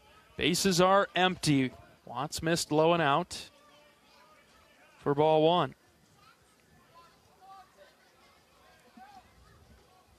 Again, he's another guy. He's really hard to strike out. 3 strikeouts, 12 walks, and 47 at-bats. 1-0 from Watts. Inside corner. I like that pitch. 1-1. Yeah, threw kind of that little cutter back. Count even at 1 with 2 outs. In the 9th, Iowa leading 7-4. The pitch, just low and out. That's a location you can absolutely live with. Joe Longo steps in the on-deck circle. He really wants an opportunity. Counts 2-1 on Miller. Right-handed pitcher, right-handed hitter. Watts delivers. Low and out, ball 3.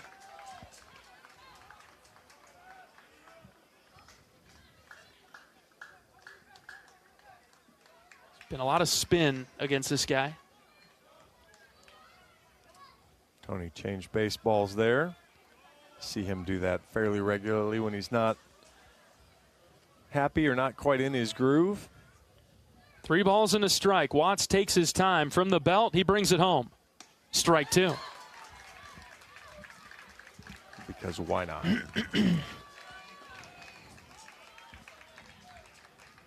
Hawk fans rise. Full count pitch from Watts with 2 outs. Tony ready from the belt, pitches. Ground ball, right side. Swales backhands it. He throws to first in time. And the Hawkeyes are up over the rail. 7-4. Iowa sweeps Michigan with a Sunday victory. Wow. That's just a great job there. Anthony Watts battling back, getting it done. The whole Hawkeye staff, bullpen, starting staff, Mitch Wood.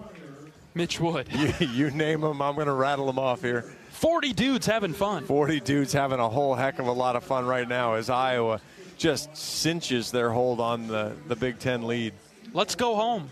Iowa sweeps Michigan with a 7-4 victory this afternoon. We're back after this. This is Hawkeye Baseball from Learfield. When the game goes into overtime. But the game goes into overtime. The choice to enjoy is easy. Bud Light. Easy to drink, easy to enjoy. Enjoy responsibly. Anheuser-Busch, Bud Light Beer, St. Louis, Missouri. Get a great deal on select Kubota equipment. The BX Series is the #1 selling subcompact tractor in the U.S. The versatile lineup is built to help you make the most of your land. Right now at participating dealers, get a Kubota compact tractor for $0 down, 0% APR for up to 60 months. Plus, save up to $1,500 on select equipment. Now through September 30th, see us or go to KubotaUSA.com/disclaimers for full disclaimer. Check out Kubota's winning lineup. Visit KubotaUSA.com to find your local dealer.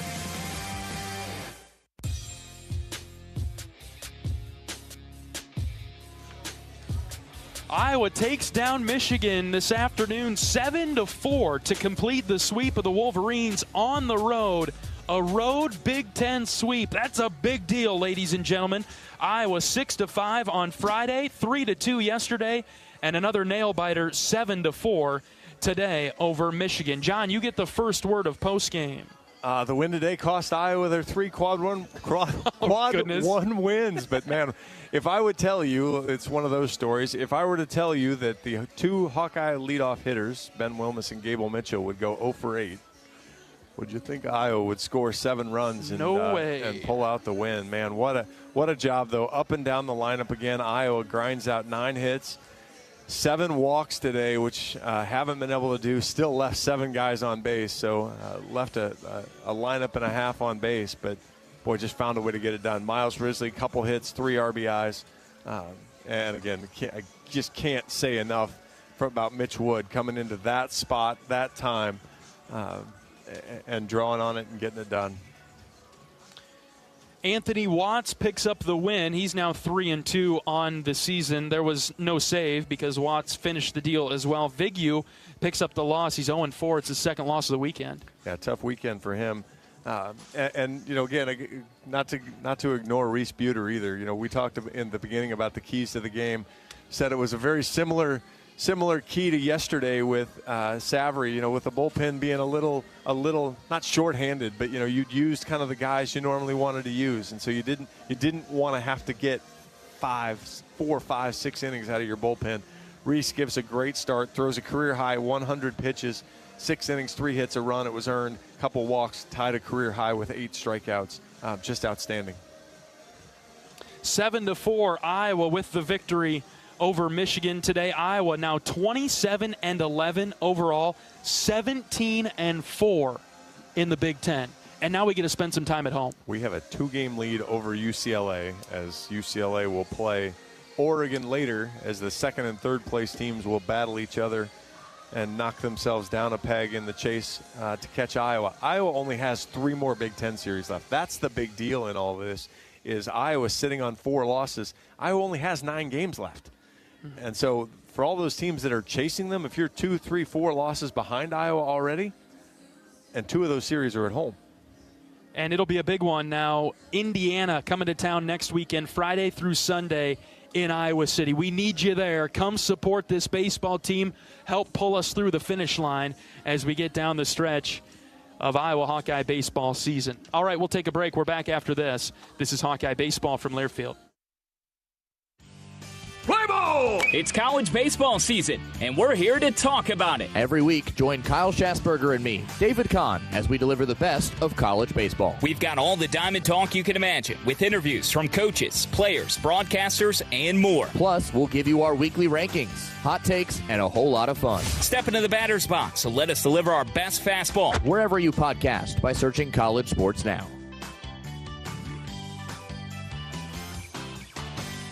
Every day, you're out there, up before the sun, and pushing forward before the chaos of the day settles in. At Great Southern, we're right there with you because we understand the need for trusted support. Having a team that is seasoned, agile, ready, an award-winning team that knows their customers personally and is behind them at every step. There to assist you, inspire you, and echo your inner dialogue in those quiet moments. Keep going. Whether you're getting ready to meet the day or working on something big, we're your team. Great Southern Bank, understanding what really matters. Member FDIC.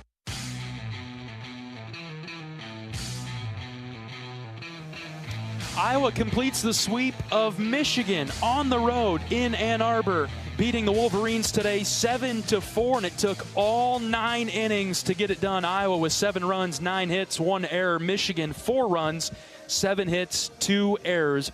We're joined by Associate Head Coach Marty Sutherland. Coach, solid, strong win again for your team. Yeah, kind of another weird game.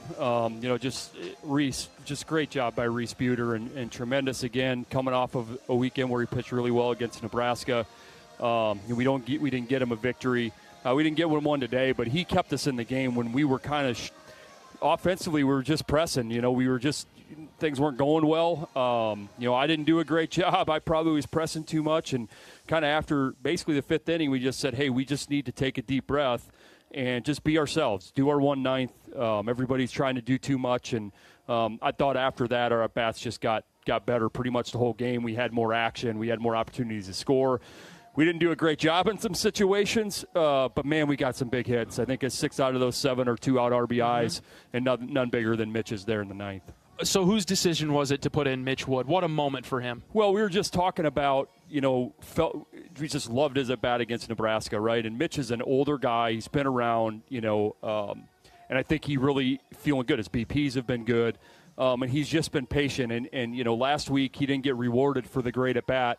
And so we just had a good feeling. I think Rick pulls the trigger all the time. I can be wishy-washy.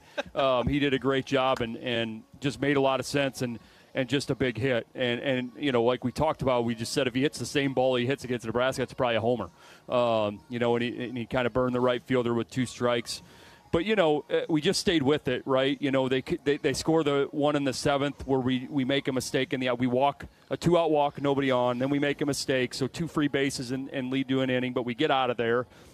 And then it's a mess there in the 8th. So to get out of there with just one run, you're kind of taking a deep breath. And then you look at, Vigwe's in really struggles with left-handers. So with Gable and Reese up, I felt good. And those two, they'll be the first to tell you they didn't have great weekends.